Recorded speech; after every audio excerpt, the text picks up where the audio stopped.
Hello everyone, I am Tacet and welcome to the Gems of War stream. I hope all of you have been having a good day so far. So, yeah, I started a little bit late, a couple minutes, not too much, but yeah, I had to restart the computer and connection, every single thing that wanted to go wrong, wanted to happen right before the stream. Of course, been ready for like the last hour and then right before I start, everything has to go wrong. It'll happen sometimes. Anyways, welcome everyone. Welcome. Hello, Henny. Hello, Player Daniels. Hello, Mehmet. Welcome all. We can wait. All good things come to those who wait. Yes, must be patience. Patience is a virtue. Yeah, it's good to be patient. Anyways, there's two new things that happened today. Or actually, really only one. Technically, us getting that mythic weapon kind of is new, kind of not. It's slightly relevant, but the main thing that happened today was, of course, console getting the Euryali, so we're definitely going to make sure to do Euryali teams today. This is not one of them. This is just what we were using last stream, so figured we'd do it again. Go for those endless green loops, but yeah, we'll go mess around with a couple Euryali things. Obviously, the kingdom did get delayed. I believe the reason, they didn't give a reason as to it, but if I had to assume, the specific reason as to why they likely did is due to the fact that they're going to try to synergize both of the patches, or both of the... They want the kingdom to come out on all platforms at the same time, so by then they're, I guess, expecting console to be fully up to date to PC mobile. So I believe that's why they waited on the kingdom. If they did it now, then console would end up being behind PC mobile once again, and they don't want that to happen, so I believe that is why they ended up delaying it, I would assume. So unfortunately, it is about a month back. I believe it's October 20th, the last date I saw. Of course, that one could get moved back too, but that's pretty unlikely. Yeah, October 20th, with October 23rd being the follow-up Friday, appears to be the current schedule for it, so do keep that in mind. So, at least we get to compile a bunch of keys before then. If nothing else, that could possibly be seen as a positive thing, because that will allow us to a little bit more easily obtain the troops once they actually come, since we'll have more resources accumulated by that time, since it did get the slight delay. Hello, I already said hello. Hello, Sideways there, welcome. If anyone has any questions, anything you want me to go over, definitely make sure to let me know. We'll be on for about the next 4 hours or so. One thing to note really early before it gets too late into the stream, just for anyone who's catching it right at the beginning, tomorrow's stream will be likely a little bit earlier, but definitely will be a lot shorter than usual. I have something I need to do at noon, and it's probably going to go through the normal stream schedule kind of time. So from about noon to 5-ish, I'm kind of going to be busy tomorrow. So unfortunately, I will not be able to stream for that long tomorrow. I'll try getting the stream started a little bit earlier, but it's probably only going to be about a 2-hour stream or so tomorrow. So just a heads up on that. We're still going to be streaming, just it's going to be a bit shorter. Hello, Kevin. Did you get your message on Steam? Did I? I don't think I did. I do not believe so. I don't see any messages on my Steam account right now. And any messages I did have, I ended up answering, from what I'm aware of. Yeah, I did not get it. For whatever reason. Not quite sure why it is. Hello, Frag Hunter. Hello, Muda. Welcome. Hello, Outpost. Thanks for the awesome videos on Gems of War. Really helps a lot. Oh, no problem. No problem. So, let's go make some Euryali teams. Something I haven't really messed around with too much as of recently, mainly because she's not the greatest of troops as far as console if you should or should not get her. It's kind of iffy if you should. She's mainly used for, oh, how do you spell her name? Now I need to remember how to spell this thing. I did not pronounce it even remotely correctly, do I? No, I did not. Okay, let's just go type in Naga. That'll be the easiest way. Oh, it's E-U-R. Ah. Okay, I knew it was some combination of letters. Okay, let's get a Valkyrie in there. You know what, let's actually go and make a just plain out Euryali team with the Naga up front, the bone Naga. So we got that. We need one other support troop to make this work. Or do we? We kind of have everything we already need. So we can just go for the extra damage if we really wanted to at this point. Well, I guess we could keep the rag. Oh, I know what I did with this. I'd probably put a Marilith with it. Merlif with a little bit of pokes, just so we could go for more Naga, and then have the blue going right into it. Then we could even move that up for even more mana onto it, and then go for something like a yellow-blue, and we're good to go. So let's see how this thing does. We can find where on earth yellow-blue is. It's the one with the little bars. You know what it looks like? Just give it to me. The struggle of finding banners. They really need to reorganize that eventually. What happened to Crimson Bat? Crimson Bat works. Crimson Bat can work on this team. You would end up needing a pretty big blue mana generator. Obviously, generally Valkyrie would be used for that purpose. You could also go a little bit of red into the other colors as well. But yeah, you can go Crimson Bat or Euryali. You can go a bunch of Nagas with a Merilith. You can go... even Web Spinner wouldn't be too bad with it. Though you would mostly want to stay with true damage if you do end up building around anything. So right off the bat, we have a really, really bad board. The only thing I want to take is the red. But if we take that red, it's not going to do anything for us. So we'll just take some useless purple. Purple and brown actually don't have much of a purpose for us. Even though we use both those colors, we're not using them as our priority. So we're getting some really bad start right now. You know, I should probably just let him take that skull. He would do more damage to himself than we would even do from taking the skull. So it doesn't really help us much taking it. So move that down. And now we just need our last little bit of mana. And then we can just start doing super or Euryali pokes onto the enemy. We'll get that down on the yellows right there. Get our first Euryali up. And it does have a chance, or it does have a guaranteed chance of summoning a Bone Naga whenever we go for that. Let him go through all of his turns. And gosh, he could kill us before we even get going. He's using the standard dragon team. Yep, does appear like we're going to go down beforehand. No, Euryali. That's the biggest concern I really have with ever using Euryali. It's one of the reasons why you generally don't ever see me using it. It's pretty much what's happening right now is the reason for that.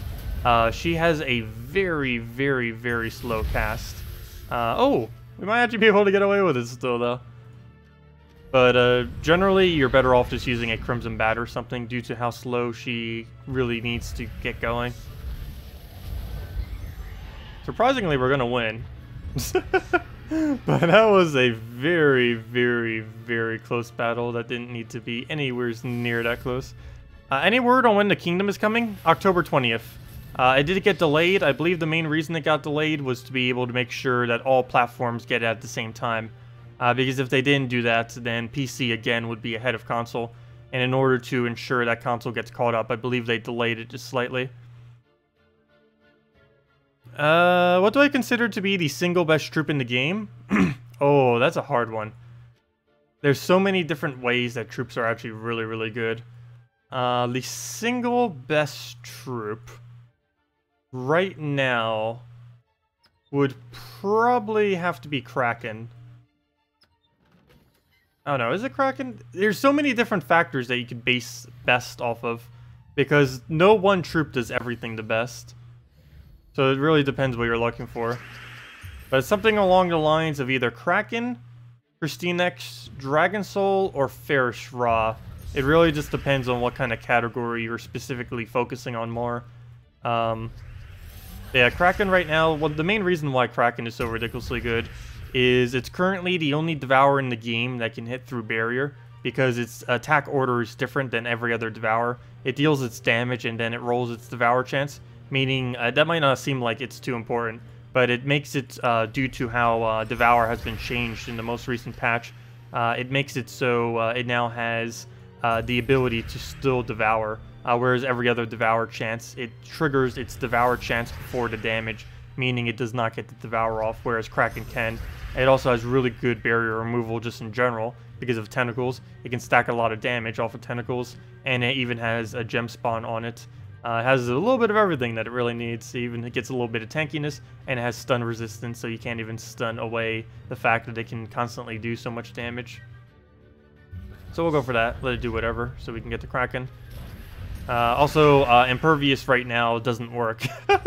Impervious does not have immune to Devour, even though it's supposed to. So that makes Kraken even more powerful.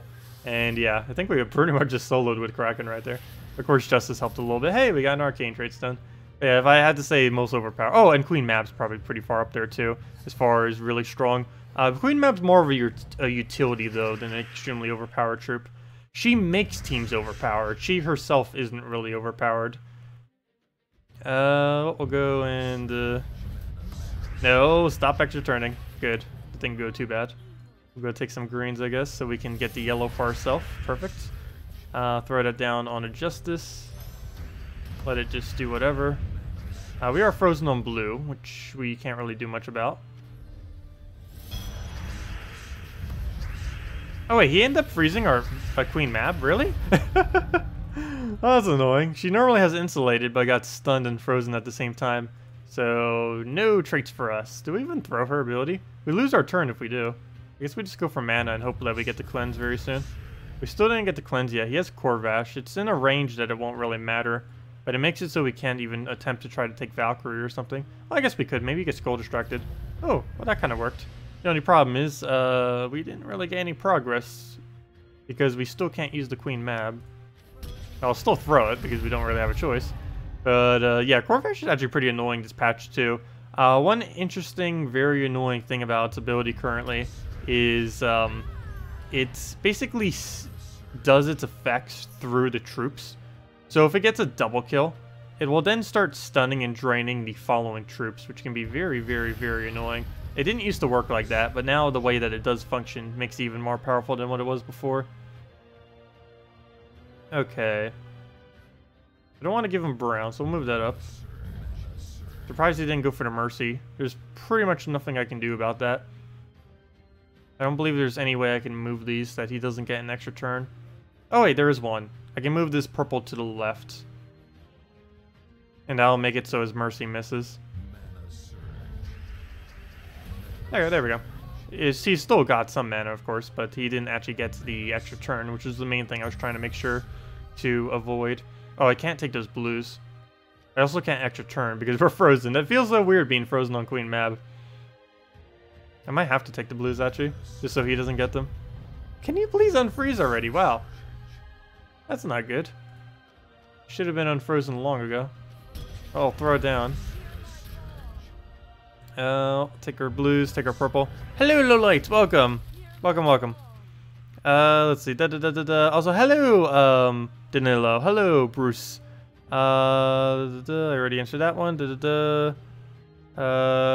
Saying if you need... you can easily... Oh, sure, Kevin. I'm not quite sure if we're going to be needing another person. Maybe on Monday.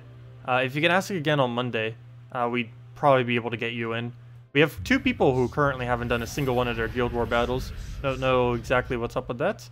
Don't think either of them were hit by the storm or anything like that. So not quite sure. Oh, there. That was kind of inevitable at the end of that we're pretty much just going to die.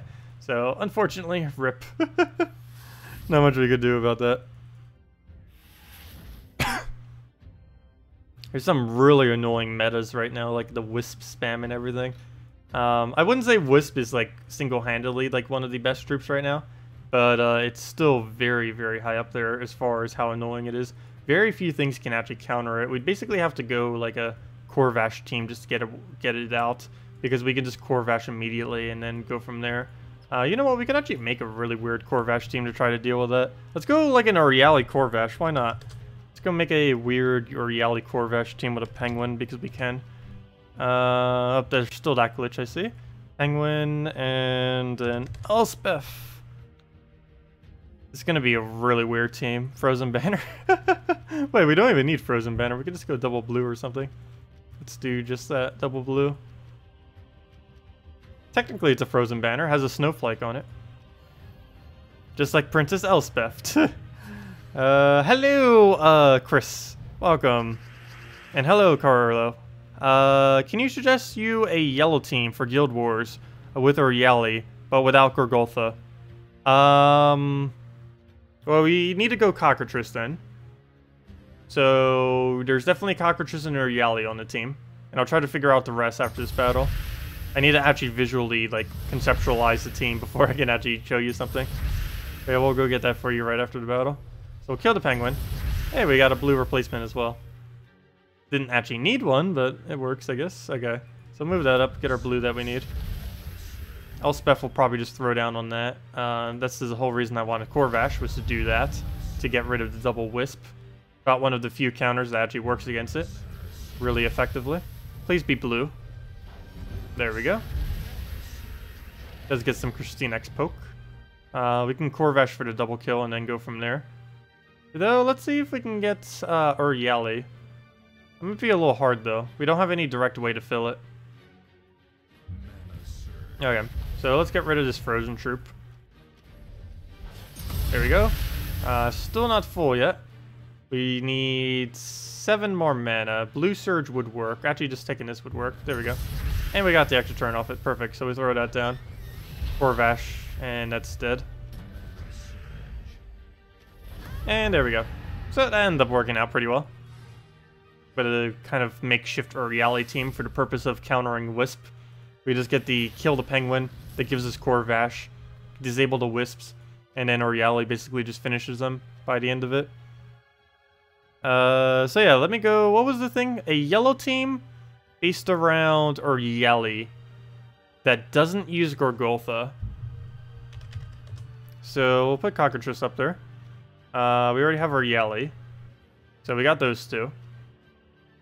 Probably gonna need a Moloch. Do you have a Moloch that synergizes with true damage plus its yellow, plus its mana drain? And then we just need one other troop. What would we be missing at this point? I think we're only missing one color.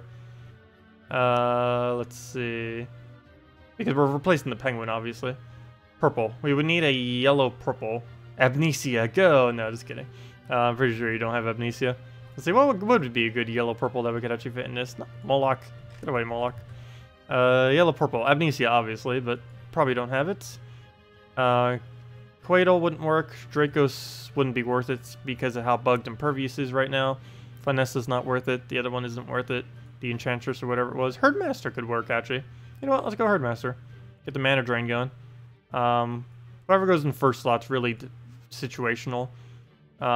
Really depends on what you're up against, I would say. Like if you're up against like a Scion or something. But either of these two teams. And the banner would end up being... let's see, you already have the +1 red off of Moloch. You have the +1 yellow off of a Herdmaster. So you'd mainly just go... I guess it kind of depends where you're putting things. I guess we could go with this order and go yellow-brown. If I can find it right there. So this is basically what you could do for your Guild War thing. And there's something that you might actually fight in Guild War, so this would be a perfect example, and if it would work. Hello, Dinos Go Roar. Hello, Candy. Let's see. When doing the events, what is the drop rate on the trade stones? You see 2 times and 3 times, but that's how... oh, that's just the amount of buff that it has. As far as the rate, it's about every 1 in 16 battles is about 1 arcane trade stone. And about 1 in every 33 battles, I think it was, you get a celestial trade stone. So it's about 1 in 16 for arcanes and 1 in 33 for the celestials. Yeah, it doesn't actually show exact drop rates. It just shows that the rate is higher when you're doing an Explorer. But if I'm not mistaken, it was around a... somewhere around an 8% for an arcane and a 3% for a celestial when doing it with an Explorer. And it's 3 times less, so in a normal battle, it's around 3 times for a arcane and approximately 1 times for a celestial, like in the battle that we're doing right now. But of course, it's 3 times higher than that when you're doing it within a Explore battle. Okay, so we can't target that. We have no way of doing that. We actually have 2 drains, both targetable, neither able to hit that. That's unfortunate. We're just gonna have to let it do its thing. They can keep draining everything else though, which is fine. Like right here, we'll throw a Moloch down right there. One less thing to kind of have to worry about. Cockatrice will save. Herdmaster probably is going to die, but we have our Euryali, which does have a summon, so it's not going to matter as much. Ideally, he will let us do something. I really wanted to get that Herdmaster off. Apparently, he's just going to loop forever, though. Which is, of course, bad, especially since he has that. It's going to pop, and even though we're going to gain an extra turn here, we don't get to keep it because we're frozen. Generally, with a cockatrice, you'll get to loop it several times over. Well, it looks like it is going to die to the meta. No. No, meta, go away. Though, in all fairness, this is one of the most annoying metas that have ever existed. The one that is right now. Anyways, this is over, obviously. I do believe this would end up working adequately within Guild Wars. Maybe not the best of things, but it would be good enough. Let's try this again. I'm pretty sure that's just bad luck going up against the meta. We'll see what happens again if we try against something that's a little bit more tame. Okay, so let's go move the blue over into the red. Yeah, I knew you meant Explore. But yeah, it's the drop rate for Celestial is about 8% in Explore, and the drop rate for the drop rate for Arcanes are about 8% in Explore, and Celestials are about 3%. And in normal PvP, it's about 3% for an Arcane and approximately 1% for Celestial. So those are about the rates for the higher trait stones. As far as the ultra rare ones, I actually completely forget. I believe it's around 20, 30-ish in Explore, and about 10% in PvP. I mean, in normal battles. Not 100% certain on that. But the Celestials and Arcanes are pretty close, what I mentioned. So we'll throw the Herdmaster there. Get the... Don't really need a Cockatrice either. We'll just throw Euryali damage down as soon as we make sure the board is clear. Of course he would end up getting the kill after the fact. I'll just get some Moloch up. Nothing else. I'm not really too worried about him taking skulls at all. Especially since we can just entangle him now. And we have the spare Moloch. We can just keep looping that if we want. At this point, we mainly just need to get our Euryali mana, which is nowhere to be seen. So we'll just keep moving until we can really get it to that point. Now, stop getting so many extra turns everywhere. We need this. Not you. Okay, he's still entangled, so hopefully he'll stay that way. Perfect. The one less thing to have to worry about. We'll get some drain into the extra turn. Oh, of course it doesn't hit the extra turn. No. No, no, no. Okay, we need to get some Euryali going. Of course it got blocked by the Moloch there, but we can just take that. Get the damage. Give us a Bone Naga that we can now meat shield with. And now they keep getting skull reflected. Comes into play a little bit. Not gonna make too big a deal though. That'd be funny if we do kill them off of it. I don't intend to. But we technically could if we really wanted to. I think the biggest issue with this is if the Herdmaster dies too quick, you have no real way to be able to fill Euryali easily, which is a bit annoying. Okay, a bunch of free blues. Well, that will help filler. Yep, hello Moloch, blocking my yellow. What are you doing there? What are you doing in that location that I put you in? Okay, we'll just take the green and then kill it that way. Well, that didn't go over the greatest, but we did get the summon, and it did end up winning. But yeah, we weren't able to get the full 4 for the sustaining of the points, because of course if you lose any troops within Guild Wars, you do lose a little bit of your points. But, yeah, maybe moving the Herdmaster back, possibly. I feel like Herdmaster is just too vital to make sure that your Euryali stays up. And if it wasn't too big of a threat team, you could probably even put the Euryali in front of the Moloch. The Moloch's mainly just for utility to make sure that they can't really do anything to you. That's because you were about 75 battles and didn't get even one Arcane. That is extremely unlucky. Even if you did it in PvP and went that long without one. That is a extremely unlucky streak. Generally, should be 1 in every 16. Where's the Mythic weapon? Oh, the Mythic weapon. Yes, we were messing around with that. I don't believe I saved any teams for it yet. I don't believe. Probably need to. I seriously saved none. I believe I'm using the hero class right now for it. But yeah, let me go do another one with it. I believe we were doing something with all yellow yesterday with it. Let me go bring it back. It was something with Infernus and a bunch of other stuff. Let's see, Infernus. Oh, I know what it was now. It was the Hellcat Infernus thing, because it gets boosted based on yellows on the team. But yeah, the Mythic weapon. I will be doing a video for this. Meant to do it this morning, but didn't have the time. But yeah, if I go and... what was it called? Dawnbringer. Or Dawn something. Yeah, Dawnbringer. There we go. So I'm using Assassin class, so we'll put that right up front. And now we just need one other support troop. I guess we could go Mercy. We were kind of debating on what the other one should kind of be in this team. I don't believe I actually even tried it with a Mercy yet, though it was suggested. So let's go put a Mercy in here. See what this can do. But also put Alchemist. Just go for Alchemist Hellcat loop and do it like that. That'd probably be the easiest way to go about it. But go for a double purple or double yellow. In this case, I think I'm going to go double yellow. You know what? I should probably try Alchemist Hellcat Loop next. I do feel like that would work better. Oh, against the Scion. That's a little bit annoying. We are using a 20 mana cost in first slot. Definitely not the best of things to be using against the Scion, that is for sure. But we should be fine. So we'll go for the Mercy right there. First turn Mercy's best Mercy. As far as the entire board, nothing else we really need to do. We can just throw the Dawnbringer. I think the most powerful thing about this weapon almost feels like the magic buff that it does. It might not seem like that would actually be that good, but I tend to really underestimate how good a barrier to your entire team is. It has quite a bit of potential. This also could really completely wreak havoc in Arena, mainly because it gains so much extra damage from having yellow troops on your team. It gains an additional 2 per yellow, and 6 additional damage in Arena is just insane. But you can see right there, there goes the Dawnbringer. It is quite a heavy weapon, that is for sure. It's not really something I will personally be using a lot. Of course, we might as well use a bunch this weekend, as it is something new that we've recently got, and a lot of people should be able to make it for the first time around. Basically, yesterday was basically the first time that most people would be able to craft it. There was a possibility that some people would have been able to craft it a little bit earlier than that, but for the most part, right now is when a good majority of people are going to be getting around to it yesterday. Oh, we ended up getting the other reward. I didn't even notice that earlier. Oh, we get the 1 event key, 200 diamonds, 1,000 shards, and the 100 red. So, really nice. And you know what that means? We're one step closer to the... not the one I meant to go into. We'll be doing those later, of course. If we go into the Soul Forge, we're one step closer to the Mythic.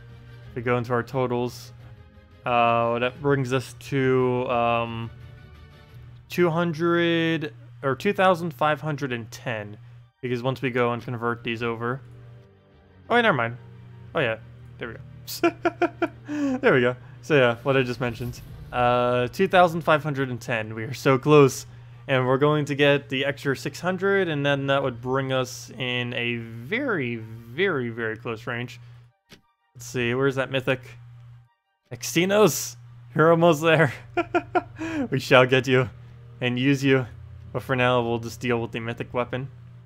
It's close. Wow, we can craft 3 legends right now of our choice. Well, not really of our choice. All 3 of these are basically useless, though. Forest Guardian and Artima are decent to have, but they're not worth crafting. That is for sure. And as far as the Mythics currently available, Guard's Avatar and Amnesia are actually really solid, though no one can actually afford them at the moment. But that's the first thing I'm going for. Let's see, how much more expensive is he compared to a normal Mythic? He's 30,000 more souls. He costs 300 gems, which none of the other Mythics costs. He doesn't have the Celestial Tradestone cost, but he does instead have the 3 weapon requirement cost. Interesting. Okay, anyways, that's basically Dawnbringer. Let's go try Alchemist Hellcat Loop, because why not? There we go. It might be a little bit slower start, but if we set this to a brown yellow, I guess. We could go double purple as well. Yeah, let's do that. We could go double purple. Yeah, let's go double purple. Let's roll with that. Hello, Hackyoshi! Welcome. Also, hello, YEC as well, or 8C. Just made the live stream after work. Nice. Glad you could join us. Yeah, we'll be streaming probably for the next 3.5 hours or so. We'll have 2 redeem codes, one in probably about an hour or so, and the other one a little bit later. We're going to be going onto our Let's Play account too. We're going to be finally hitting level 25 and start to slowly make our way to the Soul Forge and the dungeon system. I'm also likely going to be bringing that account into a better guild very, very soon. Probably next week. Just because I haven't been playing on it excessively and I just want to get some passive resources for it. Just to make sure we don't have to... Just so I can kind of make more videos on it. Because right now the progression on the account is pretty slow at this current moment in time. It would be nice to get a little bit of a speed boost on it. I can do that at pretty much any time. I just want the count to be a little bit as realistic as possible. Because I know the first time I ever ended up doing it, it became a little bit unrealistic because I was able to get into such a good guild that it was just doing way more resources than what realistically people were doing.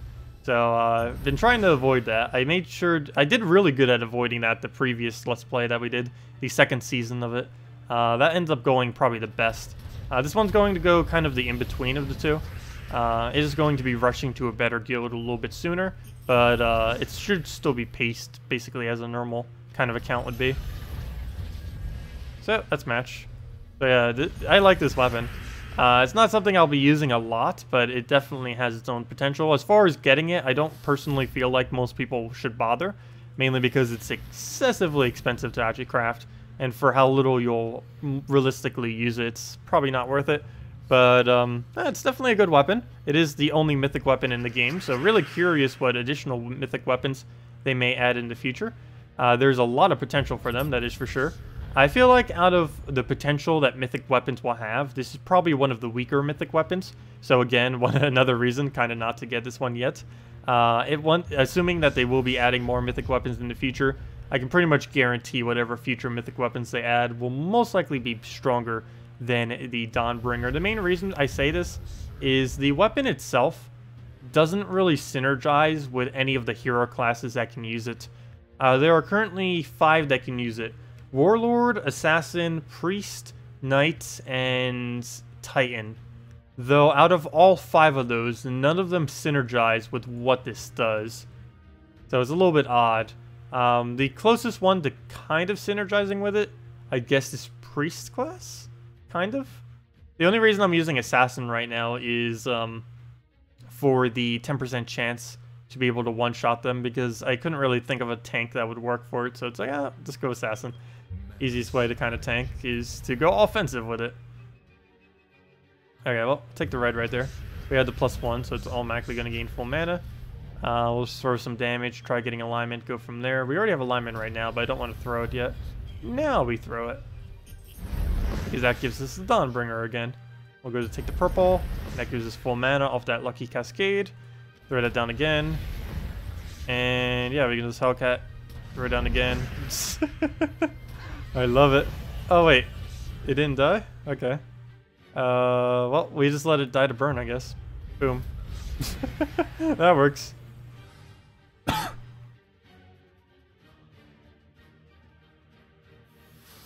That works. Oh, I missed your question. What was your question, Dinos? Let's see. Hello, you watched your stream where you bought the Xenos weapon. You feel... It's actually not the Xenos weapon, or the other Xenos weapons, never mind. You feel that's a total waste and you'll never use it again. Do you agree? Oh, as far as the weapons, yeah.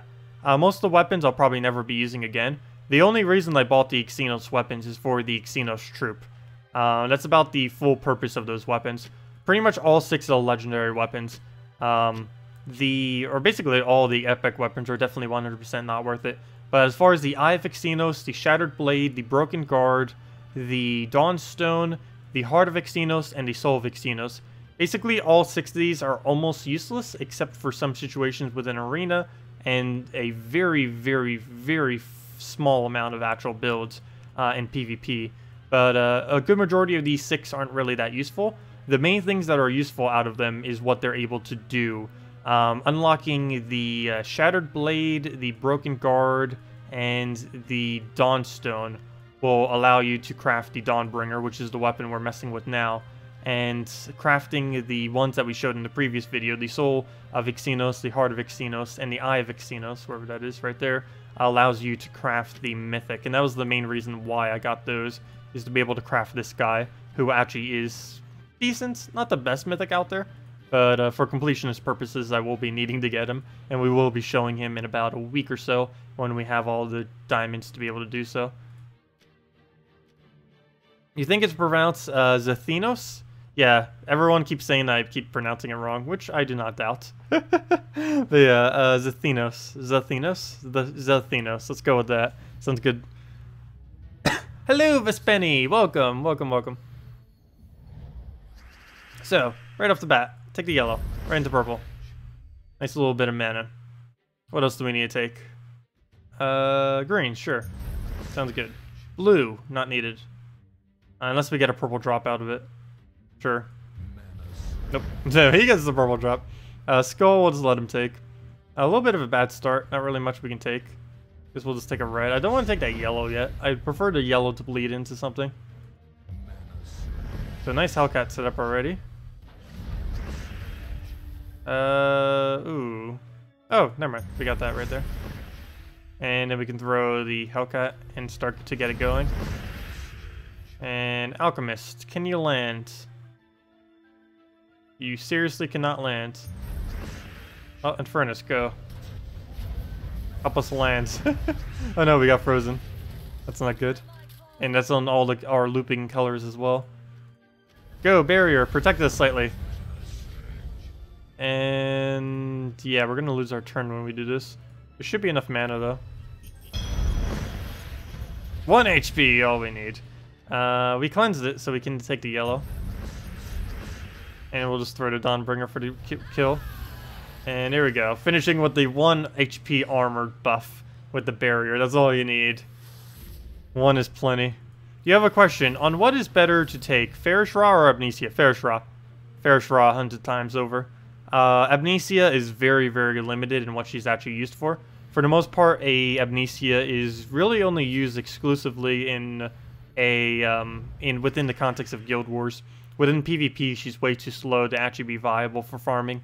Whereas Ferrous Raw is the best soul farmer in the game, and each Ferrous Raw you get increases how many souls you can get per hour by upwards of 10,000.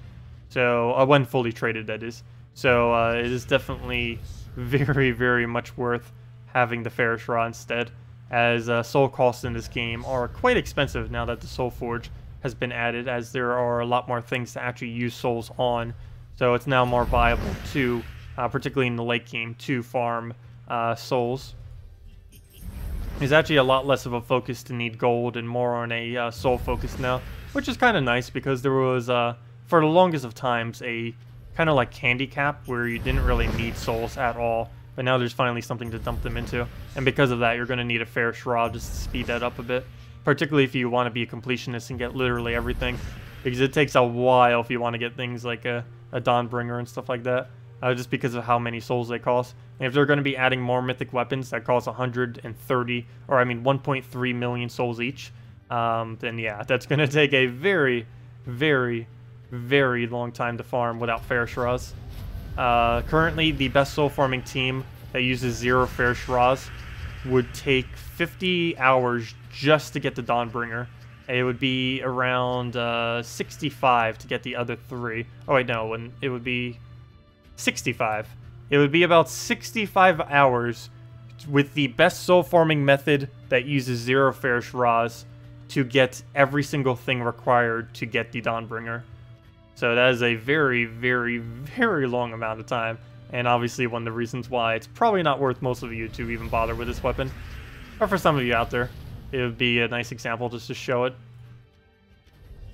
Still haven't come up with a lot of teams for it though. Pretty much every single team I build around it has been around this general premise, where we go a Dawnbringer, a Hellcat, an Infernus, and then 1 support troop.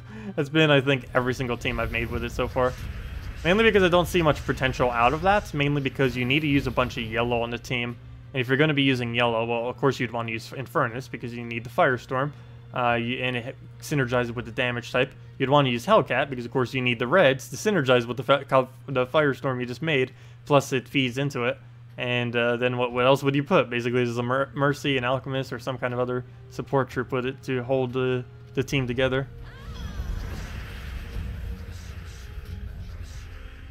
I don't think Assassin has triggered an Assassin once, unless I just haven't been noticing it. But he's been doing very unlucky right now.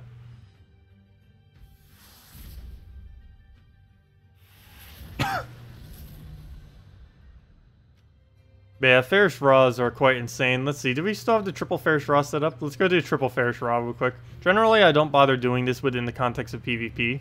But, yeah, let's go bring it into PvP. The main reason I don't PvP with this is it's really, really, really, really inconsistent. Whereas if you just do it in Explore or in Challenges, you can get it extremely consistent, doing the exact same thing almost every single time. But I honestly, it's just too inconsistent to really use in PvP. Which is why I normally don't. Also, I just took away a color I actually needed to fail. I did that so many times with Ferrous Raw. That would not be the first. Okay. We don't really have much of alignment. We have a double pair. I guess that's going to have to be good enough. So let's go start killing everything. One really nice thing about Ferrous Ra, though, in PvP, which is sometimes why you may bring one of them into your team. Definitely not 3 like this, but I'm just doing this for showing purposes. He's one of the few things in late game that can actually one-shot essentially everything in the game. He gets a very, very high damage when used with multiple Ferrous Ras, and even without multiple Ferrous Ras, a single one of them raises the souls to 100, which means you can raise his max hit to about 120 something, which is generally enough to one-shot everything. You can see right there, one shot, one shot, one shot. Even if we look at our own Ferrous Ra, one shot. Even if he only had the 100 something souls, it's 121 damage, and he only has 103. Our Valkyrie is 99, and it basically one-shots everything. But with that extra damage with 3 Ferrous Ras, it will definitely one-shot everything. Yeah, Abnesia has her purposes. She's the best summoner, basically, for yellow, blue, and purple, pretty much. Particularly for its purpose in Arena. The main reason I don't really consider her as high of a priority, personally, is mainly because, like I mentioned, she's mainly just a Guild War troop, is her full purpose. Within the context of PvP, she's rather slow relative to almost every other option. The main reason for this is she is the most expensive exploding troop in the entire game. Of course, she gets a really good summon out of it, but if you're not specifically utilizing that summon, she loses almost all of her value, and you're better off just using a Ragnagord. Ragnagord is essentially her with a much, much lower mana cost. The only difference is Ragnagord does not summon. So unless you're specifically using that summon and utilizing it to the fullest of its value, you shouldn't really need a Abnesia. I almost just said queen. Queen something. She technically is a queen. It doesn't actually say anything on her thing, but in the lore when they posted her, she is indeed a queen. Actually, maybe her flavor text does say, I don't even know. I know that's completely irrelevant, but actually I don't even need to search her, she's right there. Does it say she's a queen? Yes, she's the real queen of the damned. Yeah, she's a queen. Anyways, might as well throw Ferrous Ra again. We were going to need to start soul farming anyways, might as well throw some in PvP. I say I normally don't bother with this in PvP, but hey, why not?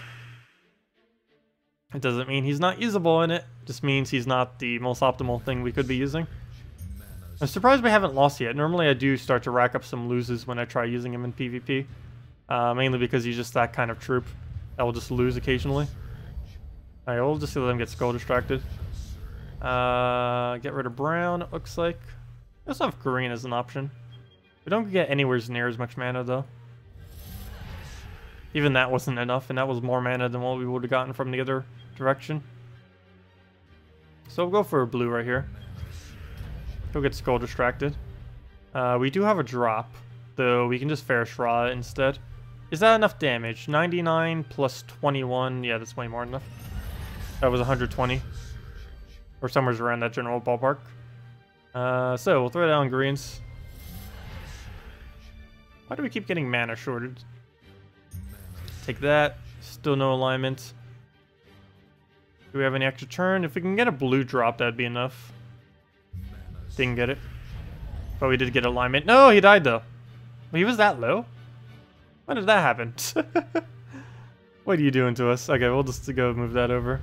That does ruin the Ferrous Ra alignment, but hopefully we'll get it back. And we did not get it back. And that did not help get it back. That did though.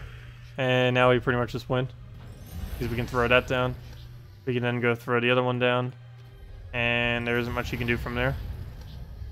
So we'll just take the skull off the top. And just get our Ferrous Ra up for the kill.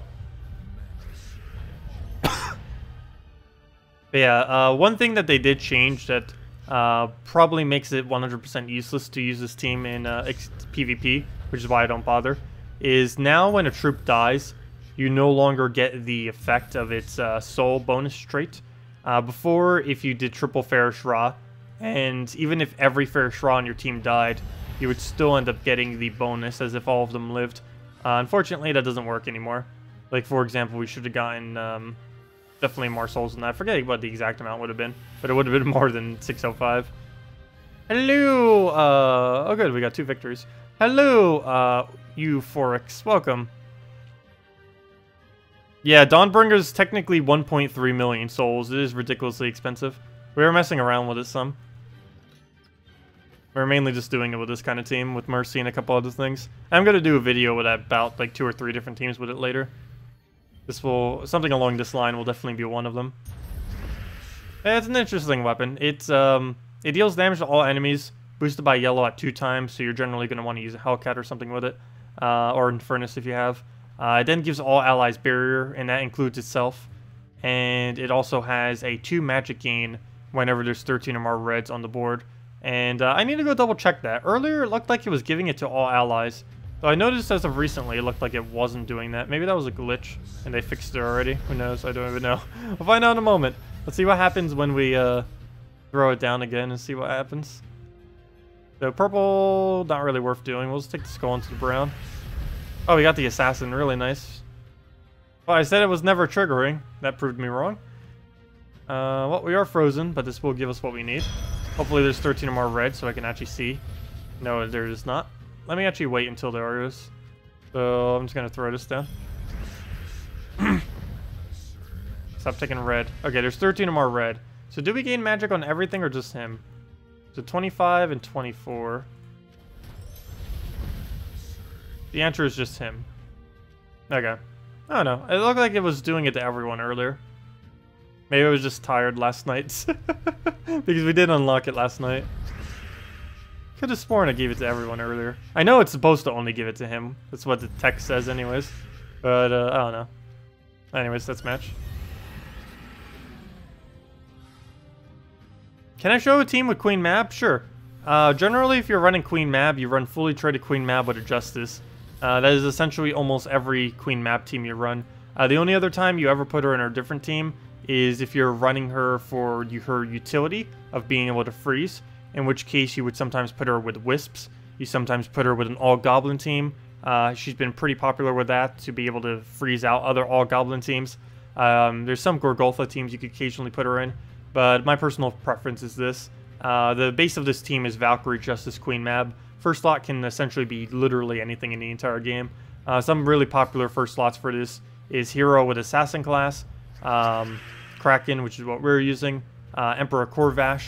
That's particularly the defend variant that a lot of people like to use, and really just anything. I sometimes like using Soothsayer, though with 4 times speed he's a little bit slow to really use, but there's definitely plenty of options to put up there.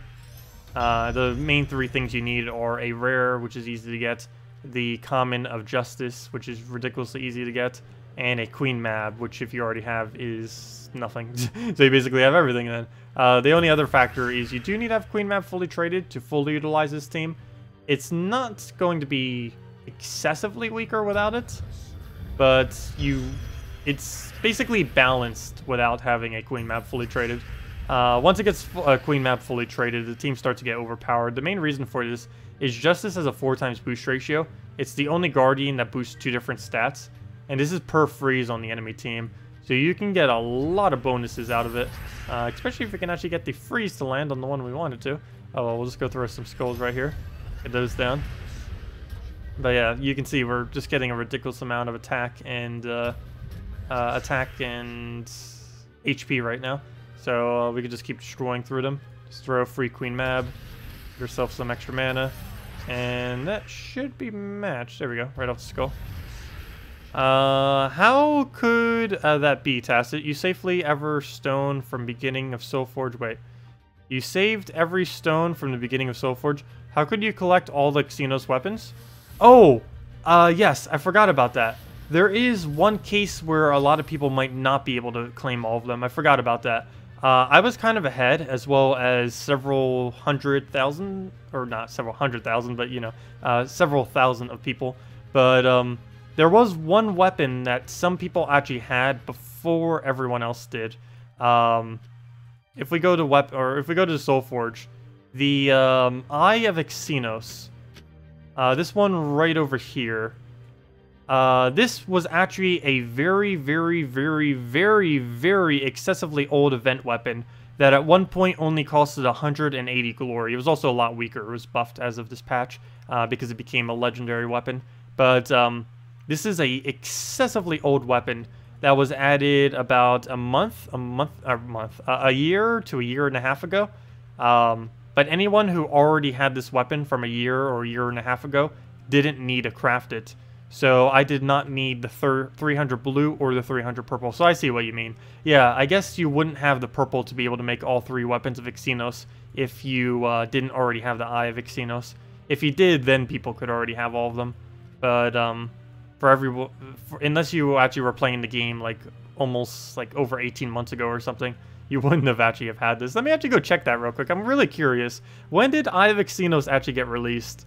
This is a ridiculously old, like, ancient weapon that most people probably didn't even realize existed. Because this actually did exist before this patch came out. It has existed for over a year at least. Let me go see if I can find it real quick. I'm really, really curious. It's somewhere's buried in all these guides over here. Oops, that's community content. I need to look for guides. Community guides. Shouldn't take too long to find. There it is, Gems of War Chronicle. Click on it again, and then all I need to do is find the icon. The only problem is this file is so ridiculously large. It is so large, it's like microscopic when it's showing the entire thing. So this weapon, wow, this weapon is old. 7/20/15. This weapon is 2 years and 2 months old. It was released, June, July 20th of 2015 was when Eye of Xenos was released. And if you were lucky enough to get it 2 years and 2 months ago, you would have gotten it for like 180 glory or probably something even cheaper than that. At that point, it might have been like 80 glory because glory used to be a lot harder to obtain in the past than it is now. But yeah, that weapon is 2 years, 2 months old. That is a very old weapon, but anyone who had it from that long ago basically got it for free. So any long supporters of the game basically got that weapon early, or had the chance of getting it early. So that's why I ended up getting all 3 of the weapons already, and some people probably have already too. But yeah, that's how we did it. A weapon from 2 years and 2 months ago. That is a lot older than I thought it was. I almost forgot, this game is going on its 3 year. This game is 3 years old in about a month. Yeah. It has been out for a while now. Also, hello, little Derek. Welcome. Also, hello, Eric. Where do I go? Purple? Purple and the blue? Yeah. Purple and the blue. And then we can just start getting Justice off. Could I do a skull spamming team with War and Wraith in first slot? Or Wraith? Oh, or Wraith. Generally, you don't really bother with War in first slot these days. I'll probably go with that one, though, because Wraith is almost unusable now. After the Death Mark nerf, I wouldn't really advise using really anything that has Death Touch in first slot. Well, if you're going to use something with Death Touch, use it in first slot. But I mean, using Death Touch in general isn't really that worth it anymore. It used to be one of the strongest traits in the game. Now, ever since they modified it, or modified Death Mark, it's not really particularly good. The main reason for this is Death Mark now has a 1-turn delay, and the biggest issue that arises with this is if you were to somehow technically place a skull on the enemy every single turn with a Death Touch, they would never die to the Death Mark, because every single time you reapply Death Touch to them, you're reapplying the 1-turn delay as well. So it's essentially impossible to kill anything with Death Mark if you keep constantly applying it. And with Skulls, it is really easy to constantly keep applying it. So honestly, I would not really bother with Wraith anymore. If you're a really early game player, you can still get away with it. But it's not really something I would keep as extremely high priority. At one point, it was the strongest common in the entire game. While it's still pretty far up there, it's definitely far from the strongest now. So yeah, we'll go do something with War, I guess. Skull spam War, kind of works. The biggest issue that normally arises with this team is War blocks so many important colors that are needed to actually generate its colors. So let's go with a War. Throw in, oops, I typed in War. Let me type in Endless Conflict.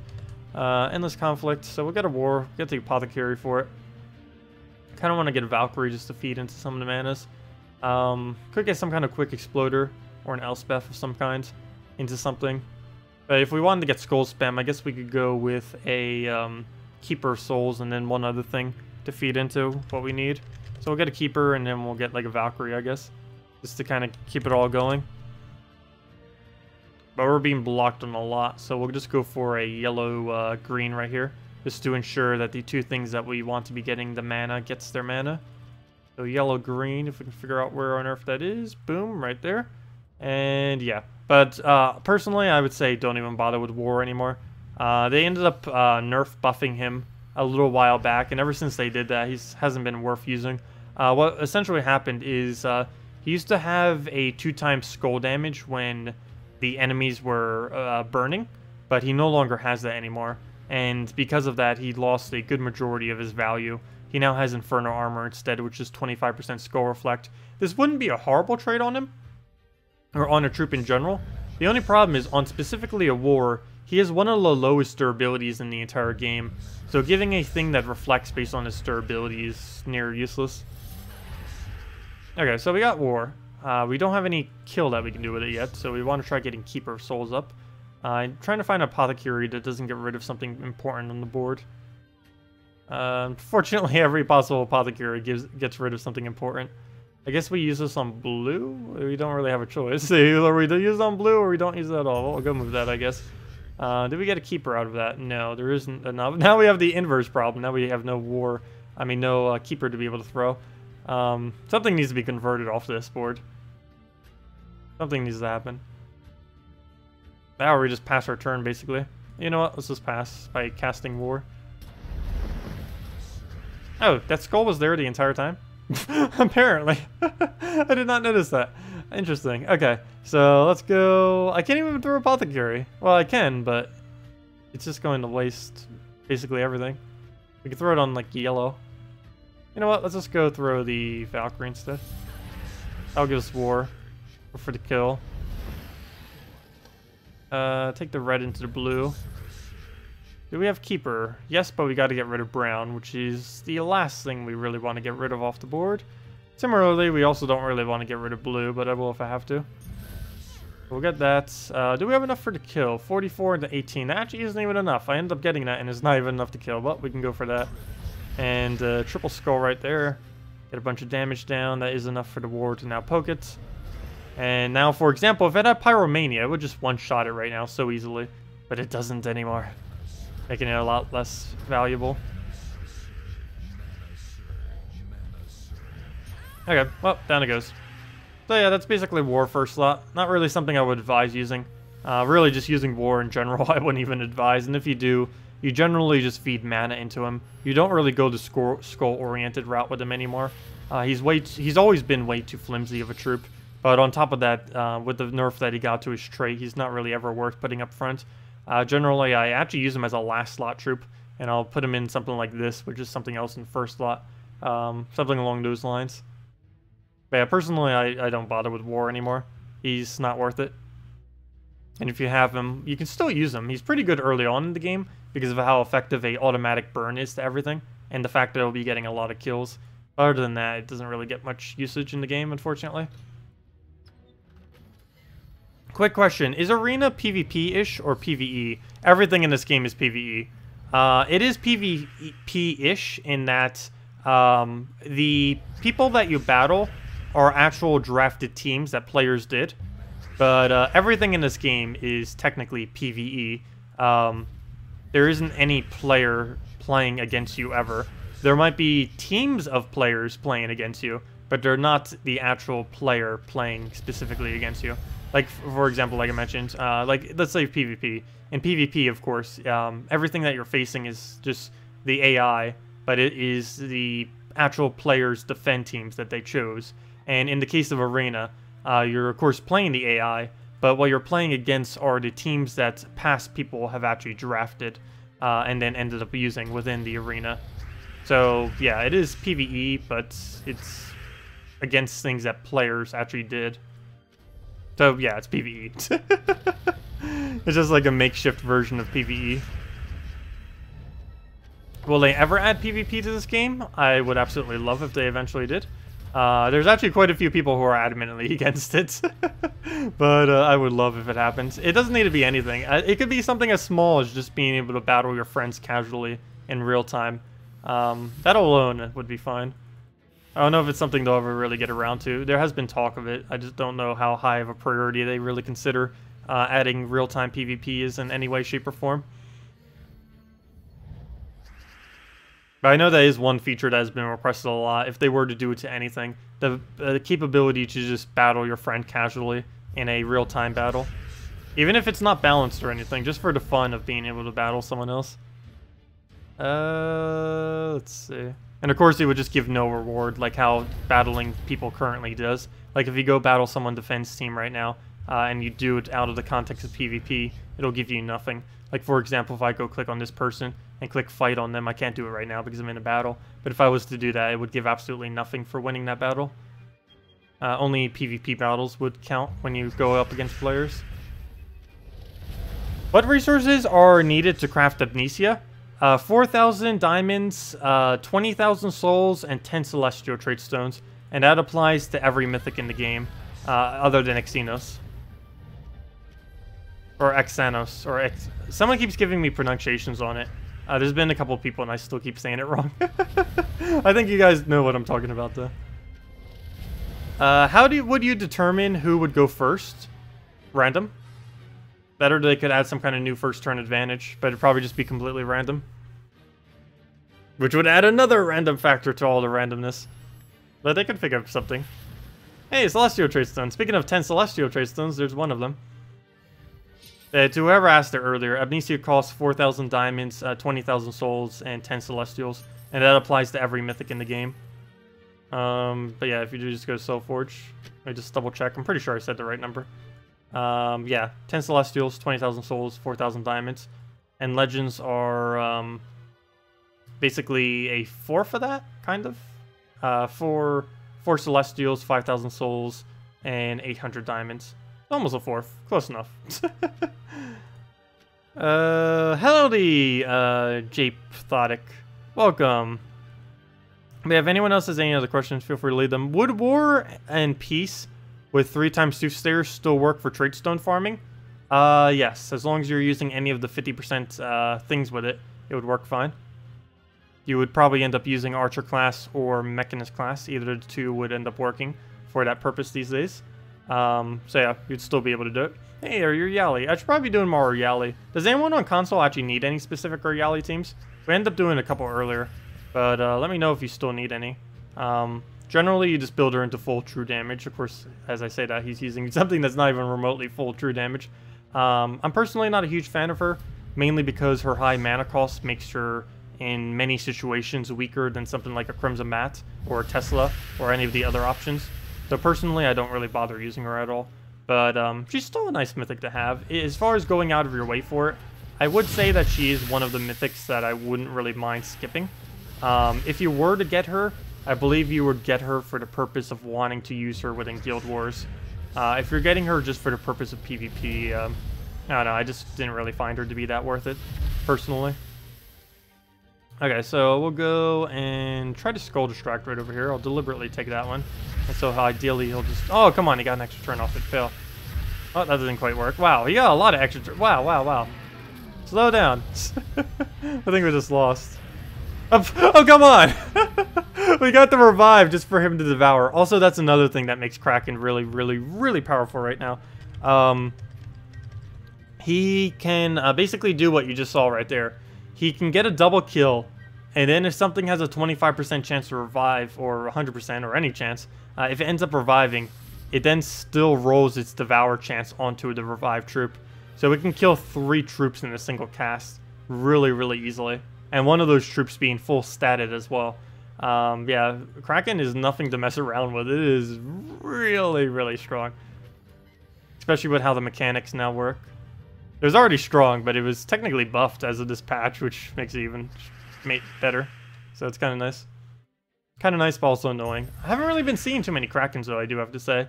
But of course, a lot of people run completely different teams for their defend and what they run for their invading team, so that's probably why I haven't been seeing too many of them.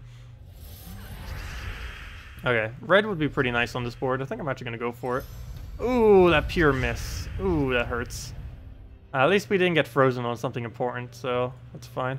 We'll go throw this on brown, since we don't actually use the color. Ideally, we'd have 13 blue on the board right there. Unfortunately, we do not. Do have to be careful. We are frozen on red, so you know what? Let's actually get red off the board, just to clear up the area.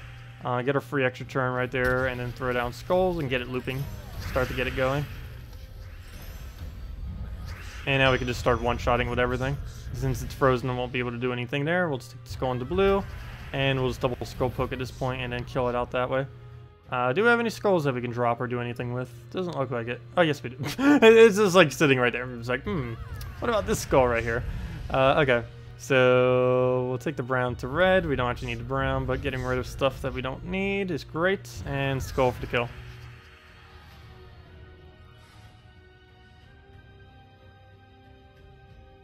Let's see. With the Unity code base, it's possible real PvP, but it needs a massive server for it and a safe switch for AFK. Oh yeah, that would be weird too. You would need to have something for it just to make sure you don't completely hold up the servers. Didn't think about that. Well, they would obviously add something like that too. That shouldn't be something too hard to implement. But yeah, currently there's nothing in the game that if you AFK for like an hour or 10 hours or anything, I don't think there's anything in Gems of War that would ever actually kick you directly out of the game. Let's see. Also, hello. Oh wait, never mind. I already said hello to Chaotic. Hello, player. No, I already said hi to Player Daniels. I am so bad when it comes to that. I lose track sometimes. I think I have to keep reminding myself, like every single stream, to reset who I said hello to. I technically don't need to say hello to every single person, but I do like doing it. Let's see. Where do we go? I guess we get rid of yellow. We don't really have too many options right now. Almost feel like just passing my turn. Oh, I believe that glitch still is in effect, by the way. The glitch where Great Mauls and other things of the similar mechanic are able to cast multiple times. So like, for example, if he casts a Great Maul, he's going to be able to cast another Great Maul. That's supposed to not be possible. But some kind of glitch occurred in this patch where it currently is possible.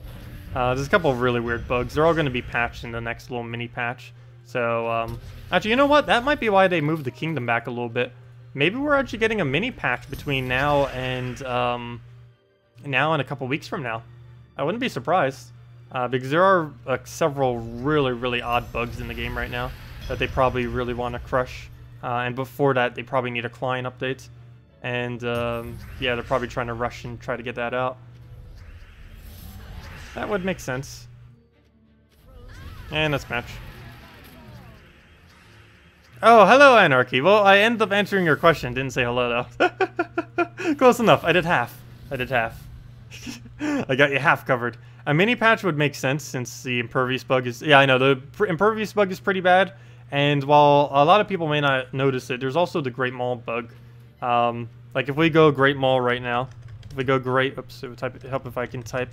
If we go Great Maul, and another Great Maul, and another Great Maul, and another Great Maul, no, so yeah, why not, and a Mercy. If we do this, and set our banner to double yellow, we can take out 3/4 of his team for free in a matter of seconds. So let's go do that. But yeah, this isn't supposed to be possible either. Enjoy it while you can, actually. It's pretty funny. It's not, surprisingly, it's not really that overpowered. The only troop in the entire game that this mechanic's even remotely overpowered on is the Great Maul. Every other thing that has the capability of casting like this wouldn't actually be overpowered if they had the capability of doing this. Would be cool if they maybe made that a thing in the future, who knows. But as of this current moment in time, I am pretty sure this is indeed a glitch, if we could actually get it rolling. But yeah, as you can see right here, generally when you cast a troop like this, that are only supposed to be able to cast once, every single copy of it in a team is supposed to not be able to cast. Well, currently in this patch, they are able to cast. So, yeah. Whoops. But yeah, it's pretty funny because if we get really lucky, we can just cast one Great Maul into another Great Maul, into another Great Maul, and then just into another Great Maul. And then you just win that way. So, like, we can do that again. And boom. And now all we do is just take 2 skulls and we're good to go. Wouldn't that be amazing if we somehow won off that death mark?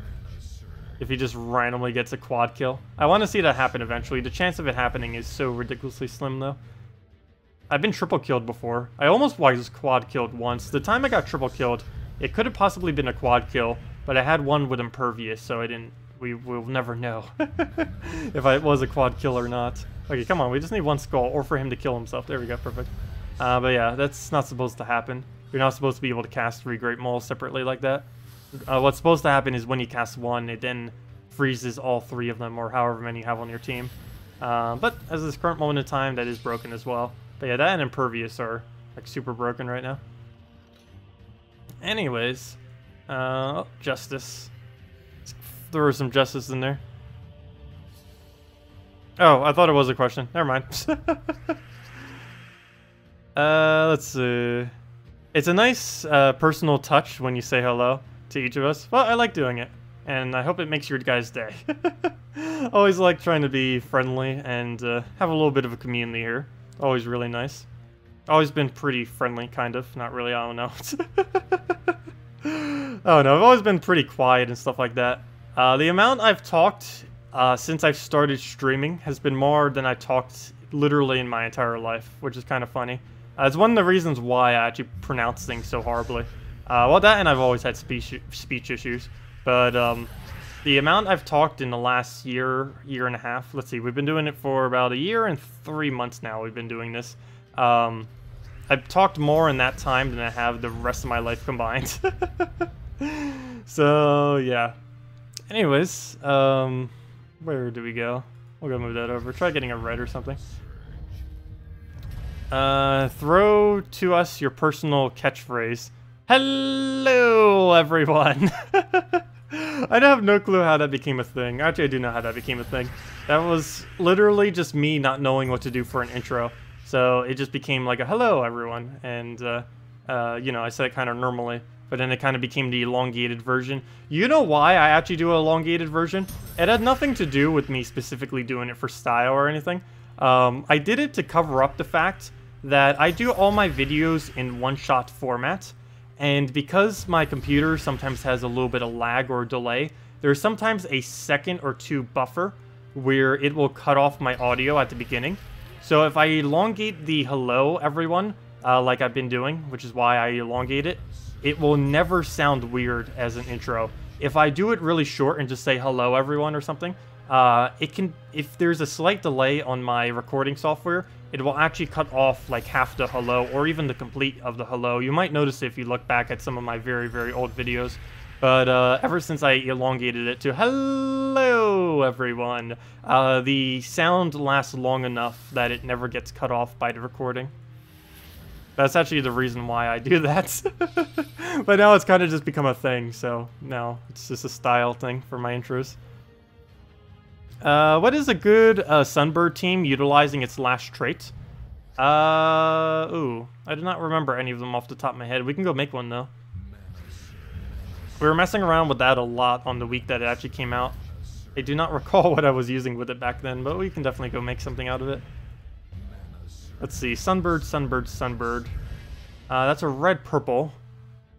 You mainly just need to feed it mana. You don't really need to feed it HP. That I know for sure. But yeah, we'll go do a team with it after this. You'll definitely want to have it with other physical damage. You don't want to use it with true damage, of course. In many instances, a Wisp will actually be better with it, which is why you personally don't see me really bothering with it. And if I do, I just use Wisp instead. Can he end his turn? Wow. That's one very long turn. Luckily, it ended off the Queen Mab. Unfortunately, nothing we do will really do much at this point after what he just did there. Exactly so. Come on, we got like one turn. We got like literally one turn.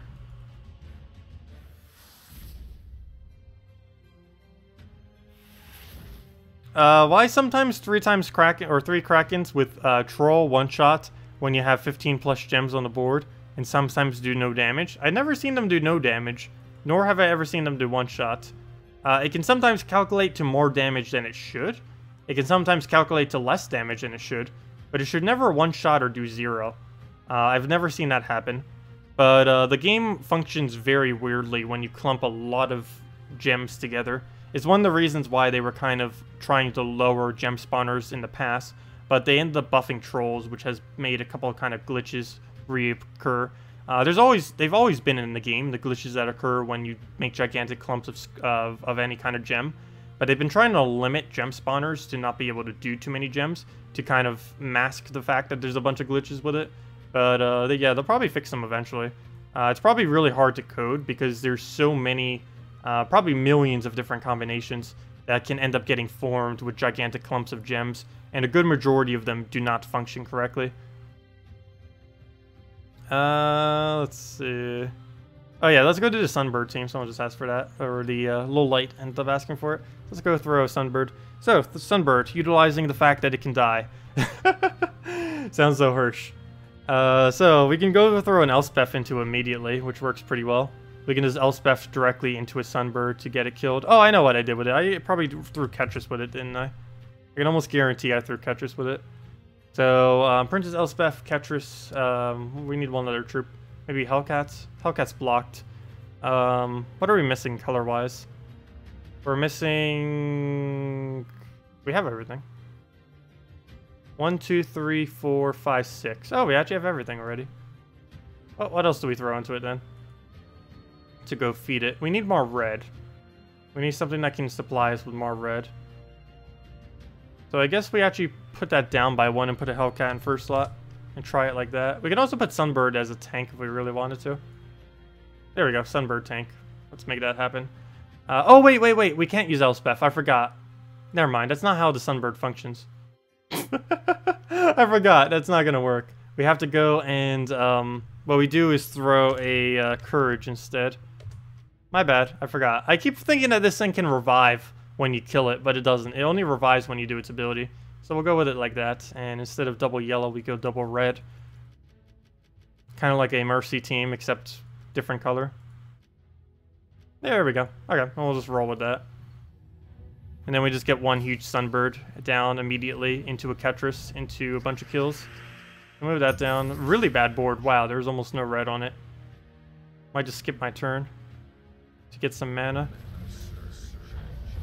Need more red on the board. That's still not enough. Oh, he could die any moment too. Oh, we could remove that death mark, I believe, if we cast them. No, I didn't get enough mana. Oh, this is gonna be bad. No, it died before I could cast. Double bad. Well, there goes the whole premise of what we were gonna try doing with this team. Oh, we can still win it, at least. Well, hopefully we can. Ooh. Well, that was what we needed the Sunbird for, so we could actually get its damage low enough to die. That's unfortunate. Well, we're gonna take purple and blue. Our mana up. Oh, there goes all of our damage potential. Yeah, we lose. We're gonna lose to the loop. No! It's not gonna work. Let's try that again. Let's try that again. Yep, that's pretty much the full intro. Did you notice on the update they removed the kingdom symbol? Yes, I did notice that. I noticed that on the very first day. Because I do actually reference it sometimes in videos and stuff. And then it's like, oh wait, it's removed. There's a lot of really weird things that got like kind of shifted and stuff. Okay, so we got our red storm. We got that going. We'll just take a skull. We'll be able to keep the red storm going pretty much the entire time. One thing this team doesn't have to utilize though is the explosion though. Don't have any explosions to throw into it. So yeah, status effects get removed whenever you go and kill yourself like that, which is kind of nice. You can keep using it as a perpetual tank. Get the double kill right there. Get the skull poke for the kill. Oh wait, that won't be a kill. We'll go very low. It won't be enough though. That'll be enough though. And that's match. Yeah, that Sunbird does a lot of damage. Even just feeding it a bunch of mana isn't even that bad. You could even just spam a bunch of Sunbirds if you wanted to, with like 1 mana generator. Let's go do that. Let's go like triple Sunbird with an Elspeth. Sunbird, Sunbird, Sunbird, double red, or red purple. Let's keep it double red, because more reds are going to fall to the board than anything else. Let's go see what we can do with this. Kill the final Sunbird, go from there. The last slot Sunbird. Also, thank you for the subscribe, Derdaria. Much appreciated. So, we'll go throw this on the last slot. We got a Corvash, that's actually somewhat convenient. I believe you can actually get the stun immediately off that too. If we would have actually gotten lucky enough to get that to land. We didn't actually get any extra turn on the previous turn though. So let's let him go take the Skull Distract. I'm perfectly fine with him poking us. Because we can just revive and then boom, we're right back to a fully blown Phoenix like we were when we started. So Kraken could go down. Not really much I can do about it at this current moment in time, so we're just going to let it happen. Good, it did not devour. I think we kill Corvash and hope it goes on blue. That or we keep Corvash and utilize him for his ability. One of the two needs to happen. He's 1 mana off. We could kill herself and hope she goes on blue, I guess. No, not what I need to have happen. Oh, well, we did get Guard's Avatar out of it. Interestingly enough. Won't really help us, but it's a nice troop. Let's see. How's Corvash still 1 mana off? There we go. Now we have full mana on it. Corvash or not to Corvash? Not. We can just go split damage, kill the first lot. There we go. Yeah, that mana burst didn't really work out as well. But we can just kill it off with a double cast there. We don't even need the second one.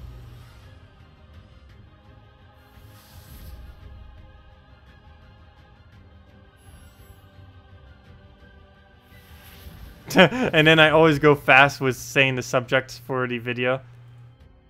Yeah, I tend to say I tend to talk really quick when I know exactly what I want to say. That tends to be a little bit bad. That's something I always end up doing, though. I haven't really been able to get away from that, talking super quick. I think it's a New Jersey thing.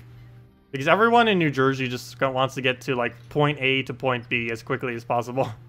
And talking quickly is something that is very common.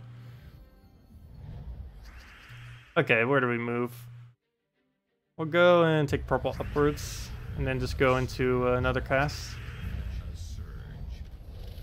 Use those kingdom icons for finding troop types for Explore when Snot Gems were at stake. Oh yeah, that would work too. That would end up working too. Yeah, you don't know what you have until you lose it.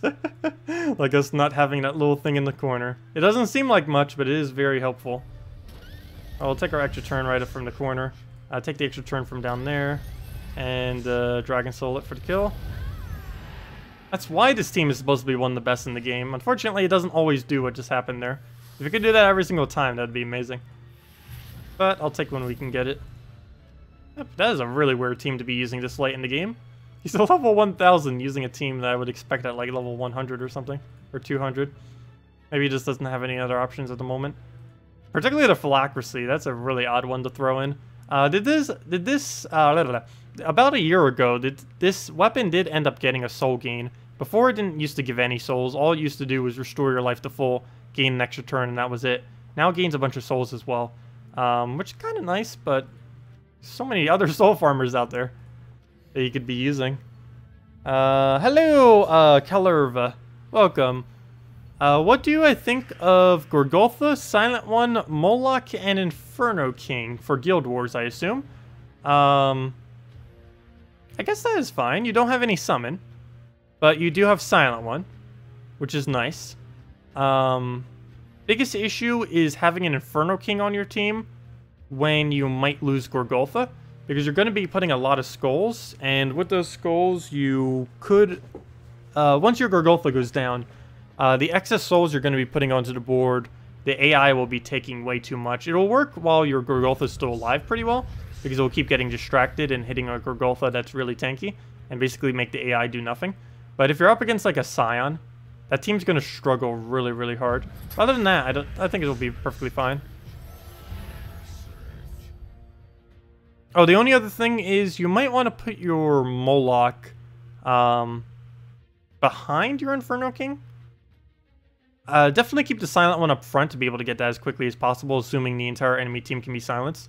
But you might actually just want to get the Inferno King up before your Moloch, because your Inferno King more often than not is just going to feed your Moloch anyways with a bunch of reds.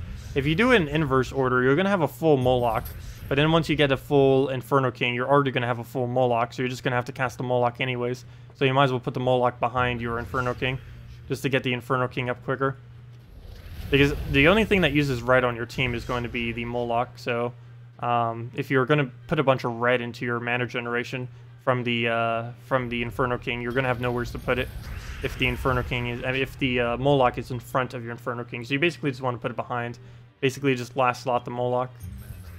The only time you wouldn't do that is against a Kraken. Would be about the only exception to that.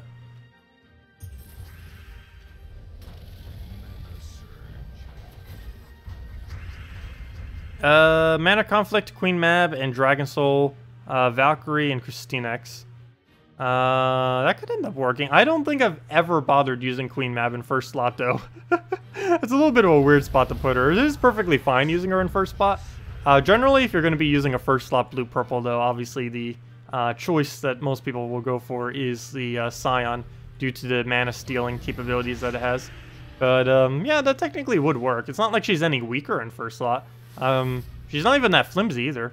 She does have a little bit of a low attack value, but you don't necessarily need a high attack value. Not to mention Scion also has a pretty low attack value. One of the lowest of any daemon and just in the game in general.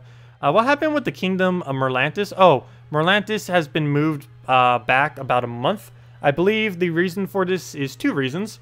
One is because they're trying to get PC and mobile to be caught up to each other. And that would be basically the last thing that gets them caught up to each other. So that's one of the reasons. The other reason, I believe, is because of the patch. There's going to be like a mini patch, most likely, between now and then, which are going to be fixing the impervious bug and a few other things that are kind of messed up, and maybe some other new features, who knows. But it's probably going to be a pretty big bug-fixing kind of patch to kind of patch out a couple of the mistakes that kind of went out with the previous patch. So that's going to be out probably sometime between now and the next kingdom. So those are basically the two reasons why they probably got moved back. So it is October 20th, I believe it has been moved back to. Let me double check.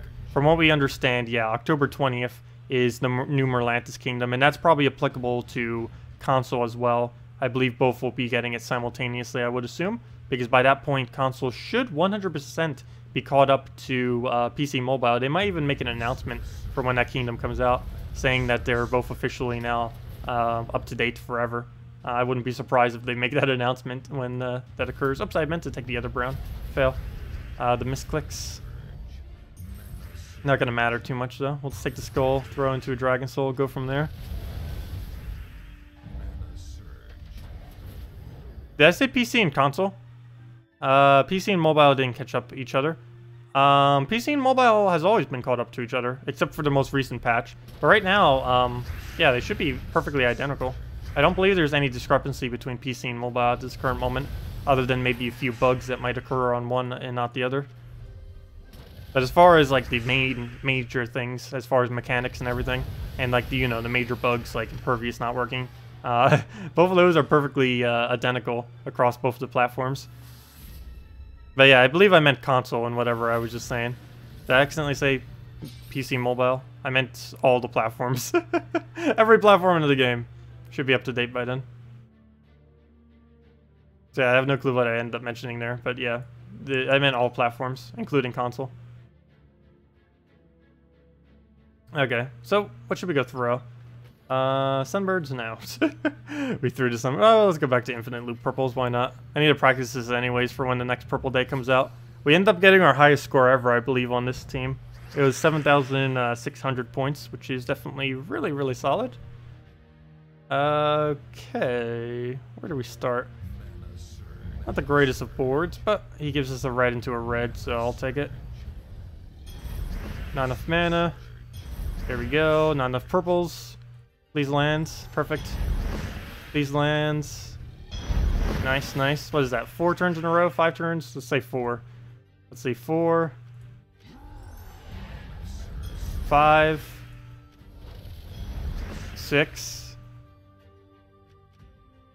Running out of options. Ah, we missed. Wasn't expecting Infernus to really hit. Oh, even that missed, though. That's not good. Ooh, that's really not good. Luckily, he didn't devour anything right there. And technically, he would have been able to devour the Element Grim, because Devour doesn't work properly right now. Ooh, that miss. This can actually be really bad. Oh, exactly so. The struggle of using full AoE against humility, double humility Draculus. I'm surprised people are still using that with how few people actually bother running AoE anymore. But yeah, apparently people still run it, and it still has a chance of winning. It's really easy to counter that team, but if you're specifically using a team that's bad against it, that can happen. It doesn't normally happen, but the main thing that happens is when you use very small amounts of damage, humility is really good against those kind of troops. It's particularly funny if you try using a Kraken against a humility. It's probably one of the biggest counters to Kraken actually in the game right now, is double humility Draculus. Even though the Draculus itself doesn't have immune to Devour, the fact that you keep constantly triggering the humility traits makes Draculus get up in a few turns, basically, to being able to one-shot you with it due to the humility buffs. And it can be very, very dangerous to try to throw Krakens against it. And that applies to any full AoE team, but of course Krakens experience it the heaviest. So, board. Give us anything that's even remotely good? Purples. Except we don't really need it right now.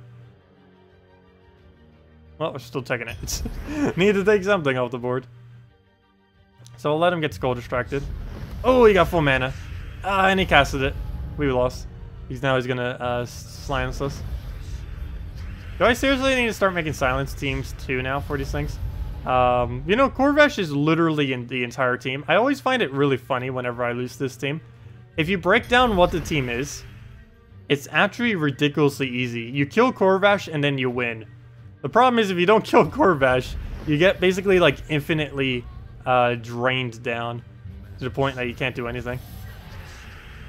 Okay, good. He didn't end up doing anything productive out of his turn. We have a pretty good chance of winning right now. So, the game plan. I leave Corvash alive and hope that he casts next turn. That is not what I wanted to have happen. Well then, that is bad. Oh, there we go. That is good. Luck for the save. Now we just need to cast in Furnace and basically win from that point. And we got the brown off the Cascade. Still not enough mana though, surprisingly. We'll take the skull first. Get an Element Grim, throw in Furnace, go from there. We just move that down. Take another skull as well. Well, this battle definitely didn't go anywhere near as good as it could have gone. But if we can ever get him cleansed, we can pretty much just win off of that. Really? You're gonna get silence again? Nothing I can really do about it. At least we do have the one impervious, but still. Yeah, this entire team is basically just the Corvash with a bunch of support troops. Once you kill the Corvash, the team is useless. Problem is, if you don't kill the Corvash, the team is ridiculously annoying if you're not using anything that doesn't have immune to silence. We did have, it did help slightly, the fact that we had, well, what's his name? Element Grim available. Yeah, we'll go do the redeem code, might as well. And we'll have another one soon. So let's go do the first redeem code. So, redeem code time. Let's see.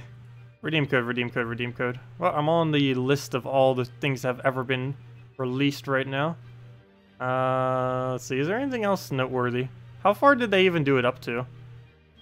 I know this sheet was kept up for a very long time, but it was eventually abandoned due to not having the files. Yeah, it was stopped at the trolls. No! It was stopped like 3 months ago, the list.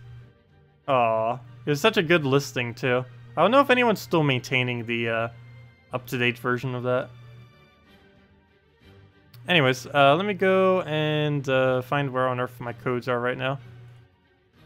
So, oh! I need to go ask for more codes. Whoa, I am low on codes. Actually, do we even have enough? Let me double check.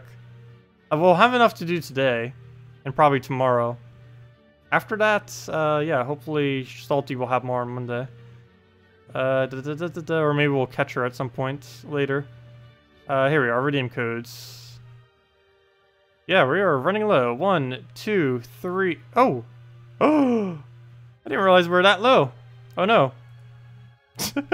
Are we really that low? Well, tomorrow's stream is going to be a little bit shorter, so I guess we're only doing one code tomorrow then. Rip. Salty, we need your assistance.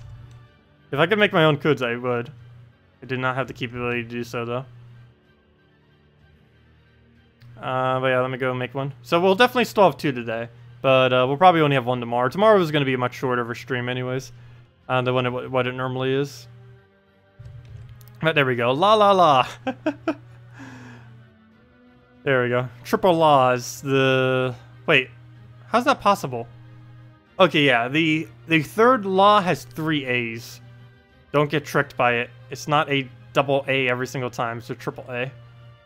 It's law double A, and law triple A are the laws. But anyways, there's the code. Let me go and get the thing for it. You use this on gemsofwar.com underneath the game code section. I'll get the link in 1 second. So let me go center that as well. It's going to bother me if it's off center the entire time. Even though I don't have to look at it, it's going to bother me knowing that it's like that. Let me see. There we go. Good enough. Actually, let me put it back one. Doesn't matter that much. I like to have it nice and organized. There we go. Okay. Now it will not bother me. Okay. So let me go copy paste this into chat for any of you that just want to paste it yourself. And so where you go to gemsofwar.com underneath game code to go use it. For your invite code, you go under settings and whatever your invite code says, you just put that in. It only works for PC and mobile, so do keep that in mind. And let's go use it ourselves. Put in our invite code or whatever yours is. Put in the redeem code that's right below us and say that you're not a robot. Redeem, and there we go, successful. And that gives the normal reward of, not that, it's our defend reward. I'm gonna go claim it though. And it gives the normal reward of 2 treasure maps, 1 gem key, 200 souls, and 2,500 gold. Let's go open up our 1 gem key, see what we get, and a void portal. It has impervious. I actually used to use this as my summoner quite a bit on my red day. If you use it with like a Valkyrie or a Dragon Soul or something, it's not that bad. The problem is if you don't get those souls, then it can't summon. But if you do get the souls, it has a 100% chance of summoning for only 12 mana cost. Which for Arena, for how good of a summon it has, a random Daemon, it's pretty decent. Also has Impervious, of course, which makes it really durable. So if they're running Devour spam, Deathmark spam, you don't have to worry about it at all, or as much. It's kind of nice. Really good against Krakens. Of course, Impervious is not functioning correctly now, so you can't really use that at this current moment in time. But when when Impervious is actually functioning correctly, it is a somewhat decent Guild War defend kind of troop thing that you can use. Tacet is just like Adrian, Monk, likes everything organized. Everything must be organized. No, I'm actually not too big on organization, but everything needs to be like a slightly certain way. It just makes it more helpful. I don't really get too paranoid about it. It's just, I don't know, I like things being like a certain way sometimes. And if it's not, it will just bother me to no end. I guess it's kind of like a little bit of an OCD kind of thing. Hooray for 200 souls when you can farm 380 souls per explore match in Urskea. I know, right? Yeah, redeem codes aren't supposed to be like a ridiculously huge amount of resources. They're mainly used for newer players, I would say, for the most part. The only particularly good thing in them for like veteran players, I would say, is the 1 gem key. That's about the most valuable thing actually within them. Well, we'll go and throw down the double purple, I guess. There's really no point in throwing almost anything down right now. I just take the brown instead. Oh, perfect. Exactly what we needed. Let's throw a blank Element Grim because we know it's going to miss. Now will set us up with the following turn. I wanted to cast it in that order to make sure that we would get the damage off the Element Grim. If I did the Dark Troll first, it would have missed and not gotten any damage. And then we still would have had to worry about the Element Grim hitting. It just gets damage applied a little bit quicker, in case we did end up missing, which it obviously was going to, or had at least a high chance to. And down it goes. Still a pretty fun team that I like using.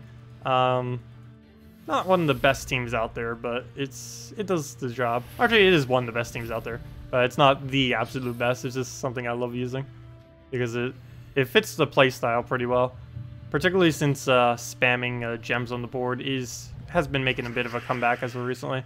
Or I should say extra turn spam. Not specifically putting a bunch of gems on the board, but anything that is capable of gaining a bunch of turns in a row is really strong right now. They're actually the strongest possible teams. It's why so many people run drain spam right now, is because infinite extra turn spam is the strongest team currently in the game. So same thing, we're going to throw the Elmagrim first. We actually got the extra turn that time around. So perfect. Put a bunch of purples into it. Let's see. Go throw another Elmagrim. That one did end up missing, but we did get all of our mana back, which is one of the important parts of it. As long as we do one of the two, it's fine. Ideally, we do both simultaneously, though. What's a good counter to Feldross? Cyclops, Drake Rider, Garnock? Isn't there a good Orc counter, I would assume? Pretty sure there's something with Orc Slayer. Is there not? Orc Slayer. Wait, is there not? Wait. Is there seriously nothing in the game with Orc Slayer? I did not realize that. Oops, that would be an equal sign. I did not realize there's no troops with Orc Slayer. Huh. Is there nothing that does more damage to orcs? I can almost guarantee there is something that does extra damage to orcs that would make for an okay counter. No, no, no, no, no. Do you? No. Well, technically she does something extra if they're an orc, but all it is 6 mana drain, or steal, I should say, which isn't really that worth it. I guess Skull Spam wouldn't be too bad against it. Entangling them and doing a kind of team like that wouldn't be too bad. Wisp Spam wouldn't be too bad. A double Wisp with like a Christine X and something else, or a Kraken with it, wouldn't be too bad against it. Yeah, I don't really think all orcs would be too big of an issue these days. It was a little bit bad when it was first added, mainly because there was like a 50% bonus that week. But other than that, past that point, it wasn't really that big of a deal at all. I don't know, just try running double Wisp against it, and then just build from there. It'd probably be one of the simplest ways to kind of get around it. Also, anyone just getting here, make sure to use the redeem code below. We did just post it, so it should still be active. We'll have another one later as well. And another one tomorrow. I'll go through the double brown. Yeah, a little bit going there. Let's see. Does Orc Slayer orcs, or the one slay everything and the orc? Not quite sure which one you're referring to with that. If you skull spam orc teams, wouldn't Garnock be able to summon something if you're not quick enough? That would end up happening. Generally, you just run a mana drain for that, though.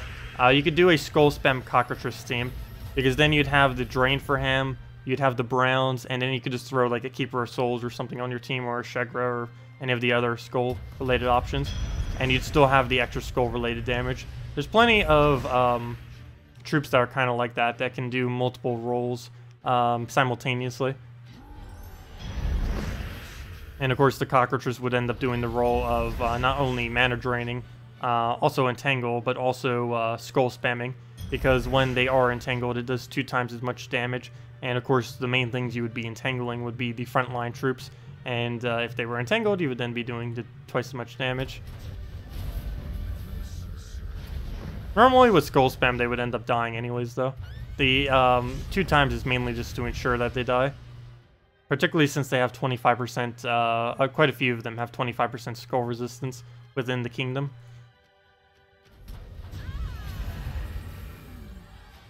But yeah, I think double Wisp would be the best way to go about it, most likely.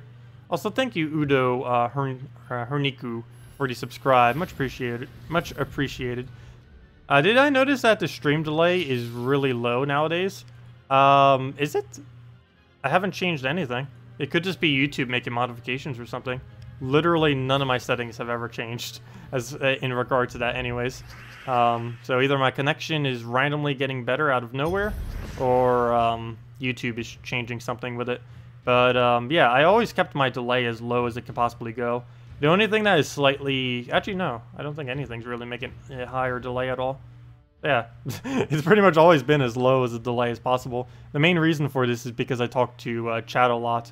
So generally with talking to chat, you would want to have as little of a delay on the stream as possible.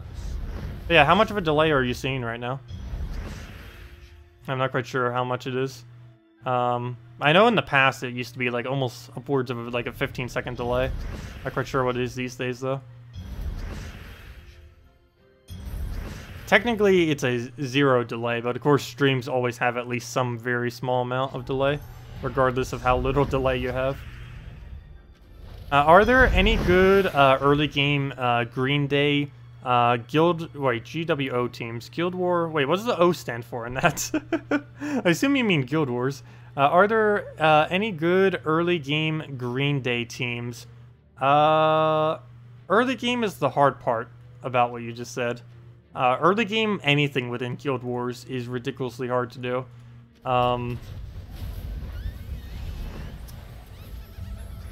I think you could if you go triple color and use a green seer.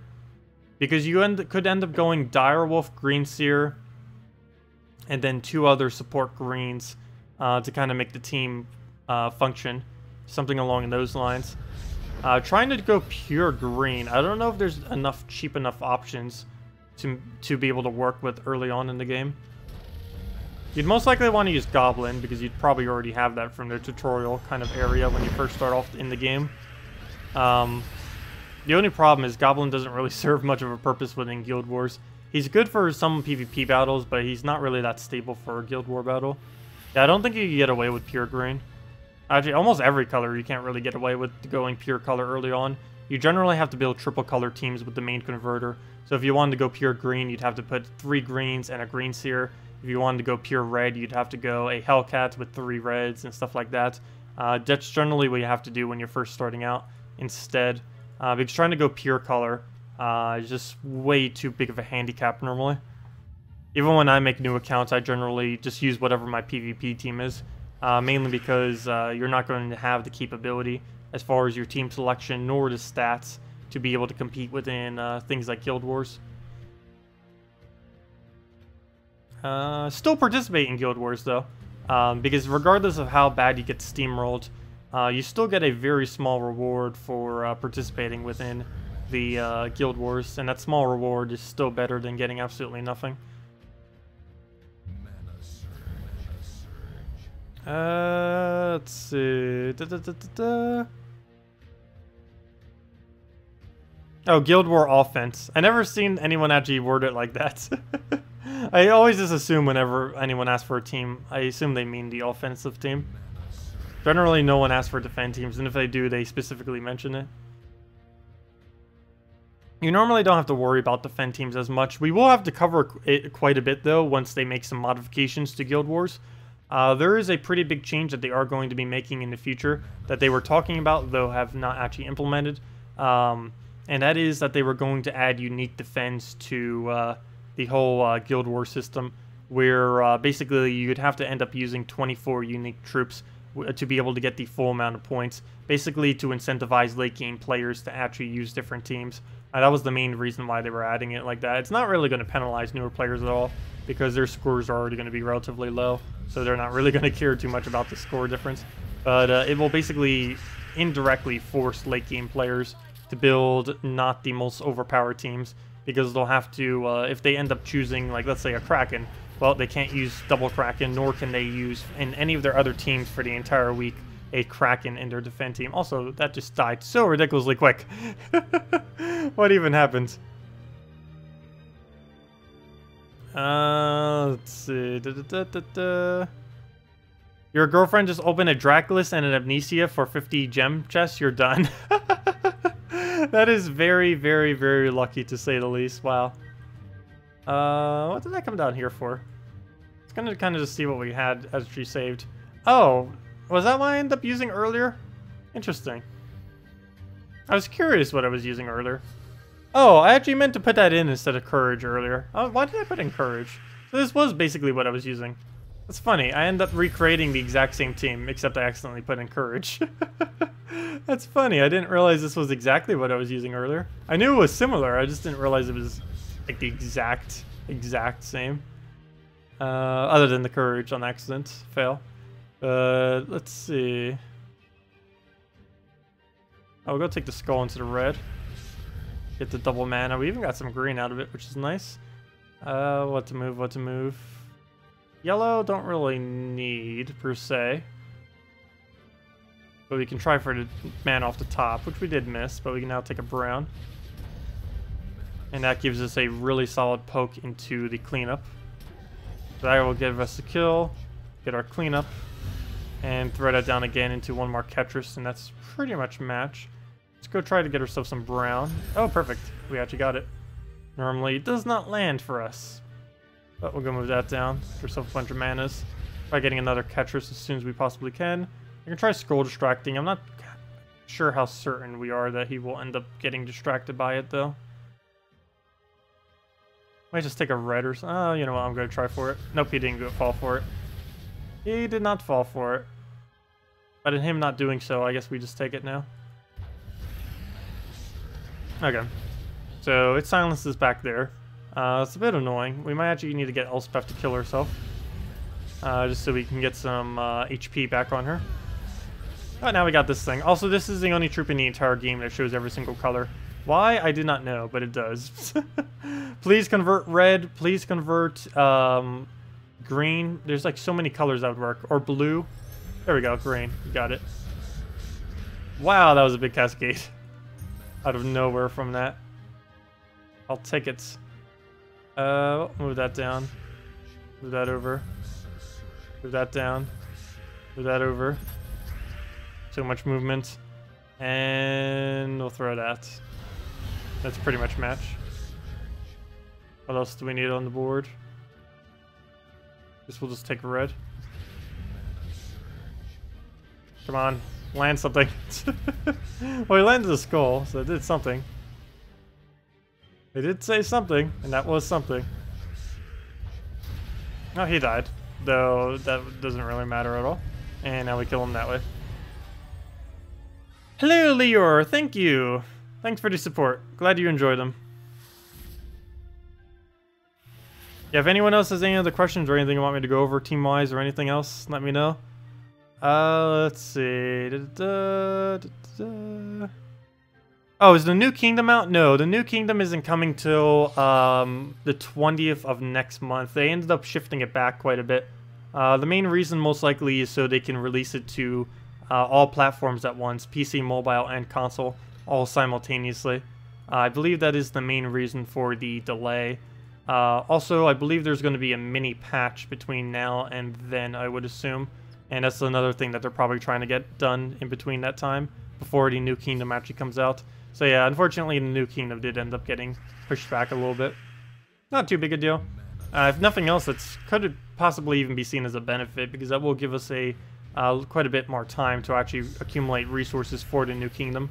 And given how the new key system is a little bit different, that will make it so we don't have to throw as many resources as we might need to do. Well, we'll still actually have to need to throw the same amount of resources, but you know, we'll be able to accumulate more than what we normally would be able to. Because I believe that's about almost a 3-month gap between kingdoms. I forget exactly how long it's been. Or at least for PC mobile. I'm not quite sure. For console, it would be a lot less, because they just got Urskea, I think, last Friday. Like 1 week ago, they just got Urskea. So, it's pretty recent since they got a new one. Okay, so we ended up getting our kill there. And there we go, we already got the double kill. I'll take it. A team with Scion and Ragnagord? Yes. It's actually my defend team right now. We can go run it in PvP. It's a little bit expensive, but you can run basically any variant around it. You can run almost anything behind those two troops. It's not really a matter of what you build behind it for the most part. Almost anything works behind it. But Scion, Ragnagord, Famine, Death is what I personally use. Hey, you can put like a KrissTigger Kraken. You can put just about any two troops you can imagine, as long as both of them are a damage source. Preferably one with some amount of board control. This one team particularly doesn't actually use any, but if you were to maybe throw in a KrissTigger or a Dragon Soul or something into one of these two, could end up working pretty decently. But yeah, the options are pretty much endless as far as what you can do with this team. It's just Scion, Ragnagord with any two. I would need to know what you have to really determine what two to really put there, based on what you might want, but this is why I normally run with it. You can't really go wrong as long as you put the damage in there. Because you have all the mana generation, you have the disable off the front line. Everything else comes from your last two troops that you want to put in. Yeah, we'll throw a Scion down, why not? Just to make sure that goes down a little bit. Not that needed, but... Oh, come on, he got all of his mana from that. That I did not want to have happen. But now we can start taking that out by taking skulls and stuff. So So we'll go poke it real quick. Go and get some explosions on like blue or something, just to kind of keep it going. Maybe get a Scion here and there, and maybe a Ragnagord. Throw it down on some purples. That gives us a death mark into the famine if we want.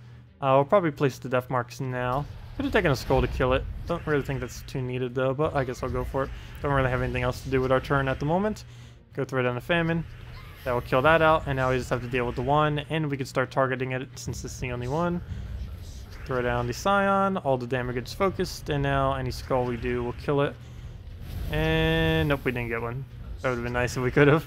We're actually short to cast every— oh, it has 1 HP! It is 1 HP. We can just kill it with Rag. And it gains magic. There we go, we killed off of that. I'll take it. You have no famine. Another option, you could run Salvani Mora. You can run Cockatrice there. You can run— actually, Cockatrice might be too much for disable. Let's see. You can definitely run Salvani Mora. You can run the new Goblin there as well. The yellow-green Goblin. What's her name again? We just fought her the previous battle. Grapple Hook or Grapple Pot? Whatever that new Goblin was that came out the other week. You could use her there. There isn't really too much other than her that you can use as far as green-yellows. Green-browns, it would mainly just be Salvani Mora. And brown-yellows, I don't believe have any option that actually work there. There's very few damage sources that you can fit if you did have the Death, but not the Famine. But yeah, the Grapple Pot would be the best one if you happen to have her laying around anywheres. It's the new Goblin thingy. I don't think I actually have a team saved with the Goblins, but let me go make one real quick. If we— there she is. That one was the one I was referring to, but let's go make a bunch of Goblins real quick. I don't think I have it saved, so I might as well go mess around with them. Fizz. Of course, they did get nerfed, but still. They're still glorious in all of their power. And we need a Nobbin Brother. You guys have probably been seeing them like crazy anyways. I could throw a Queen Mab into this team. I think we're going to go double Fizz though. Just keep it fizzy. Keep it nice and fizzy. And we'll just go blue-purple because we're using double of them. So we might as well double up the banner into them. And just go from there. Oh, we're up against Wisps. That could be a little annoying. Wisps are always annoying.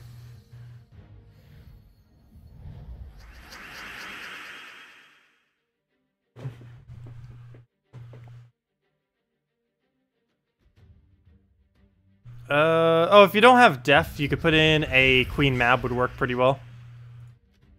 In that case, if you needed to go replace out that instead. I think the Def is a lot easier to replace out than the Famine from that team. Because there's a lot fewer options that you can do to replace out the Famine.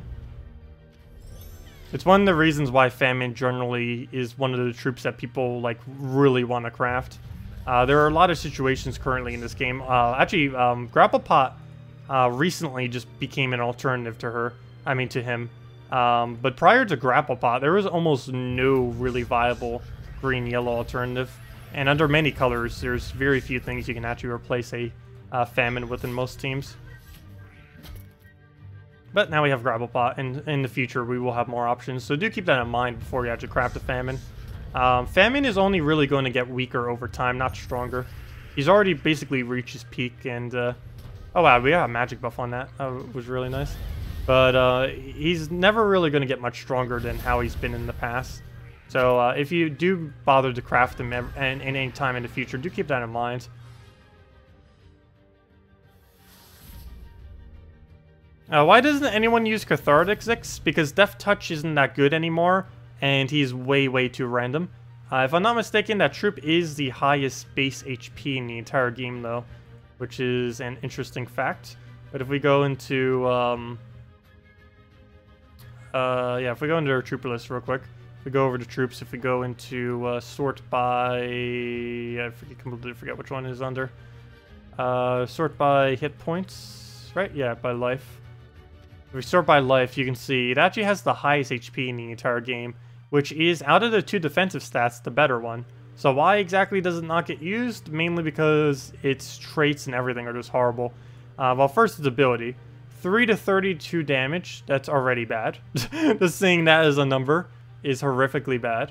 It's 11 mana cost, which is not the worst for it, but given that it doesn't really do too many good things on top of that, it's not really worth it.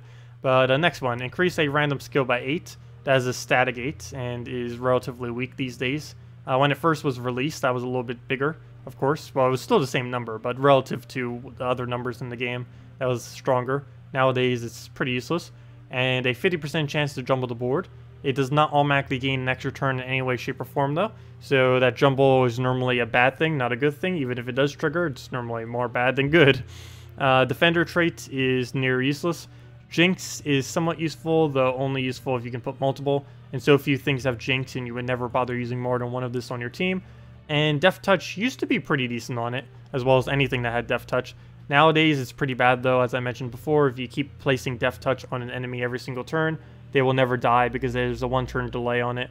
And if you keep reapplying it, it just keeps redoing the 1-turn delay. So, yeah, there's really no point in using this thing. It's nice that it has the highest HP in the game. But generally, if someone's going to run something for having the highest HP in the game, they will run a green slime or humility instead.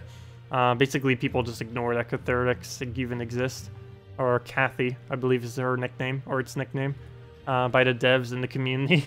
But yeah, if you wanted something to have the highest HP, you generally just go with one of these two. Most commonly, just humility. Because with its regeneration and everything, it's actually technically the highest HP in the game. Because if you consider the fact that this has regeneration and this doesn't, this technically would end up having more over time.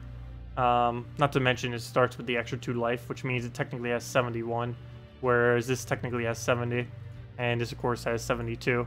So it's really only 1 off, plus it has regeneration, so it's basically 0 off.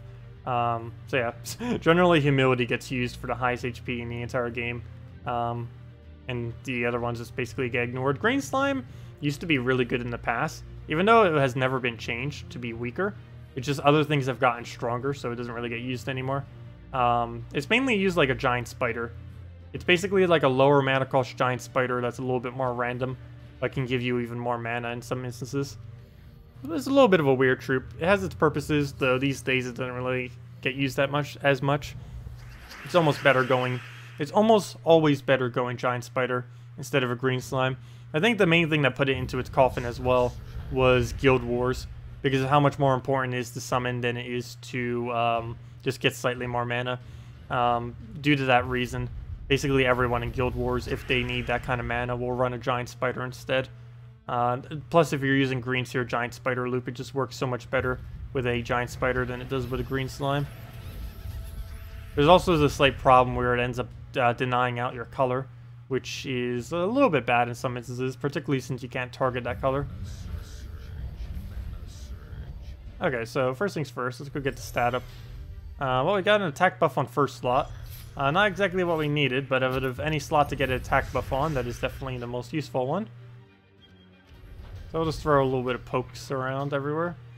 I can go make him Skull Distract as well if we want. Only problem is taking a yellow is almost pointless, so I'm not going to bother.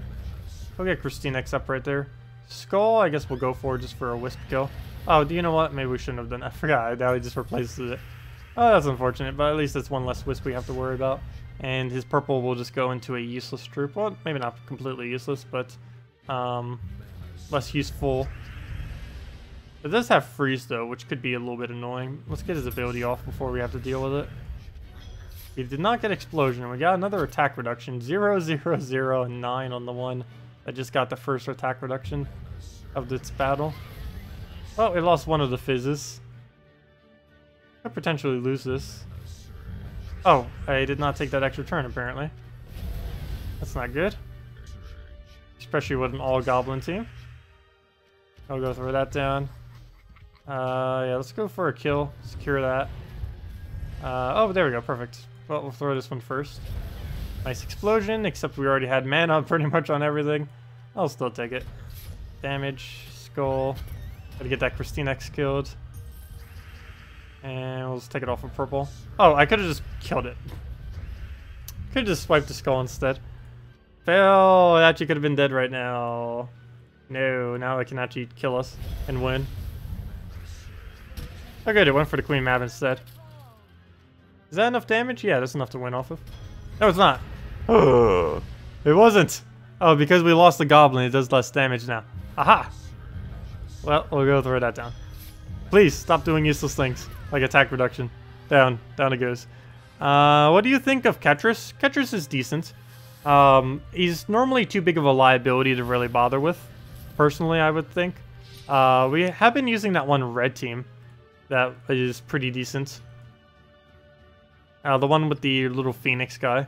The Princess Elspeth into the red sacrifice into the Ketris kills. You end up using the phoenix for cleanup on the Ketris. You just throw this down, get a bunch of manas, snowball from there. Ideally, that would have been an extra turn.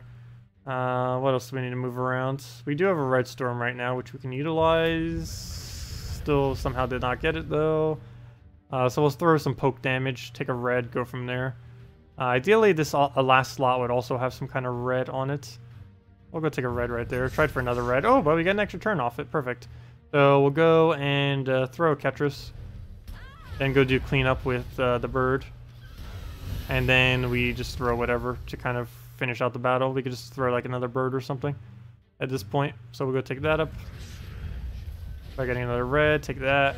And bird for the cleanup. Yeah, Ketris has its purposes. Really high liability though, kind of like a guard's avatar in a way. Where personally I prefer guard's avatar more, mainly because it gains more of a benefit from its stats. But yeah, if Ketris loses anything, HP, armor, anything, even attack, it loses damage potential.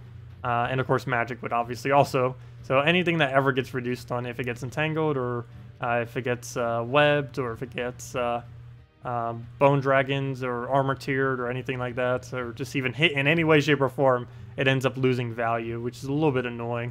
At least with something like a guard's avatar, you know, okay, if it gets hit on armor, that's the main priority of keeping safe, and as long as that stays safe, you'll have a decent damage.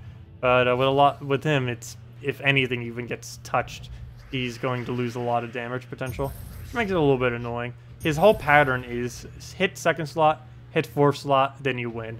It's basically him in a nutshell of how you end up using a Ketris these days with how it functions.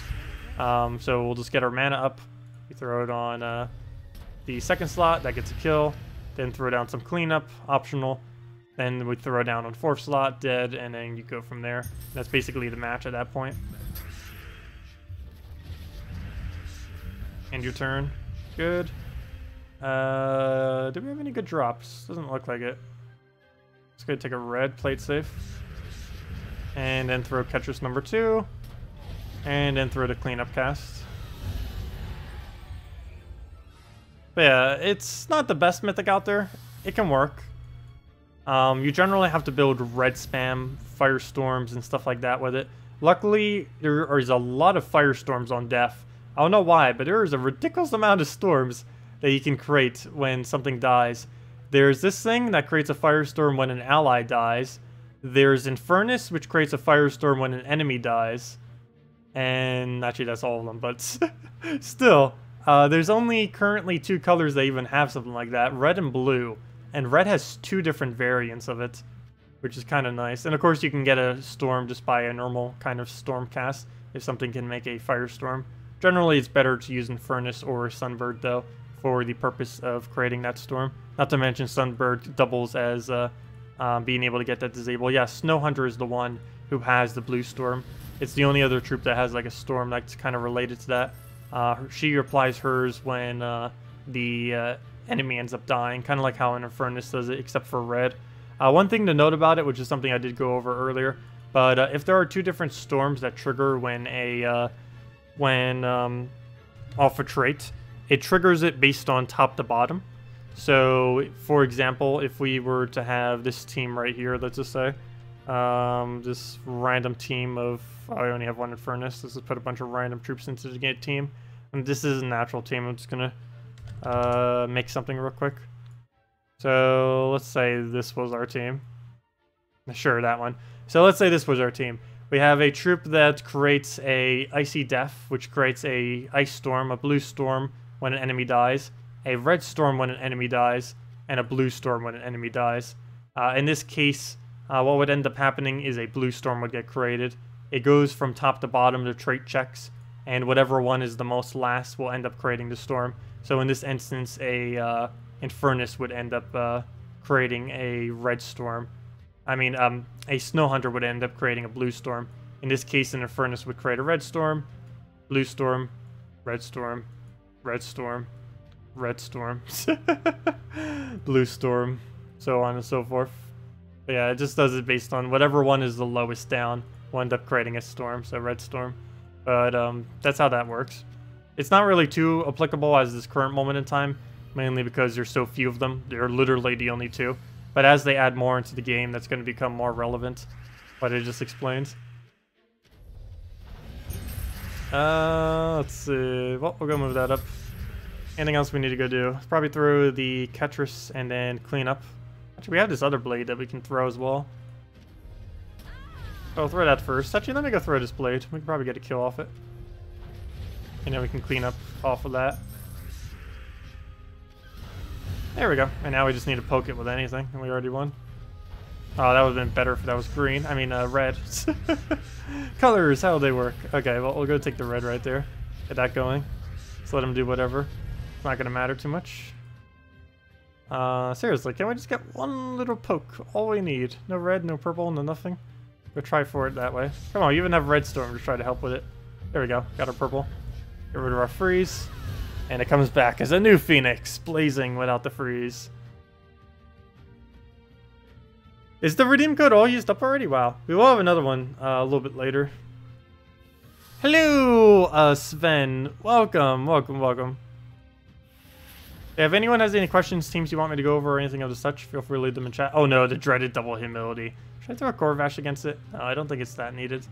Let's go throw, let's throw a Justice team, actually. We can devour him from the back. Oh, he might be using Death Knight class, though. That'll be a little annoying. Not too big a liability, though. Oh, no, he's using that Orb Weaver class. Which is also somewhat annoying. I think he deliberately made that team just to annoy people. Because he has a 50% chance anytime he takes damage to summon an Orb Weaver, which doesn't even work for his team. Normally, if you're going to do that, you need to use troops that have a bunch of like red and stuff on your team. Anyways, let's go throw down brown right there. Get that rolling. Throw this upwards. Get a Kraken down. Nice. Get our Devour. So that leaves that an opening so we can start attacking it. Move the red over. Throw that onto the green. And then we can just Queen Mab into the skull right there. There we go. Very nice. And down it goes. Justice Day. Still as strong as it's ever been. Hello, Lever or Leor. Let's see. When you had the Glacial Peaks event, you ended up getting 9 Borealis and 0 Queen Mab. Ouch. You opened your keys in small increments. Would the drop chance improve? Oh no, there is no improvement in drop chance when opening 50. Generally, you do want to open in 50s though, not because it has any drop chance difference, but because it's cheaper. Whenever you open any gem-related key in bulk, it is cheaper as far as how many gems it costs. But as far as the actual drop rate, no, there is no impact on the drop rate. So, yeah, you don't need to bother with it.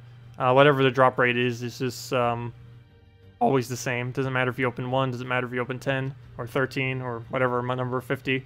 It's always the same drop rate for all of them. I can't actually show the price difference. Actually, I can on VIP chests. But you can see, this is the only benefit it has from buying bulk or doing bulk at once. Is if you're buying them specifically out of gems, they cost slightly cheaper. So for example, you can see one chest under VIP costs 50, but then we save 25 gems, which is what, 2.5 gems each, and then we save like what, 5 gems each or something, somewhere around there, when we buy it for the higher bulk. So that's the only real difference it has. So yeah, you don't really need to ever worry about, like, for example, these keys right here.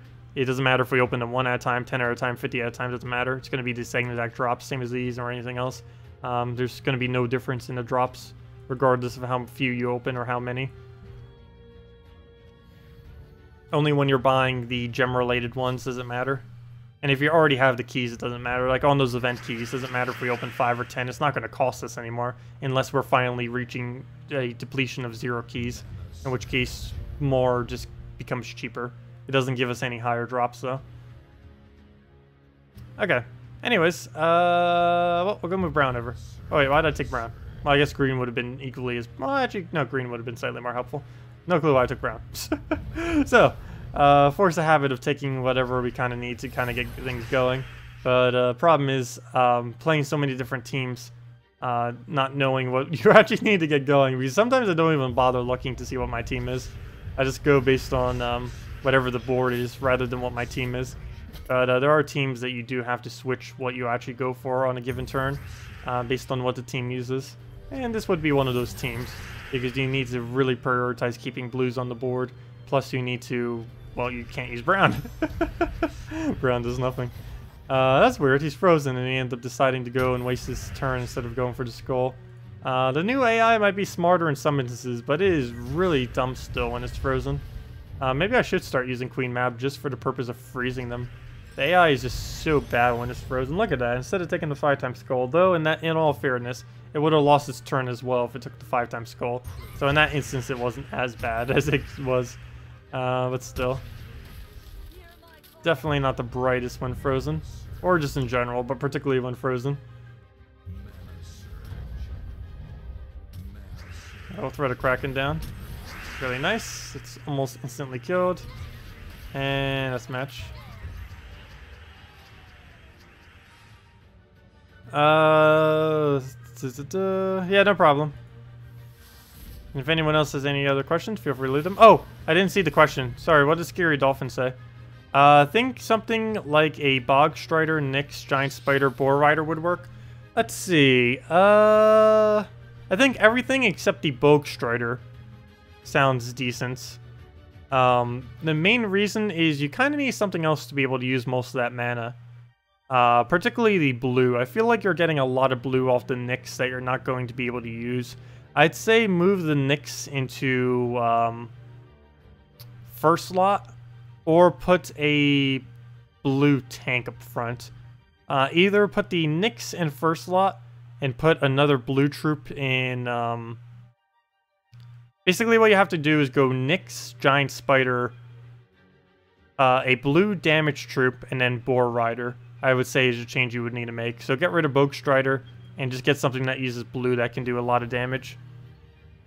Also, hello SBM. I also end up missing that. And hello Inhuman. Welcome as well.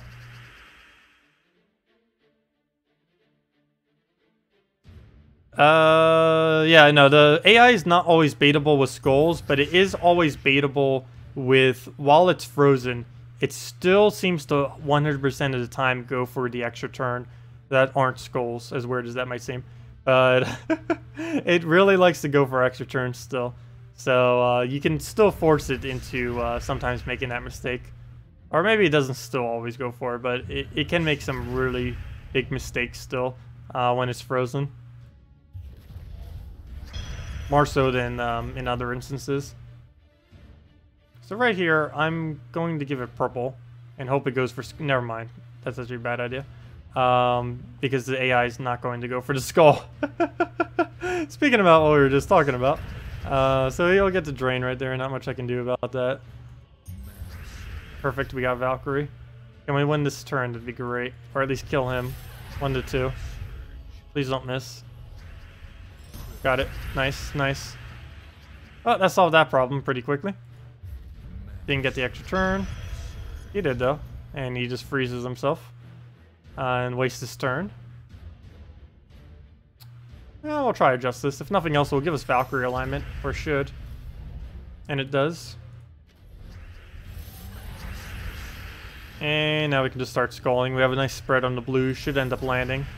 Well, we landed a skull. Didn't land any blues, though. But that's still enough to take it out. Hello, Tayak. Welcome. Welcome, welcome. You wish the devs add AI and learning traits and the game would be much difficult. Oh yeah. Make it ultra smart AI. The AI does definitely need a lot of improvements in a different ways. I believe they will be kind of overhauling it a bit in the future. Not quite sure specifically what they're going to be doing. I know they've had a lot of plans with AI. Right now they basically just copy pasted what was over on console. But I know that they have had plans to re-renovate the AI in the future. They just haven't really had the time to get around to it. Okay, well, we'll go take the green right there. Go for skulls and see what we can keep doing from there. I didn't get our extra turn, but we'll just let him do whatever off the goblins. And get nice little pokes. Everything else on the board we'll kind of just let sit. Blues don't really need skull. Good kind of poke. I guess I don't think that gives them anything, does it? No. Oh, yes, it does. 4 times blue right there. Hello. Well, we'll go throw the Kraken down. Did get the extra turn. Really nice. Queen Mabbit, and that is match off the skull. Off 107 damage skull, now 110. How long is today's stream? We'll probably be going for about another hour and a half, I'd say. Most likely. Probably have another redeem code in about an hour or so. Tomorrow's stream I'm going to have to cut really, really short, unfortunately. There's something I need to do by noon. We'll probably start around 10ish. Might start a little bit earlier if I happen to be up at the time. But yeah, we'll be going to about another hour and a half. And tomorrow will be only about a 2-hour, maybe 3-hour stream. Because I have something I need to do by noon. It's either going to be this Saturday or this Saturday and next Saturday. Not quite sure. I'll find out soonish.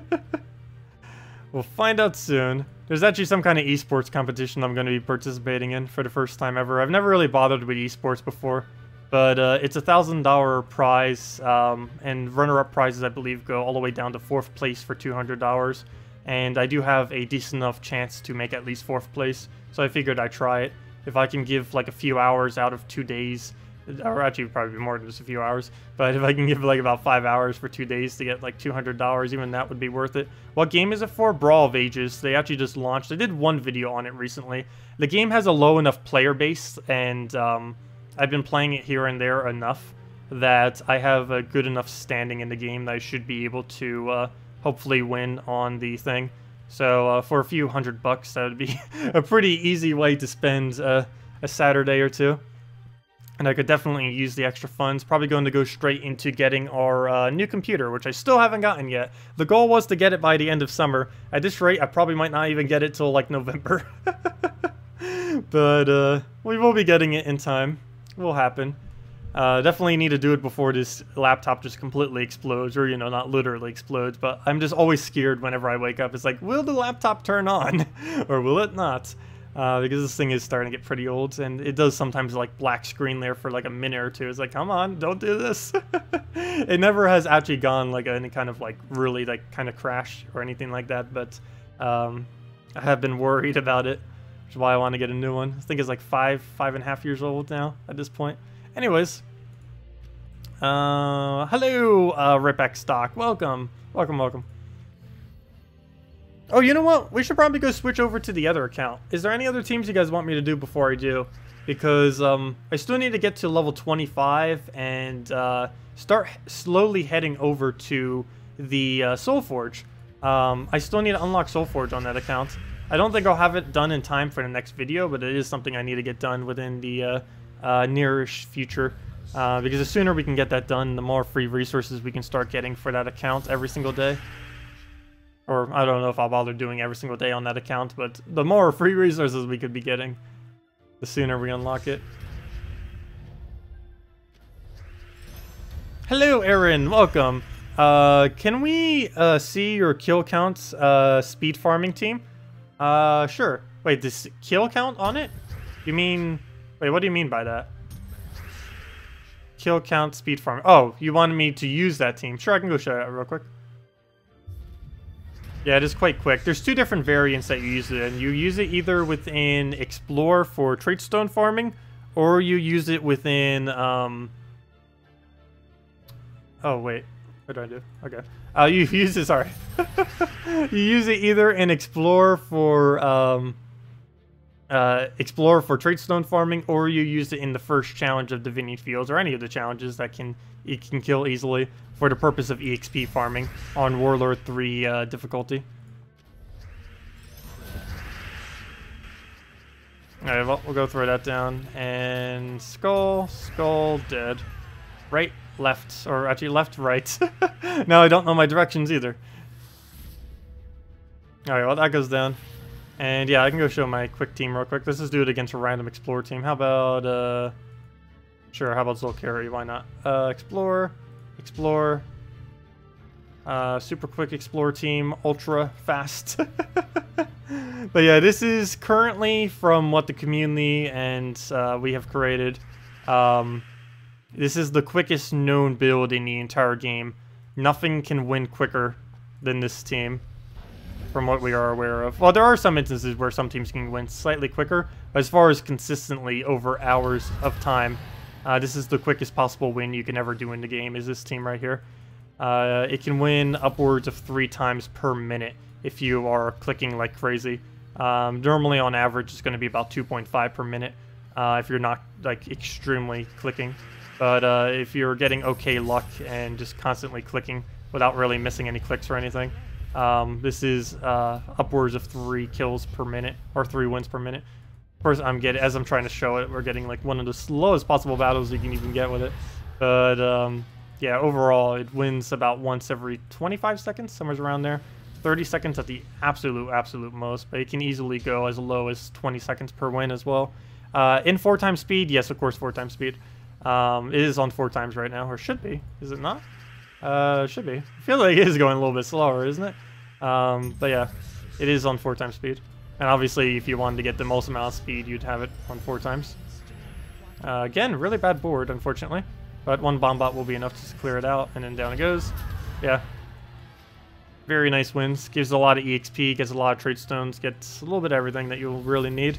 Gets some gold. Doesn't really give you many souls, though, I do have to say. That's one of the main things that it kind of lacks in giving, unfortunately. But other than that, gets the job done. So we can just throw that down. Boom. That's what it's supposed to do. Boom. Dead. Oh, Element Grim lived. That's unfortunate. Black Manacle clean up. Boom. And even when it goes bad, it still can go good like that. So yeah, that's basically this team. Forever asked about it. Oh, it has amnesia, so that's going to slow it down again as well. But for the most part, it can one-shot the entire enemy team. If it doesn't, 2-shotting isn't that bad. Oh, that complete miss. It didn't really go for anything, though. And then we just Black Manacle. And yeah. Does it require the hero to be traded using a specific weapon? Yes and yes. Hero being fully traded isn't necessarily mandatory, but it definitely helps speed it up a bit. I believe it's only about 2 wins per minute, not traded, which is still really decent. But you can easily get an extra 0.5 wins per minute by having the traits fully traded, because it gives half mana to both the hero as well as to Black Manacle, or to the bomb bots and to your hero. As far as weapon, use one of 2 weapons you have to use, either Black Manacles or War and Peace. Black Manacles you get from 40 brown, 40 purple mastery. If you are far away from being able to get 40 brown, 40 purple mastery, you can also get it from completing out the Adana Kingdom and then completing out the Kazale Kingdom. When you do that in this order, you'll unlock a special quest line at the end of Kazale after you complete out Adana. And that special quest line at the end of it will give you the War and Peace weapon, which is basically like Black Manacles, except not as good, but for the purpose of this team, it'll essentially serve the exact same purpose of what Black Manacles does. Black Manacles is 1 lower mana. I believe it has 1 higher damage as well, or 2 higher damage, and it also has a 20% chance to devour, which is actually one of the main things you actually want from it, mainly because if a battle is going slower, and like right here, sometimes if it revives, you'll want to have the Devour chance to clean it up. It just makes it go slightly quicker. Not really too big a deal. If you did have War and Peace, you'll probably notice almost no difference whatsoever using War and Peace compared to Black Manacles. But this is about as optimal as you can possibly get the team. As far as the minimums, Elspeth fully traded is essentially the only thing you need as far as traits. Everything else is kind of optional. Bombot doesn't use any traits at all, so you don't even need to worry about him. Unfortunately, he has the cheapest traits of them, so the fact he's the one that you don't need to trade at all is a little bit unfortunate, since he is the cheapest, so I think you basically would have him traded anyways. But yeah, you don't need any traits on him. Elspeth is 100% mandatory to have fully traded, otherwise it's not quick enough to even be viable. Oh, I'm not even using Mechanist class right now. Well, case in point, you don't even need Mechanist to make this work. I was wondering, like, okay, why is it going slightly slower? Fail. I'm not even using mech. I'm so used to using it as my default. Forgot I switched to Assassin. Well, case in point, you don't need Mechanist fully traded. Fail. But yeah, ideally, you'd be running Mechanist class fully traded. The main reason for this is as a 50% mana that gives Bombot to 5 mana and Black Managle up to 7. Or if you're using War and Peace, it gets it up to 8. And also Troglodyte. You don't need to be using Troglodytes, but it's good to have. Just because it gives 5 stats to all allies. Amount for your efforts for creating all these many Gems of War uploads. Thank you, Sven. Much appreciated for the $12 donation. Helps out a lot. Thank you for that. But anyways, I think that answered the thing from earlier. But yeah, thank you, Sven. Much appreciated. That is a pretty big facepalm. Well, this goes to show the point of you technically do not need fully traded mech to make this team work. It's Elspeth that does basically everything for you. But yeah, case in point. You don't need the fully traded mech. It does help a lot, though. It helps with the consistency over an hourly rate. Like, if we just compare, like, 1 or 2 battles that go really well, that's not really representative of how it goes over an exact hour. I have done quite an extensive time test with this kind of team and a few others, and the verdict is that with fully traded mech is, and plus the Black Manacles and all that, is the quickest possible team in the game. With mech is the only difference. But, yeah, it is definitely the absolute quickest, and it probably will be for the foreseeable future. I can't really foresee them adding anything else to the game that would really make the team work much quicker than that, unless they add some kind of empowered that just literally wins the battle almost instantly. There isn't much quicker that you can really get than that. What's my yellow rush? Interesting. This team actually did end up working decently. Someone ended up suggesting it earlier. Hello, Aaron. Welcome. What are you using for PvP now? I'm using so many different things in PvP these days. We kind of just been shuffling around all over the place. One of my preferences is still using the Gorgolfa KrissTigger, Dragonsoul KrissTigger though. It's been one of my favorite for a while now, and it's still one I go with. It's a variant of the all dragon team, which is why my slot still says 4 times dragon. The variant of it would be Dragonian Monk, or the 4 times dragon version of it is Dragonian Monk, KrissTigger, Dragonsoul, and Sylvain Mora. But this is the protective, go super quick, kind of spam all the explode kind of teams version of it. It's not the absolute best thing in the game, it's just one of my teams I kind of like using. Quite a few people, I believe, also use this team as well. It's the Gorgolfa KrissTigger Dragonsoul combo is a pretty overused combo. You don't really see it on defend because Gorgolfa is ridiculously bad on defend, and most people later in the game are aware enough not to put Gorgolfa as on their defend team. But as far as this triple combo, it's something that works really, really well with essentially everything. It's pretty straightforward in using as well, and a lot of people just like using it, including myself.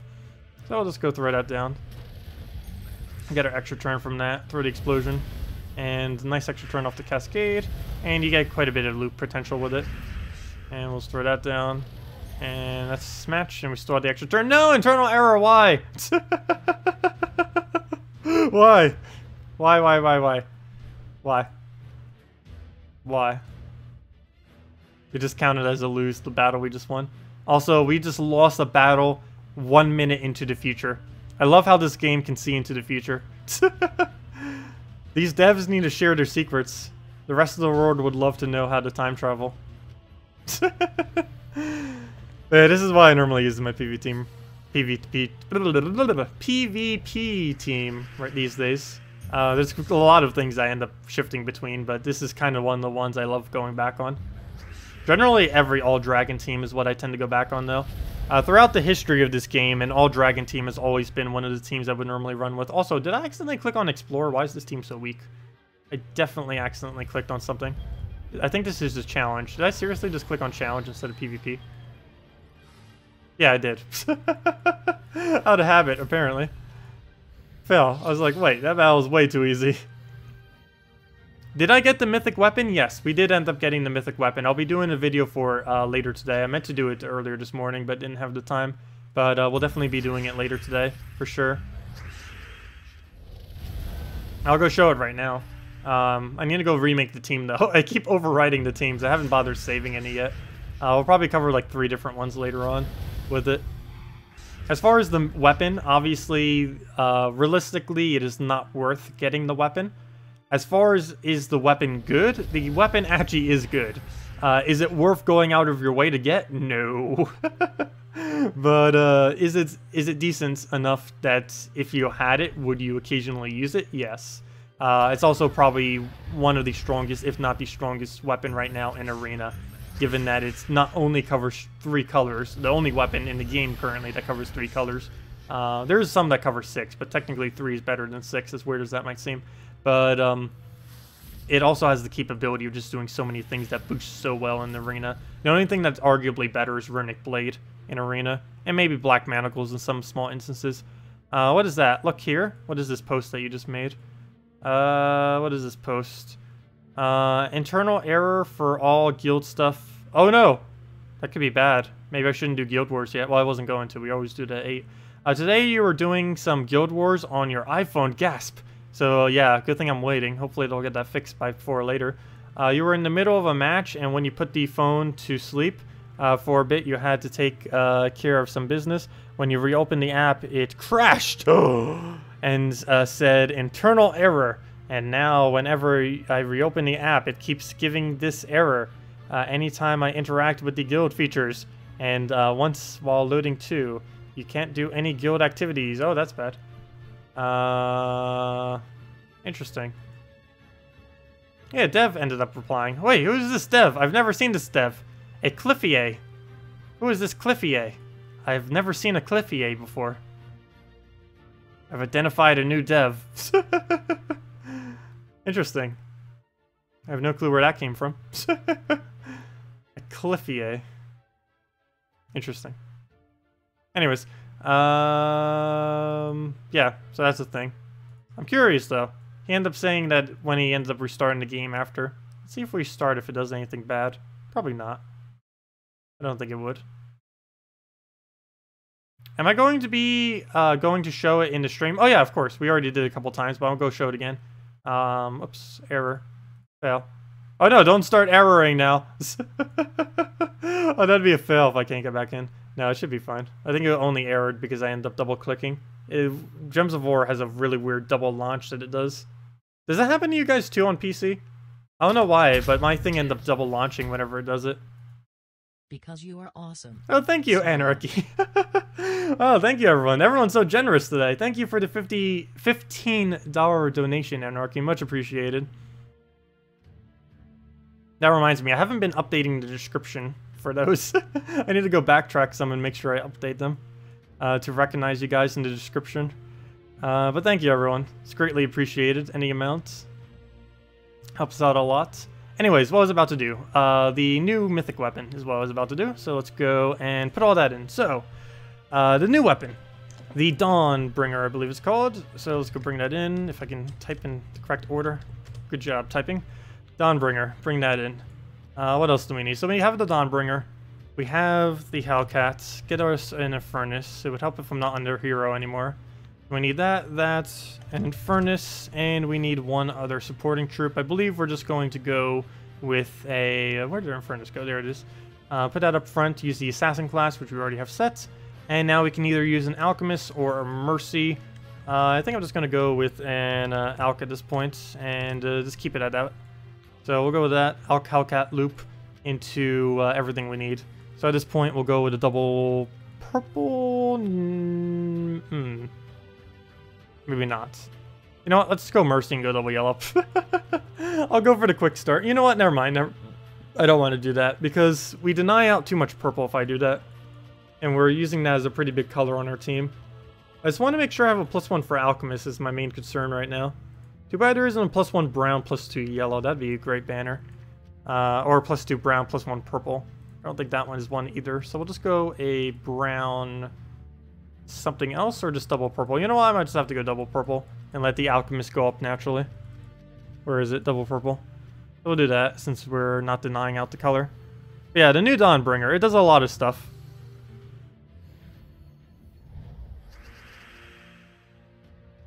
Yeah, I'm down to 73k souls. It ended up burning through 1.3 million souls to get this weapon. It is obviously not cheap by any exaggeration. It is an extremely, extremely expensive weapon. It's actually probably one of the most expensive things in the game other than the Mythic of Exynos, or whatever his name is. So this weapon, what does it do? It deals damage to all enemies. Well, most of you have probably already seen what it does, but obviously we're going to be using it now. But it deals damage to all enemies, boosted by all yellow troops at a 2x boost ratio, which is why I want to run with things like Hellcat and Furnace. Also, the other reason why I want to run with stuff like that is it gives 2 magic to your hero if there are 13 or more reds. This is a pretty trivial amount of extra magic.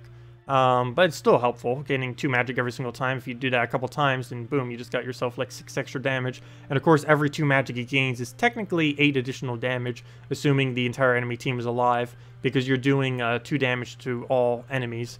So that spread about all of them's 8. So that's actually, even though it might seem like a small number, it gets quite a bit of value out of it. It also gives all allies barrier, and that's automatic. And I've actually been finding that to be quite a bit more powerful than I think. Because if I'm not mistaken, this is one of the first or possibly only things in the game that does a lot of damage while simultaneously barriering your entire team. It's kind of nice.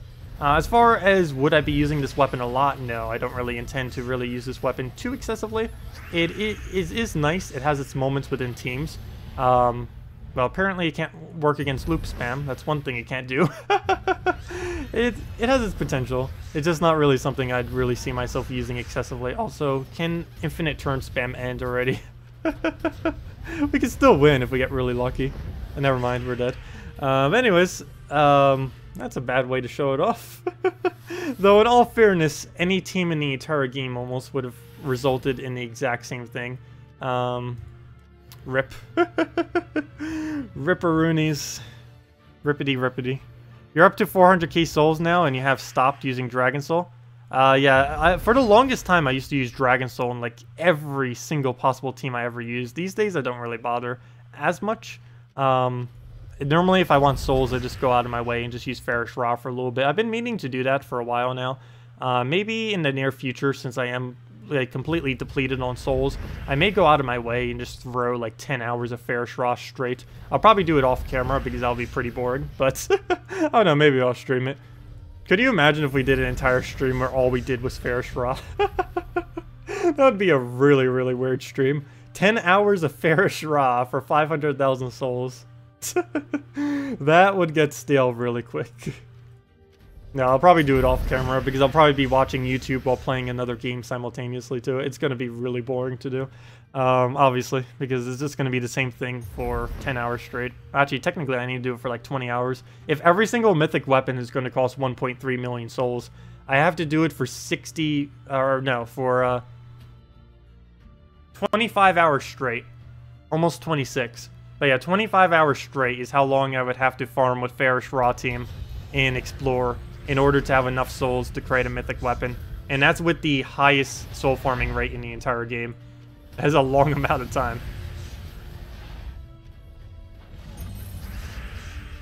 I don't know, maybe we could stream it. It's something we'd have to do anyways, so. Oh yeah, the redeem code has run out. You know what? Let me actually go get the other redeem code out at this point. Let me go get that. Let's see. Redeem code. Somewhere's in all this mess. Also, we are only going to have one redeem code tomorrow. It's also going to be a shorter stream tomorrow for any of you that didn't hear me mention it earlier. It's mainly because I have something I need to do at noon, so it's going to be cut off quite early. I'll try to see if I can get the stream started a little bit earlier than normal tomorrow. But yeah, we are out of redeem codes now. We have this one redeem code, and we'll have another redeem code tomorrow. Unfortunately, do not have 2 to give out tomorrow because we have 1 left after this one. I need to make sure I get some more from Salty. She'll be back on Monday, so hopefully she'll have them then. So put in the redeem code. Oops, I'm doing it wrong. Let me go and give this to you guys first. It would help if I go and give it to you guys before I go use it myself. Let's see. Let's go put it into the interface. Redeem code, and boom. There you guys go. There's the code. Let me go center it some. Good enough. Yeah, right there is fine. So it's like Shriek something something. I believe it's just random letters. Though it looks like it does say Shrieks. That could just be complete coincidence, though. Pretty sure that's just complete coincidence. But anyways, there is the code. Here's where you use it. You just go to gemsofwar.com underneath game code. Yeah, I guess we could stream it at some point. Not quite sure when we're going to do it, though. If we do end up doing something like that, it will probably be on a Wednesday. And I'll just kind of start at some random time, and we'll just kind of chill the entire day while Farish Rawing everything like crazy. It will take forever, but it is something we need to do. It definitely won't be a 20-hour stream. It'll probably be like 2 10-hour streams or 4 5-hour streams or something. Who knows? But it is something I need to get done before they release the new Mythic weapon. Because the main thing that's going to be holding me back when a new Mythic weapon gets released, assuming it costs exactly the same as the current Mythic weapon, is going to be the soul cost. So if we do the souls ahead of time, we won't need to disenchant our troops, and we won't have to go out of our way once we actually get whatever update brings the new weapon. So, yeah. Anyways, redeem code below is usable. Let me go claim it myself. You claim it at gemsofwar.com underneath game code. For the invite code that you need to put in, whatever your game says, as soon as you go under settings, that's what you put there. Don't put mine, put whatever yours says. It does only work on PC and mobile, so do keep that in mind. Any console players, unfortunately, does not work for you. So just put in your invite code, put in the code, which is below, say that you're not a robot, and redeem. Unless you are a robot, in which case I don't know. But gives the normal reward, which is 2 treasure maps, 1 gem key, 200 souls, and 2,500 gold. Let's see what you get from the 1 gem key. Come on, legend or mythic. No, it's really unlikely. Spider Queen, decent drain. One interesting thing about her is she actually has a web into a drain. So with the web, very few things actually use web. I wish they would expand upon this mechanic because there's a lot of troops in the game that would counter, particularly Draculus.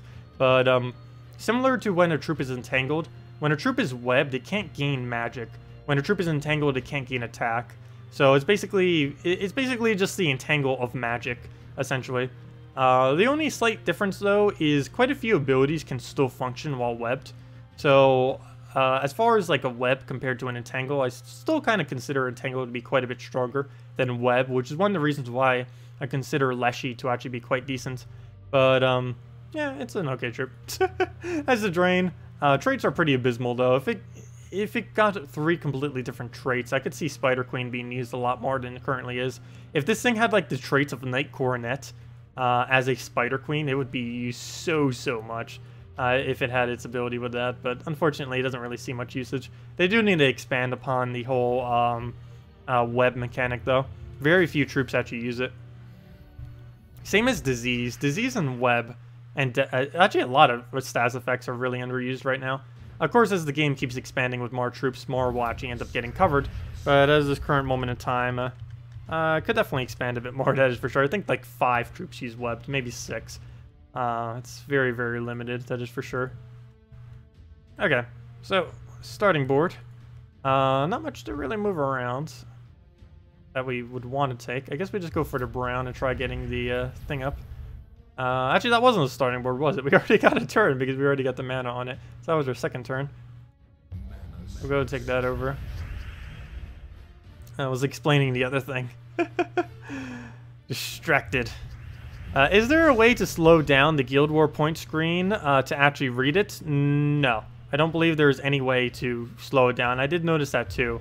Luckily, I don't notice it as much because since I'm streaming every single time I'm doing the Guild War battles, since I'm streaming it, I basically don't need to worry about seeing it because it's recorded.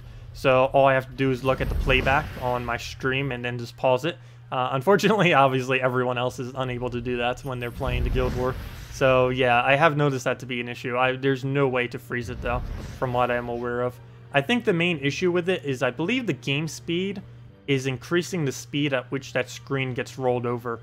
I am pretty sure. And since everyone's rolling on like 2 times or 4 times game speed, the screen goes way quicker than what people can actually read it on sometimes, particularly if you're not paying attention when you're actually winning. Or if you just randomly win out of nowhere, and then it's like you look back at the screen after you just won, after your cascade, and it's like, or if you're on your phone or something, I'm like looking down as if it's a phone. But it's like you look back, it's like, oops, the screen already went by. I didn't even get to see how many points I did. But yeah, the screen does roll by really quick, way too quick to actually really be able to see it. Oh, there we go. Nice and furnace cast right there. Wow. Surprised we didn't get a map out of that. That was a lot of cascade right there. Is there any team that uses Krog? No. The easiest answer to that is no. Krog is basically dead content, even after they give it impervious. They did rework it somewhat to make it, like, not useless, but it's still not really worth using. Wait, oh, it's C-R-U-A. I'm not used to U being before an A.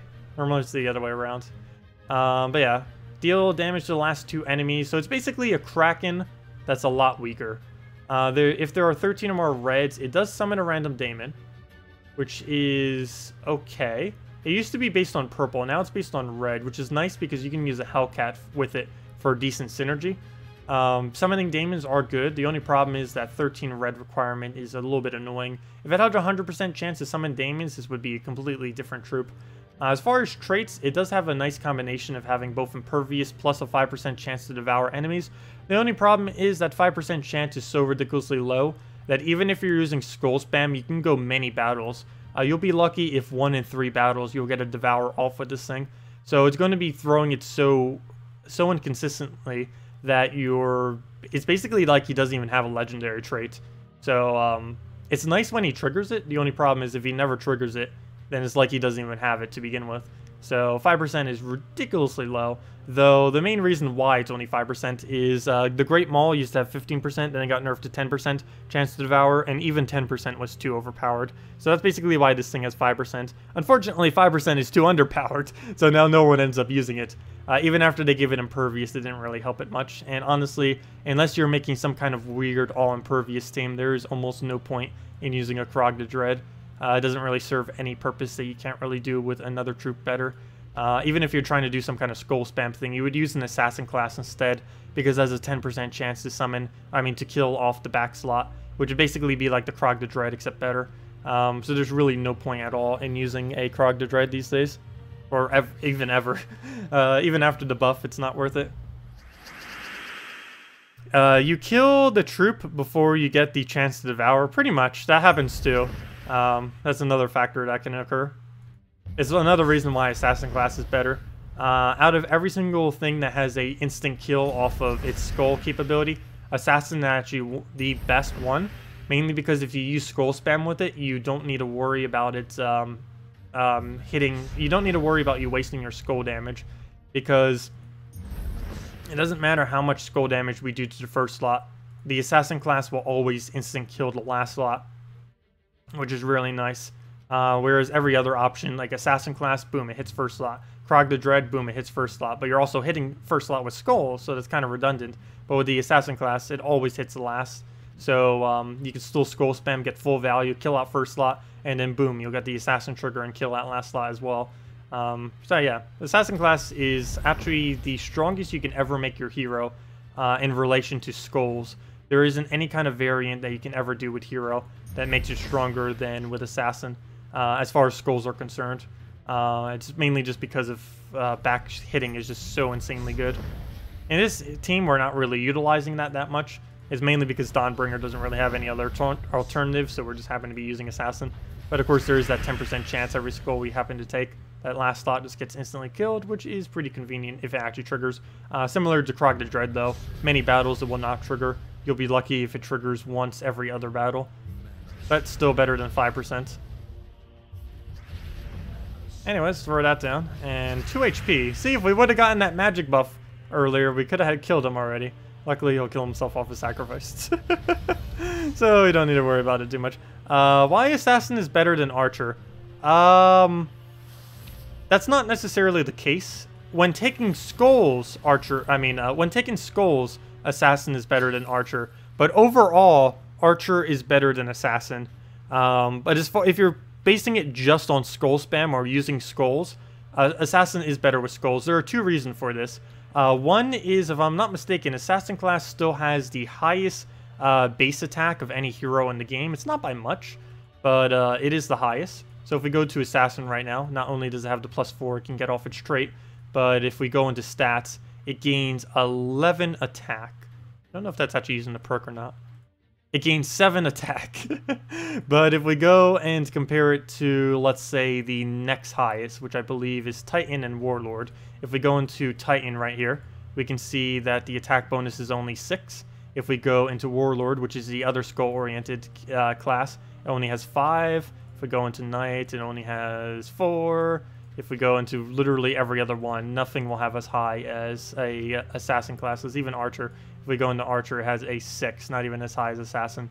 So not only does Assassin have the highest attack bonus of any class at a 7, it also has the 10% chance to kill last slot, which, as explained earlier, when you're doing skull spam and stuff, your skulls are already hitting first slot, so you don't need an instant kill on first slot.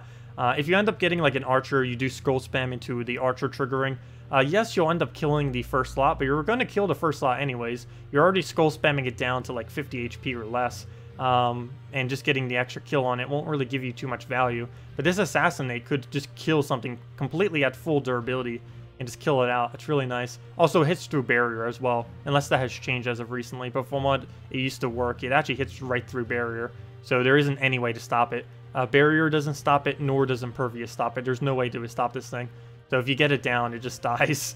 It is quite potent. As far as Archer class is stronger in the instance that it's better at casting while still being good at doing skull damage, because the main thing that's really nice about Archer is it starts with half mana.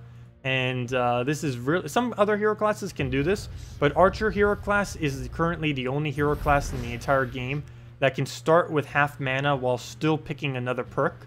Every other hero class in the game needs to pick a specific type perk, like the Mechanist class needs to be a mech in order to gain half mana.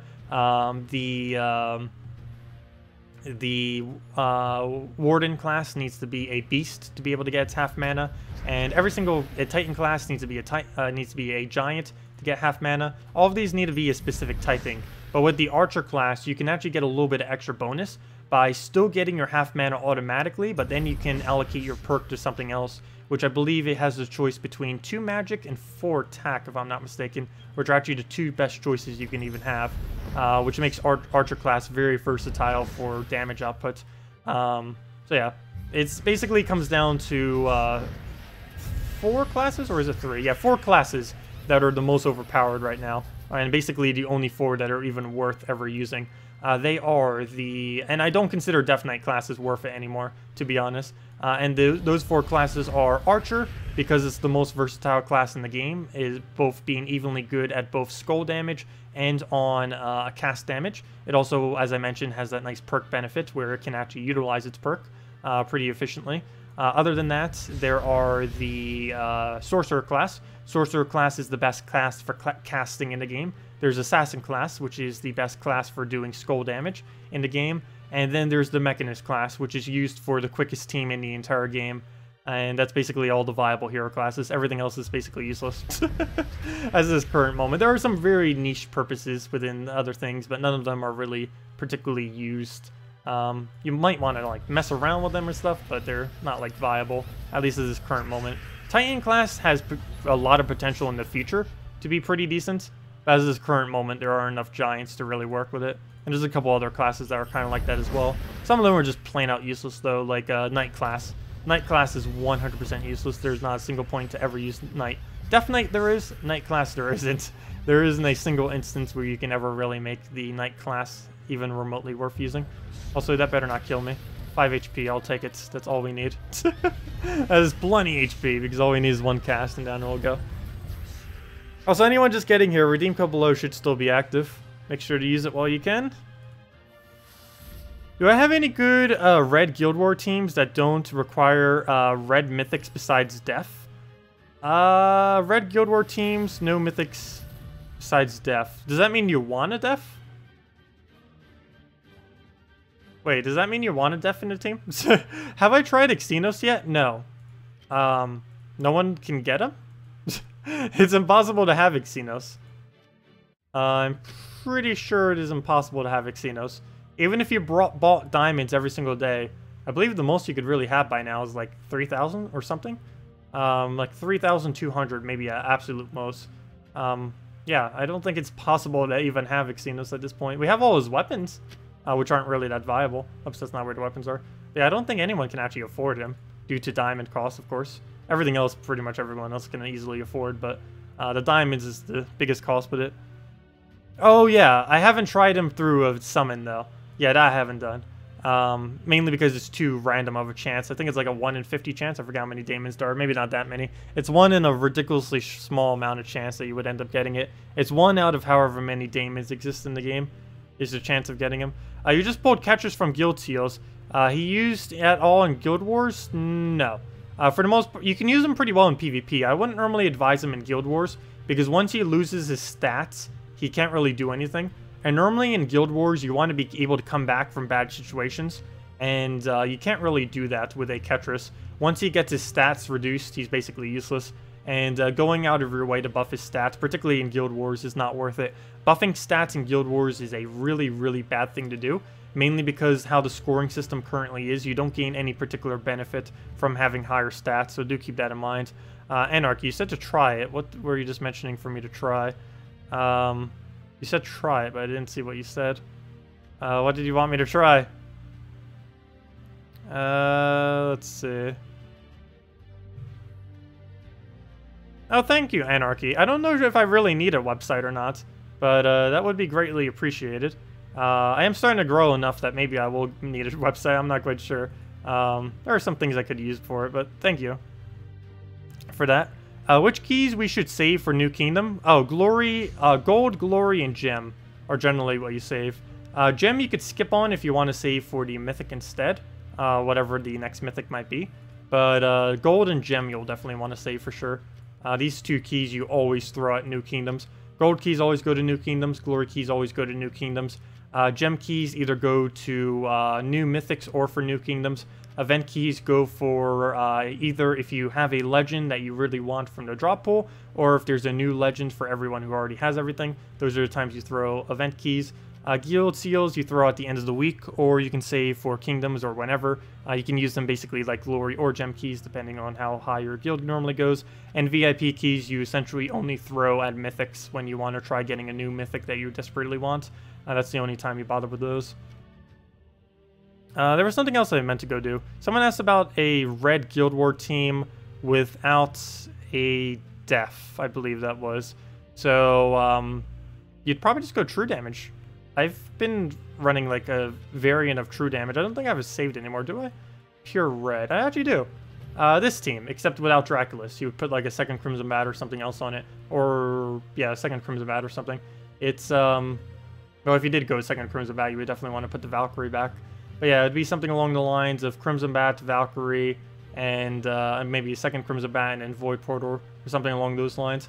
Something else that you can end up doing with this is if you were referring to you wanted a def in the team, you can put def right there, particularly if you have fully traded def, because that will allow your Crimson Bat to do 2x skull damage from the very first turn, and would end up working out pretty good. If you do that though, you'd probably want to move it so your Void Portal's up a slot, just to make sure that you can get the mana into it. Something else that I like to sometimes run for Red Day is a Dark Maiden into a bunch of true damage. It's something that would work very well earlier on in the game. Not quite sure if it's really sustainable enough later in the game, mainly because it's going to run into a couple problems here and there. But you can run with like Dark Maiden into a bunch of other troops, or go with a Merilith into a Miststalker and kind of just build out your true damage that way, depending on what you really want to do. But don't underestimate how ridiculously good a Dark Maiden is on a on a red or a green day for that matter. Generally, I run it more on red days than green days though. The main reason why she's actually better on a red day, let's say like you had Dark Troll and a Dark Maiden for whatever reason. If we were going to run some kind of team like this, maybe into like an Elmagrim or something, who knows. But let's say this was our team. The reason she's actually better on a red day than on a green day is she has a +1 to our green. So if she's blocked on red, you already have the +1 for her. So you don't need to worry about setting your banner at all for her. You can set it to like, let's say, double bird ball, which you go into Elmagrim or something. But you don't really need to worry about it as much. So she's already covered as far as her colors. Also, she basically makes it so you can cover one less color. So let's say again, if we're going to go with the Elmagrim here, now we're covering 4 colors, and technically we're covering 5 because we will always be able to deny out the yellow from the enemy team, which would only make us really have to go and put a red-blue right there to be able to cover the last little bit of gap that we have. And with that, we could maybe put like a white or something like that, or anything else, Crimson Mat, whatever. But yeah, there's plenty of teams out there that can kind of be shifted around. Red is slightly harder without some of the core troops out there. A lot of them can be a little clunky. I say focus around either Dark Maiden, pure true damage, and that's basically it. One of the two. Some kind of Dark Maiden team to kind of generate into everything, or just spam true damage. That's generally how I run every single red day for the most part. Also, if you happen to have Infernus, you can go physical damage, but unless you have Infernus, you can't really get away with a pure red team off of physical damage. You need either Infernus or Element Grim to really get away with physical damage red day, I believe. There's not enough other ones, unless you want to try doing it with Dragon Soul, which you could kind of get away with, but unless you somehow had more dragons that you could put with it, it wouldn't really work that well. Let's see, if you're using Dark Maiden, you can use Sakima and Anointed One. Yes, that could end up working too.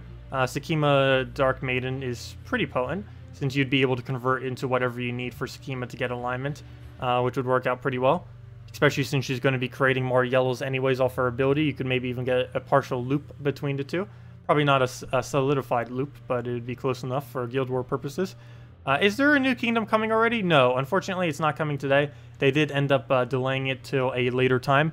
The new kingdom will not be coming until October 20th. And the event for it will be October 23rd on the Monday after. The main reason they're moving it back, I assume, is because of they're trying to get console caught up completely to PC mobile. And when we end up getting it on October 20th, I'm pretty sure console will be getting it as well.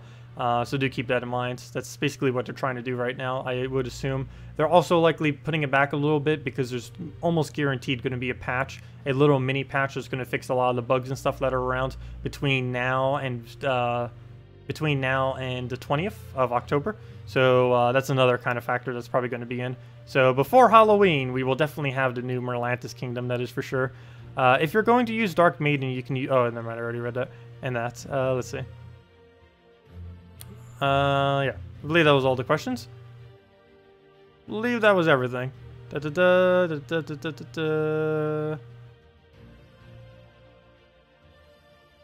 Some say they got it from the 230-day Mythic package.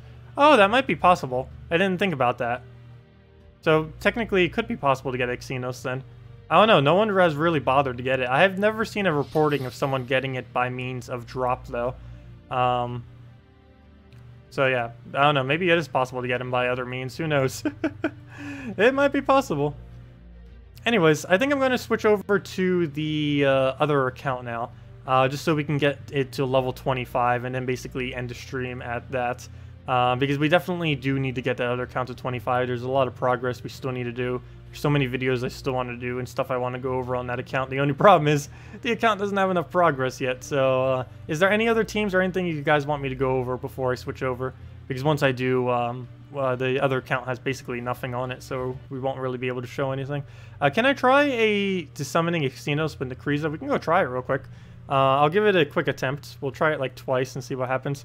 Let's go try it on this challenge right here and see if we can get it a Oops, I'm trying to type in. I'm not even in the field yet. Let's try getting a Nekriza. Nekriza,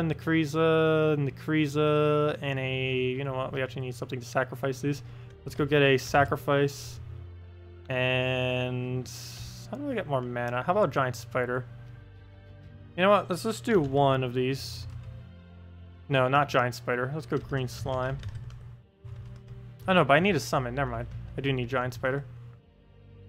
Wait, I don't need magic buff though. Wait, why did I need to sacrifice them? I guess just for quick mana. Then what was the point? Okay, you know what? Let's just go Giant Spider. Green Seer Giant Spider loop. Oh, I need some way to clear my slot. That's why I need sacrifice. Aha! Okay, so that won't work. Maybe Alchemist Hellcat into something, but then I still need a way to clear my slot. Fail. You know what? Let's go sacrifice. We'll definitely need that. Green Slime to fill it. And that's just this thing we summon into. So we can just go another sacrifice, I guess. There we go. Okay, so we'll roll with that. We already have the +1 on there, so we'll just go double purple. That's perfectly fine. See what we can get off of Nekriza. Elspeth. I was thinking of Elspeth for it. There isn't really anywhere we can throw an Elspeth, though. It would get a quicker start, though. But let's just get it going. Once it gets going, it should be fine. I wanted something that could loop a little bit.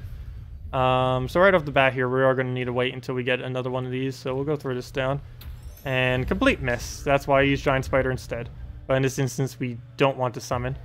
I deliberately do not want to summon. Because we're going to be getting all of our summons off in the Nekriza instead. That's exactly what we need. So we'll go throw this on blue or green. How about greens? Got it right there. And now we throw in the Kriza. Didn't get it. Okay, throw this on red. There we go. Summon that. Oh, Mummified King. Worst stripping game. Good job. Let's see. Unfortunately, this thing can only get up by purple mana. The only slightly annoying thing about this. Don't kill Nekriza. We need her. Maybe I should put the green slime up front. That probably would have made more sense because she's just going to be hit like crazy. What do I move? Oh, I'll just move that over. Yeah, I don't think we're going to get him. If we don't get him in a few summons... Oh, I should have taken purple there. If we don't get him in a few summons, I'm just going to give up on trying for now. It's going to take a lot of attempts to try to get it. Maybe we'll get lucky. Not likely, though.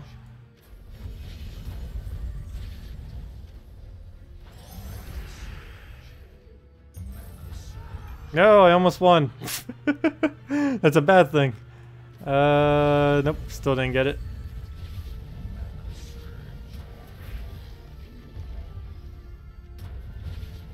Also, it doesn't help that we're having a skull spam from the Kriza. I'm deliberately trying. No! Trying not to get skulls. No!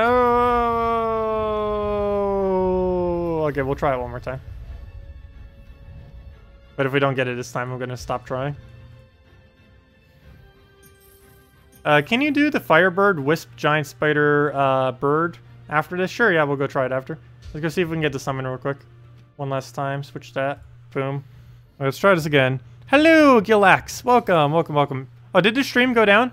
Wait, is it back? Oh, yeah. I think it just went down for a second. Might just been a weird connection buffer thingy. Whatever. But yeah, it should be fine. We're back now. Yeah, I guess it went down for a second. I didn't even notice at all. Oh, why did I go for Skull? I'm like taking it as if this is actual battle. We don't need to do that. All we need is the purples. Okay, so we got it going already. Nice. We'll get that down. Let me take the purple first. Oh, I took a Skull again. Nah. Ideally, don't want to be doing that. Still didn't get it. Throw it on red again. Take a blue down right there. Nice mana. Nekriza. Nope. Oh, it feels weird seeing a legendary thingy around it. I'm so used to having everything with a mythic border instead. Not used to seeing things with less than it. No, I got another kill. No, I got another kill. Okay, we'll try it one last time, and if we don't get it that time, we're giving up on this. It's going to be almost impossible to get the new mythic this way. This will be our last time. Try higher difficulty, yeah, that would help some, but we're just going to stop it here. If we don't get it this time, I'm just going to stop trying for now. We'll have him in another week anyways. Plus, we're barely even going to be able to use him since it's barely even a battle to begin with. I wonder if we can still get evolved Grogolfa. I know that was possible in the past. Not quite sure if it still will be. Or still is. Okay. I need to reposition myself. Let's getting slower. There we go. Somewhat fixed. I need to go like run around the block after the stream. I really haven't been getting as much exercises recently. Need to make up for it. The weather has just been so weird though, and of course with the hurricane it's been even weirder. It's been like weird thunderstorms and stuff like that, rain out of nowhere. Yeah, hopefully hurricane season ends already. And anyways, throw down blues. Can't really get much out of that. Come on, go. Nope. Another useless one. Move that over. Move that over. Another summon, but I can't use it at the moment. We need more purple. For a second, I thought I had to take a skull. No, I did. Literally everything I could have taken there would have gave me a skull. Amazing. That's unfortunate. Let's go throw this on red right there. We get ourselves another summon. Come on. Nope. Keep our souls. Nope. We got another kill. And we'll go take the blues. Let's see. Yeah, we'll throw it on red again. Nope. Come on now. Green slime. And move that up. Come on. Oh wait, never mind. I still need to kill it first. Move that over. No, stop killing, stop killing. Oh, okay, good. Never mind. I did the right one. No, but I killed it. We're gaining so much attack anyways. Even if we turned the difficulty up, we'd still be killing them almost as quickly. Because our attack value would just keep going up and up and up off the green slime. But yeah, we're not going to keep going with it. Let me go do low lights team. Then we'll head over to the other account. Okay, anyways, let's go do, what was it? Bird, wisp, giant spider, bird. Sounds like it could work.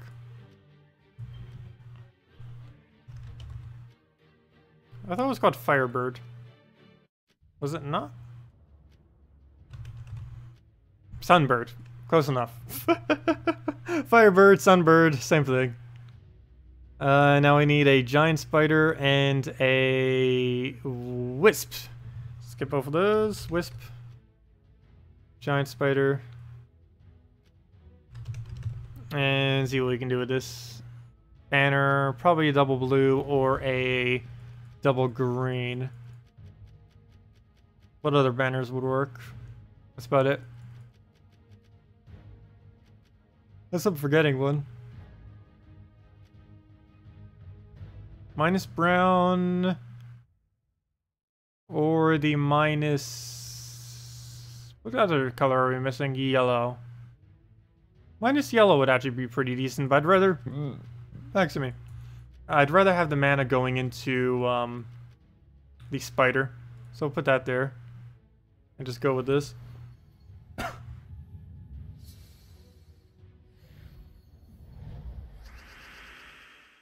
Okay. Okay, sure, we'll go try the higher difficulty on after. And we'll do that as one last thing. If we don't get it on the final battle there, though, we're just going to give up on it and head over to the other account. I need to at least get 25 on the other account. Probably already should have done that. But we'll get it done now. Okay. Or after this, I should say. But we'll go let him do his thing. We're going to need that to be reincarnated soon. Let's get some shuffle and see if we can get an extra turn. No, we cannot. But we could... Oh, I should double check to see what the giant spider alignments were on the previous board. We're going to let him skull again. If he even goes for it. He does. And we do have alignment. Perfect. That's good. We can now resurrect this thing into something else. So it will revive and come back with all of its stats. So we'll go to that. Get that down. Shuffle the board. Go from there. Pick the red. And what else? What else? Move that up. I probably should have gone for the purple. We actually get slightly more value out of taking purple. If we would surge, it would be great. I'll take that one. There's the surge. You get so much when it does. Now we can definitely just wipe. Don't kill it yet. Don't kill it yet. Don't kill it yet. Don't kill it yet. Don't. Thank you. Could have taken those browns as well. I don't know why I didn't. I even saw them there. I was just like, no. That ended up working out pretty well. What are the best defend teams at the moment? I should probably not say those. Because the meta right now is so annoying. Basically, anything that's double wisp is an instant win. Anything that's the triple goblins of the Nobin brothers, the Princess Fizzbang, it's Nobin brothers, Fizzbang, and Grapple Pot with a Queen Mab is really strong right now. The Scion, Ragnagord, Famine, Death is still strong. And as I mentioned before, the double wisp with anything is good. Generally, it's double wisp with a Kraken or double wisp with a KrissTigger or both or some variant of the such. Is generally what gets built around that. And those are basically the three strongest defend teams right now. But yeah, they either use wisp.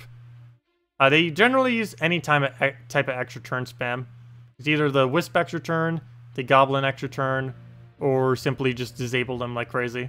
It's one of the three kind of builds is what gets used. Let me just go clear this real quick, and after that we'll go do the other thing. So, can we actually... You know what? Let's go throw this team. No, you know what? No. We're not going to have the right traits for it. Let's just throw Justice Team at it. That'll kill it quick enough. I just want to take the Revenge Rival real quick, and then go and head over to the... try summoning the new Mythic at least one more time, and then go on from there. Yeah, we'll take that over. Just let all that fall down. Oh, he got a skull extra turn. That does give us a opening for Valkyrie right now, though. We'll go for that. Valkyrie, we do have it on a green, so I'll take that. Throw it down on the Queen Mab. Perfect. Skull it. Purple also would have been nice. I did even double check to see if this had alignment. Pretty sure there is. Yes, there is. Brown. Queen Mab again, and that's already matched because the stats were so low already. Perfect. I'll take it. Wow, the animation is still going. I was wondering how long that would go for. Wow. That's a very long animation. Anyways, I just wanted to take that rival real quick. Let's go do the other thing. Change the difficulty up to like Warlord 4 or something. And let's go see if we can go and... Oh, wait. What happened to our green slime thing? Did I overwrite it with this? Yes, I did. Fail. Let me go type everything back in. Green slime. Boom. What else do we need? Sacrifice. Necreza. And what did we end up killing last time? I think this is a sacrifice. Big yawn. Okay. So, banner. Double purple. Get it rolling. And you know what? We could probably give this thing a +1, whatever goes here. Why do we actually need that being that? There's no reason for us to have it as a sacrifice. We can actually just go replace it with any troop in the game that has magic link. So sure, how about Azarus? Doesn't even matter. So let's see what happens.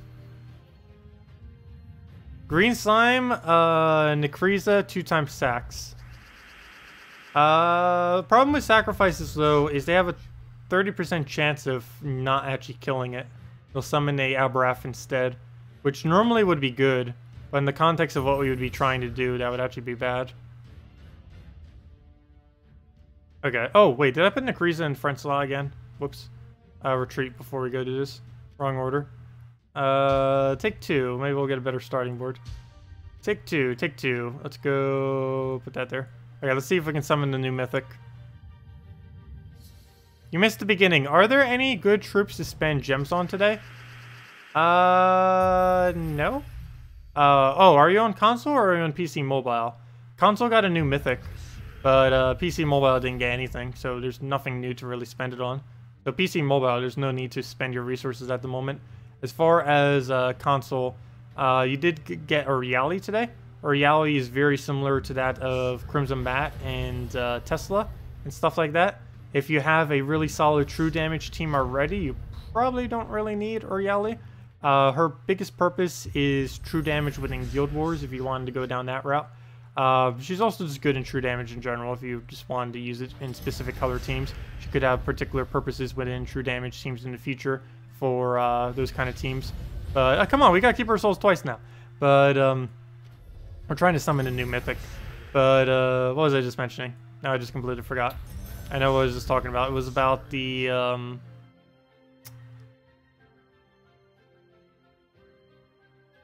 oh, any good troops to spend gems on today. But yeah, as far as Euryali, it is a skippable Mythic. If you like true damage teams, I would say get it. If you don't, then don't even bother, because that's the only thing she ever gets used in. So she's basically really good at making a meat shield against anti-skull as well. So she does have a purpose beyond just true damage, at least. There we go, we got it. We got it. We got it. We got it. We got it. We got it. We got it. We got it. We got it. We got it. The only problem is we can't really use it because this isn't really that serious of a battle. But we got it.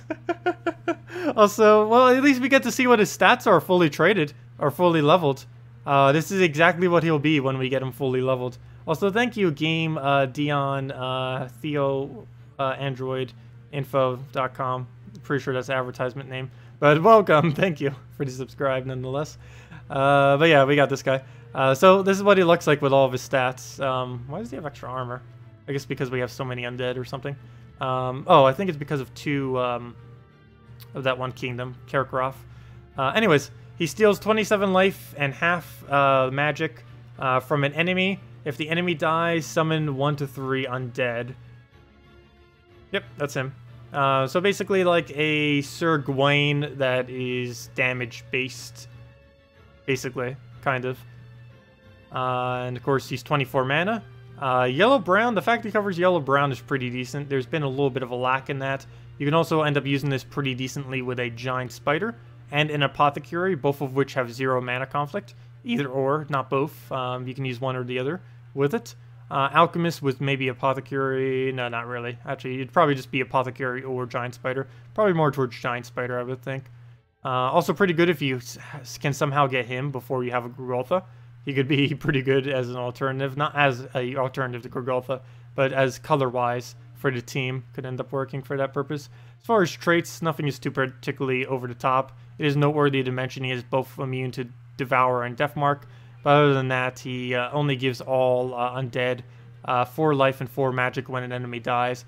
This is pretty bad, given that it doesn't give it to everyone, and it only gives it to undead, which is himself and all of his summons. But if you don't have a really big undead team, it's not really going to do much. Anyways, let's go see if we can get his ability up real quick with like a green slime or something. So we'll go take that.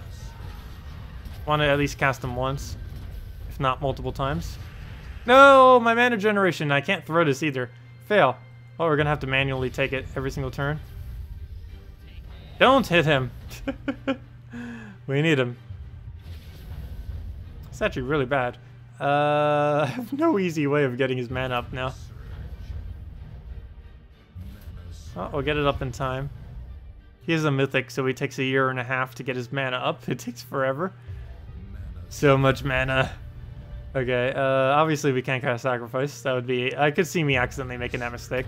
Okay, so we can get an undead summon right now if we do it on him. So it does 29 damage, so we can throw this on him. Interesting. So there we go. He summons 1 to 3 undead. There's our 1 undead. The only problem is every single undead uses purple. Which is why I said like Giant Spider would probably be better. Because almost everything he summons uses purple. Like 80% of his summons, I wouldn't be surprised, probably use purple. I don't know the exact numbers. Somewhere above 50%, I can say that for sure. Definitely a solid 60, 70%, somewhere around that area, most likely. Maybe even more, who knows. Yeah, we're not really going to be able to use him much, though. I don't think I'm going to bother taking every kill that way. It will take forever to try to take him out every single one. Well, we already got him. Maybe we will, just for the fun of it. Might as well use him while we can. We will have him officially in about a week or so. But this is the only way we get to use him prior. Well, let's see. What do we move? What do we move? Yeah, I'll just move that over, I guess. Not much we can really do at the moment. I hope that dies so we can go and summon again, see what we get. Wouldn't that be funny if he summons himself? I don't think he can, though. I don't think any troop can no longer summon itself. So let's just go try winning the battle at this point. And he does end up stealing half their mana as well. So this guy should give us 1 mana back. Oh, wait, no? Oh, no, he steals half magic. Sorry. He doesn't steal mana. He steals half their magic. So he actually should have casted on that one. But yeah, he keeps stealing more and more life every single time, which is kind of interesting. If you can build some kind of really nice loop team with him, you do have to end your turn to cast him. But he could end up stealing enough life to basically one-shot every single time, which would then end up summoning a bunch every single time as well. Should we kill him with Sacrifice? We should totally just kill him with Sacrifice. No, I'm not going to be that mean to him.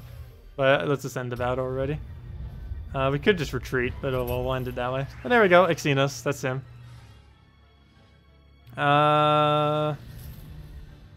Let's see, is Xenos that bad? No, I think he'll have his purposes. He's mainly going to be more of a Guild War troop, though. He's not really going to be used in PvP as much, because things like Guard's Avatar and stuff, building around those are going to be so much better than bothering to even build around Xenos. But in Guild Wars, where it actually matters if you can summon, he's going to be pretty decent. There's only 2 troops in the entire game that are capable of summoning more than 1 troop at once as this current moment in time. And those are Sir Gawain, or Sir Guild Wars, as I nicknamed him, or him. They're the only 2 troops that currently can do multiple. And due to that factor alone, he's going to be pretty decent in Guild Wars. Though that's basically, he's going to be basically like Amnesia, though, I'm pretty sure, where they're both basically only used within the context of Guild Wars, but within the context of Guild Wars, they're insanely good, but out of Guild Wars, they're basically not going to be used at all. That's basically what he's going to become, I can almost guarantee. But we'll mess around with him, see what you can do with him when we actually build him into legitimate teams and stuff like that. He does have a lot of one-shot potential. After his first cast, I believe every cast he does will one-shot an enemy. Which isn't particularly good for a Mythic. That's kind of to be expected already. But we'll see how it pans out. He'll be very similar to that of a Draculus as well, in the fact that he'll have ridiculously huge amounts of HP once he starts getting going with his cast. So that's another factor that comes into play. You also have to keep in mind he has a half magic reduction, which isn't particularly over the top, but if you're up against, let's say, a Draculus and you have him, you can easily deny out that Draculus. And there's some troops that you can reduce their magic to really get a lot of value out of. So that's another factor that he might be used for. Anyways, let me go on to my other account, and let's go get it to level 25. And then we'll probably end up the stream after that. So that'll be the main goal. I think it's at level 23.5 right now. So let's go get the last little, like, level and a half or whatever we need for it, and go from there. And of course, we'll be streaming again later tonight at 8 p.m. To go do all the Guild War battles. Also, do note that tomorrow's stream will be quite a bit shorter than what we normally do, and might start just a little bit earlier as well, mainly because I'm going to need to do something at noon tomorrow that's going to run for several hours, and I might have to do it the following Saturday as well, but for sure it's going to be this Saturday, so do keep that in mind. We will still have a redeem code and such, and still go over teams, mess around with stuff, and still answer any questions tomorrow morning and all that, but do keep that in mind. Anyways, let's just wait till this launches. Should be fine. The program should pick up on it immediately. Yeah, it does. I do like that it does that. I don't even need to worry about that. Even though I keep switching Steam accounts, it still picks up that exact same game, even though it's a different account using it. It knows. Oh, there we go. Anyways, we're on our Let's Play account now. Let's go. Oh, it's already at 24. Well, that'll be even easier. I don't even have as much to do. Those I'll save for the video later. I already went over guild tasks on the video, so we can just claim them now. I do want to start saving some of the keys for the videos, just because I've been opening barely. Oh, no! Oh, I didn't mean to collect them. Oh, never mind. That's collected. I thought I clicked the button that automatically collects everything. It's trying to sell me a prismatic shard. Orb.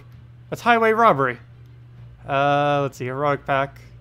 That one is arguably worth it. Mainly because Sun and Moon. The other things are nice too. But that one, that's a weapon you automatically get anyways. I think they sell Runic Blade in a pack for like $50, which is kind of funny. I'm really curious how many people have bought in that. In a way, it is somewhat worth it, but mostly not worth it. Runic Blade, having it early on in the game, if you were a level 24 with Runic Blade, you would be the most overpowered person in Arena by a mile and a half. You would cast Runic Blade once, basically just kill something, and then just auto-win every Arena battle you ever do forever. Yeah. Though you get it for free at 37 green and yellow mastery, but it does come with a bunch of other stuff. Not quite sure how worth it is, but that would be kind of funny. I need to ask the devs for that just to mess around at one time. I need to make a new level 1 account, ask them to put Runic Blade on it for free, see if I can convince them to do so for video purposes, and then mess around with that for several hours just to see how overpowered Runic Blade is in low-level Arena. Because it's probably just absolutely insane. Anyways, let's go get our last little bit of leveling that we need. We'll probably just do it through PvP. I don't even know if we have anything good on PvP these days for this account. Didn't we get the Ranger Rock Spirit combo thing? Let me go build that. I don't even think I leveled it, bothered leveling it yet. This is something I do need to mention in the next video too. The Ranger Rock Spirit combo is absolutely insane how powerful it is, so let's go build it.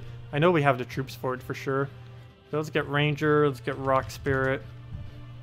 And that's basically all we really need. Here's a red-blue we need. What do we have under red-blue? I know there was a red-blue we had that was usable for this team. Rock Spirit. Oh, it was Deep Boar. That's what it was. Aha. Do I want to commit to Deep Boar? I guess so. Looks like we're abandoning our hero. That, or we get rid of a Ranger, which is also a possibility as well. Do we get rid of a Ranger? Do we have a brown hero weapon? Actually, do we have any brown troop that's even remotely viable at all? No. Not really. Not really. We could go like a golem or something. If we had a second rock spirit, that would actually work out pretty well. We already have Sharky leveled. Maybe we could go Sharky or something. That wouldn't be too bad. We could use him kind of as our tank, but he's going to block too much mana is the only problem. So I'm probably not even going to bother. Oh, we could do Werewolf would actually be pretty funny. Oh, wait, is it blue to purple or purple to blue? Oh, all purple to blue. You know what? Werewolf and back slot. That's like the weirdest spot to put him. You know what? Maybe up front too. You know what? Yellow to brown and purple to blue. I'm actually perfectly fine with that. Okay, so we'll go set our banner to a brown purple. Oh, but then we don't have a +1 for Ranger. I think it'll be fine though. I don't really foresee us having to go for Ranger too much. Let's go brown purple. I might be committing too many souls in doing this, but we'll see what it can do. Would double wisp, Baba Yaga, Queen Mab, and work for Guild War Day? Purple Guild War Day? For invading, I assume you mean. And yes, it should. Make sure to put a third +1 purple on your team, though, through your banner at minimum. Or probably at maximum, just to make sure you have it spread a little bit.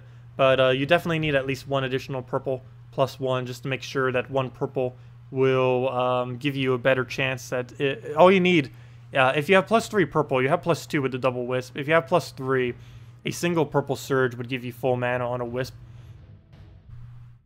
Okay, anyways, let's go and brown purple. Oh wait, do I not have the brown purple banner yet? That's fail. It is a possibility I don't.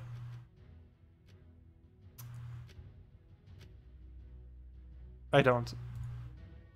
Fail. I need to be level 25. Fail!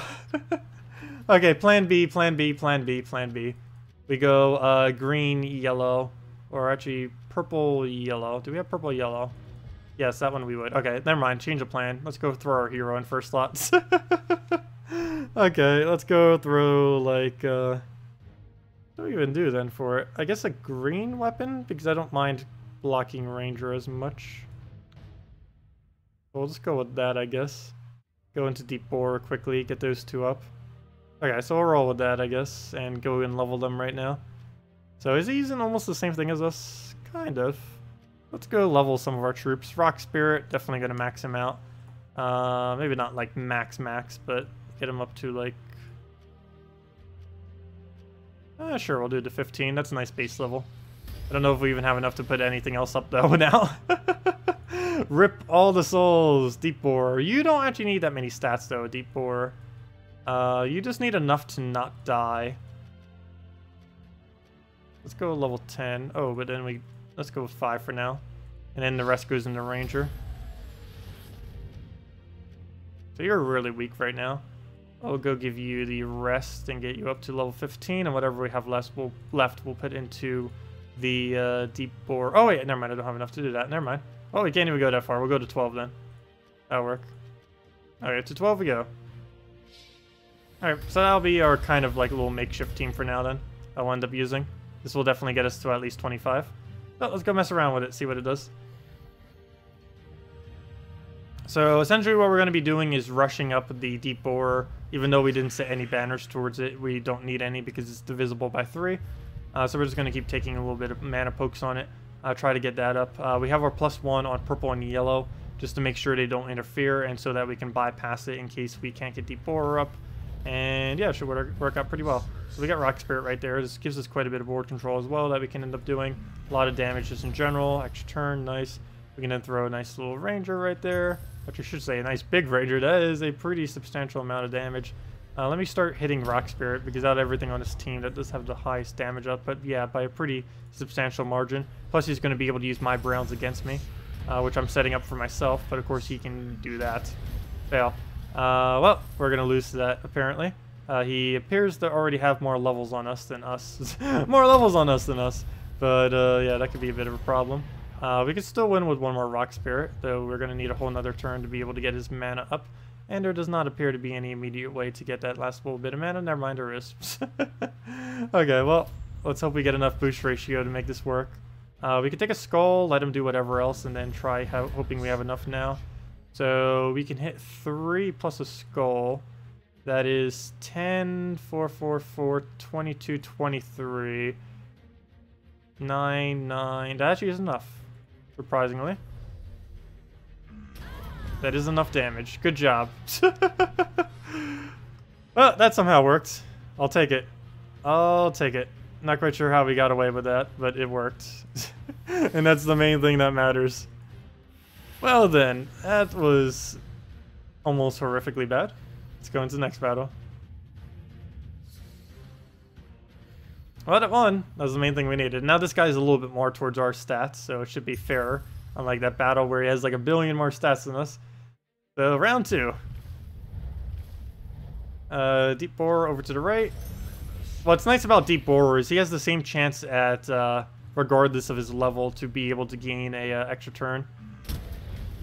So that helps out quite a bit.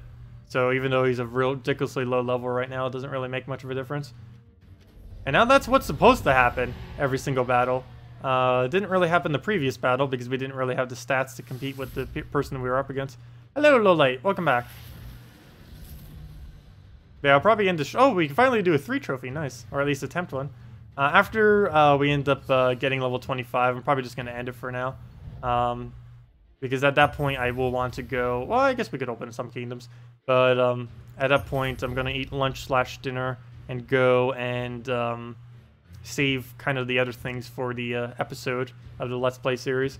Because in the past, I have been giving... I've been using some of the stuff I normally use for the video series in the stream, which isn't a bad thing. But I gotta save something for the video itself. We'll go move that down. Get the red, get the yellow, get a little bit of everything. It's probably one of the teams I'm probably showing it to. This triple combo is one of the best triple combos that you can start out with. It's a really good way to learn the mechanics of the game as well, because you have a mana generator, you have a board control, that's also high damage output, and you have a single cast high damage output. And a lot of teams get built based on similar premises. For example, you can consider this like a Gorgolfa, KrissTigger, and I was going to say Dragon Soul, but Dragon Soul's a bad example of this. But a Gorgolfa, KrissTigger, and like something else kind of combo. We'll go and throw Ranger. Doesn't really matter too much. He already has War and Peace. Wow, he rushed up War and Peace quickly. He's level 40 with War and Peace. But yeah, War and Peace you end up getting from the Kazale Kingdom. It is something that is worth going for. It's one of the best weapons you can really get earlier on in the game. Yeah, it hits all enemies. It's also used in the quickest team in the entire game if you don't have Black Manacles. Which, it's just amazing to get. Definitely get it. You get it from completing out a Donna questline, which most people have just from doing, like, casually playing the game. But then you go and complete out the Kazale Kingdom. Oh, sorry. Did I say? I meant to say Adana. You have to complete out the Adana questline. Then you fully complete out the Kazale questline. Then there's a bonus quest at the end of the Kazale questline that then gives you War and Peace, which is one of the best early game weapons you can obtain. And one of the better weapons in the game. Not absolute best. It's more towards mid-tier. But there are some instances where it can be used pretty well. Earlier on in the game, it's definitely really high tier, though.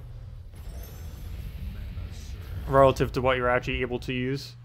It's also the easiest double color weapon that you can possibly attain as a newer player. At least for free, anyways. Other than just buying one. I'll go move that over. Get a nice deep borer down. Also, hello, Devil! Welcome. Hello, my gunner. Welcome as well. You've been playing for about 2 to 3 months now and watched your streams for a month. Oops, it looks like your message got cut off, but thank you. Much appreciated. If you need help with anything or have any questions, feel free to leave them. I assume you're typing something else because your message kind of just ended abruptly with an I. I'll go throw that down, get the kill, split damage for the kill, and dead.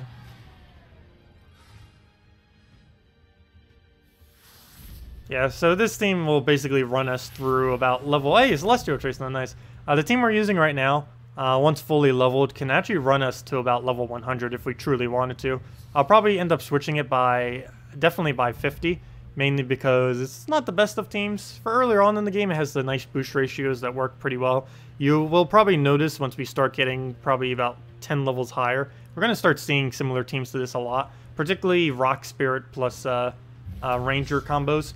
It's a surprisingly really overused combo, mainly because anyone who gets them kind of realizes that they're strong. What's kind of funny is even before Ranger got a boost ratio, Ranger was one of the most overused troops in early game. Then they ended up buffing him. Then he became basically the only thing anyone in early game ever uses. I think this is like one troop that every single person kind of like tacitly has used in the in basically the beginning of the game. Like, it might not have been something that they committed to that much, but they saw it and it's like, oh yeah, that's actually really good. And they'll just like kind of put it into the team. It's kind of like that casual troop that everyone basically runs at some point when they're first starting out, or at least ever since it got buffed particularly, because it's just such decent damage for how low of a level you can get it at. At level 1, it can hit for like 30 something. You're getting some good troops like Mab, Behemoth, and Corvash. What are some good mana generators for those, Valkyrie aside? Well, if you have those, you'd probably run something with Apothecary if you wanted to. Though Valkyrie would be amazing for all three of those. Like a Valkyrie Justice combo. Could feed all of them. You can even build the exact team of Emperor Corvash, Valkyrie, Justice, Queen Mab, which is one of the pretty solid late game teams once you can eventually get the traits for it. But yeah, all three of those basically use Valkyrie. Other than a Valkyrie, you'd basically, I guess, go Exploder of some kind. You could do Ragnagord to fill them up if you wanted to. You could go Herdmaster. Herdmaster actually has no mana conflict with any of them other than Queen Mab. So you could go something like that. Any of the 12 mana cost explosions, like the Skullbeard, Herdmaster, Poison Master, stuff like those are possible options. Ragnagord if you get it to 2 traits. Those can all work if you don't want to have to use a Valkyrie. And that's most of them, unless you have fully traded Gorgolfa. Don't bother using Gorgolfa unless it's fully traded, though. You may see me using a lot, but unless you actually particularly have it fully traded, it's actually pretty bad without all traits. Okay, so let's go and what do we need to do here? Actually, pretty bad board. Nothing we can really get started. Well, I said bad. We actually got a really good Cascade there, so I guess that makes up for it. Take it. Let's take some purples, I guess. Move that over. Let that drop. We could throw this if we want.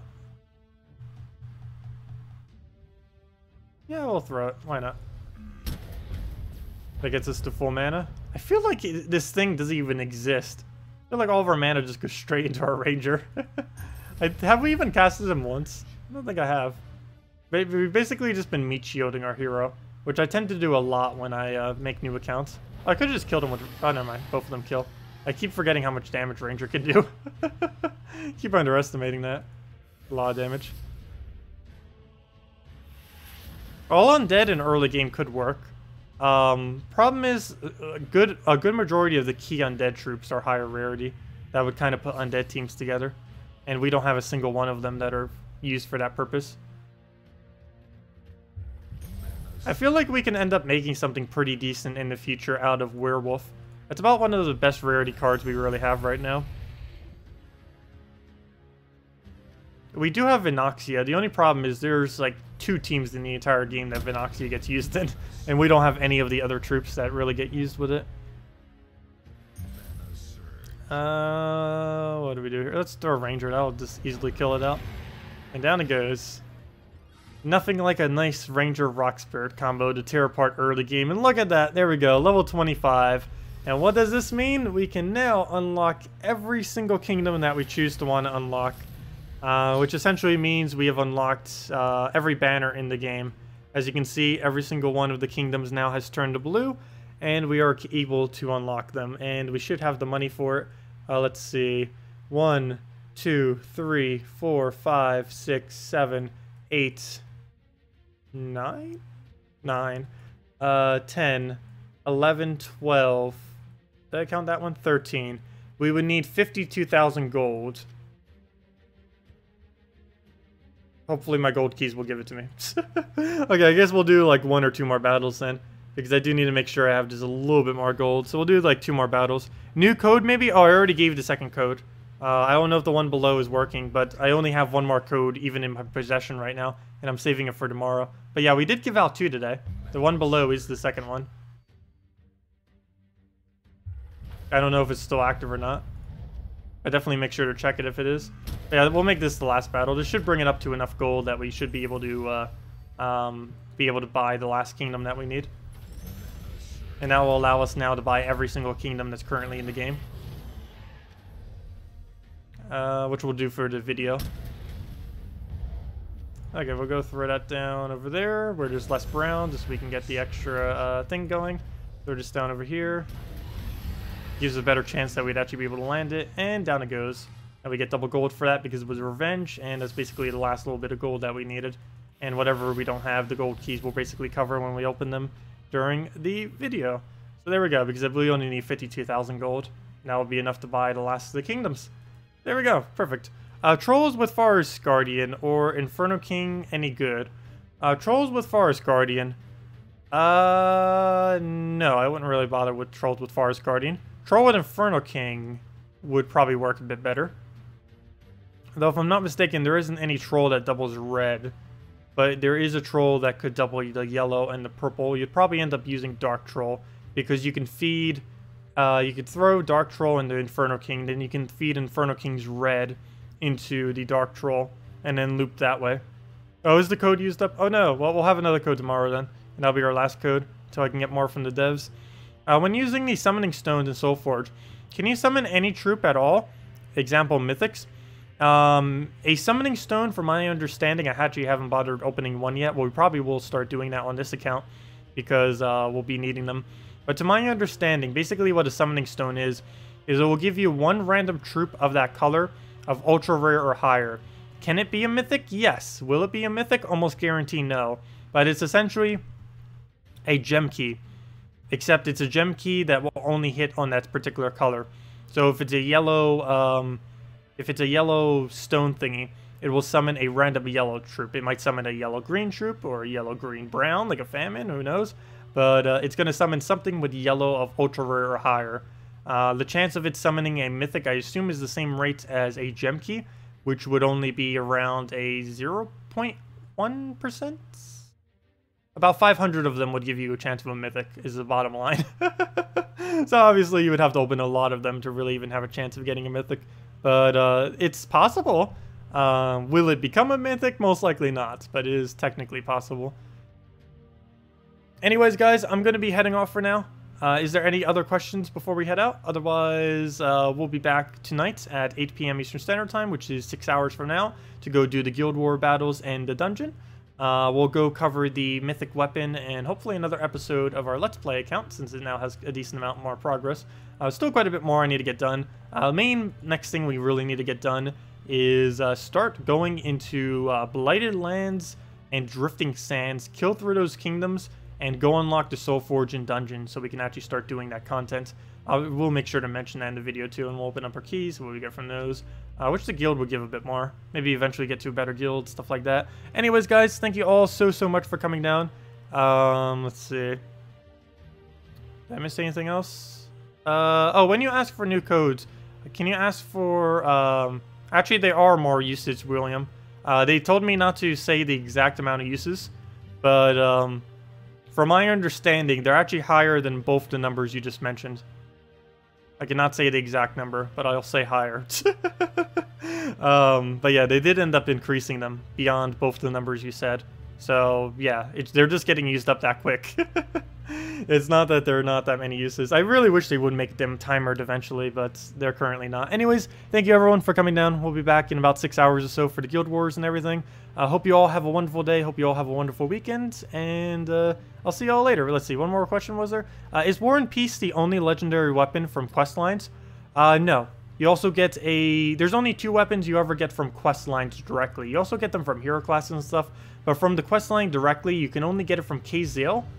This you need to do the Adana quest line, then you do the bonus quest line after Kazale will be unlocked, and then you get War and Peace. There's also one in the Russian kingdom, the Urskaya kingdom. you end up getting Urskea's Crown, which I forget what it does. I believe it's a yellow-brown. It like creates reds and summon a random Urskeia, if I'm not mistaken. Maybe it does an HP buff. I forget exactly off the top of my head.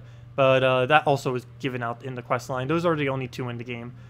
This one you don't even need to worry about. You gain it like halfway through the questline for free without any strings attached. It's kind of nice. A lot better than trying to obtain War and Peace. Though War and Peace is a much better weapon. Most underrated yellow troop. Probably... it's a really, really weird one that probably no one even runs. But there are some instances in armor buffing teams that she actually gets used, particularly with Rowan, Priestess, or Priest. Yeah, Priestess. This thing. She's probably used by, like, no one, but she cleanses an ally, gives them barrier, and then gives them a bunch of armor. The most noteworthy thing that she's really good with is a bit of Rowan, because it gives it a huge armor buff, but you won't really tell because it's a new account. But she gains a pretty decent amount of armor buff as she gets leveled. And she also cleanses, so if it has any negative stats effect like Death Mark, don't need to worry about that. And it also gives it the barrier, so if it's something like a Rowan or a Guard's Avatar, you don't need to worry about it getting hit. You'll have that one instance where it will be protected. Oh, you mean white rarity. Oh, you mean common. Oh, best common? Best common would have to be... Ooh, that's a hard one. Leshy is pretty good as a common. Direwolf, as far as skull orientation, is probably the best skull-oriented common. You know what? It'd probably have to be Direwolf overall. Direwolf or Dwarven Gate is a really hard toss-up between the 2 of them. Dwarven Gate is really good because it has stone skin. Second cheapest stone skin. Golem is the cheapest one that has it on a second trait. This is a relatively cheap one. But it gives so much mana to your team, which is absolutely insane, the value you get out of it. So yeah, either Direwolf or Dwarven Gate, I would say, are the 2 strongest. Direwolf, if I was to reclassify of Direwolf, it would be a Legends. Both of these would be Legends. Dwarven Gate and Direwolf are both basically legendary troops disguised as commons. They are insanely, insanely good value, and definitely worth using. Yeah, no problem. Anyways, guys, yeah, I know Peasant's a lot of fun to use. His traits are horrible, though. If he was to have better traits, Peasant would actually be a really, really solid troop to use. Anyways, guys, I'm going to be heading off for now. Thank you all so much for joining us. We'll be back in 6 hours. Actually, at this point, 5 hours and 50 minutes. Leshy any good with Yasmin's Chosen? No. Mainly because it removes all the green from the board, and when using Yasmin's Chosen, you want as many green on the board as possible. So I wouldn't bother using Leshy with it. It's just going to get in the way more than it's going to help, so I wouldn't bother. Anyways, guys, thank you everyone. I'll see y'all later. Have a wonderful day, have a wonderful weekend, and goodbye.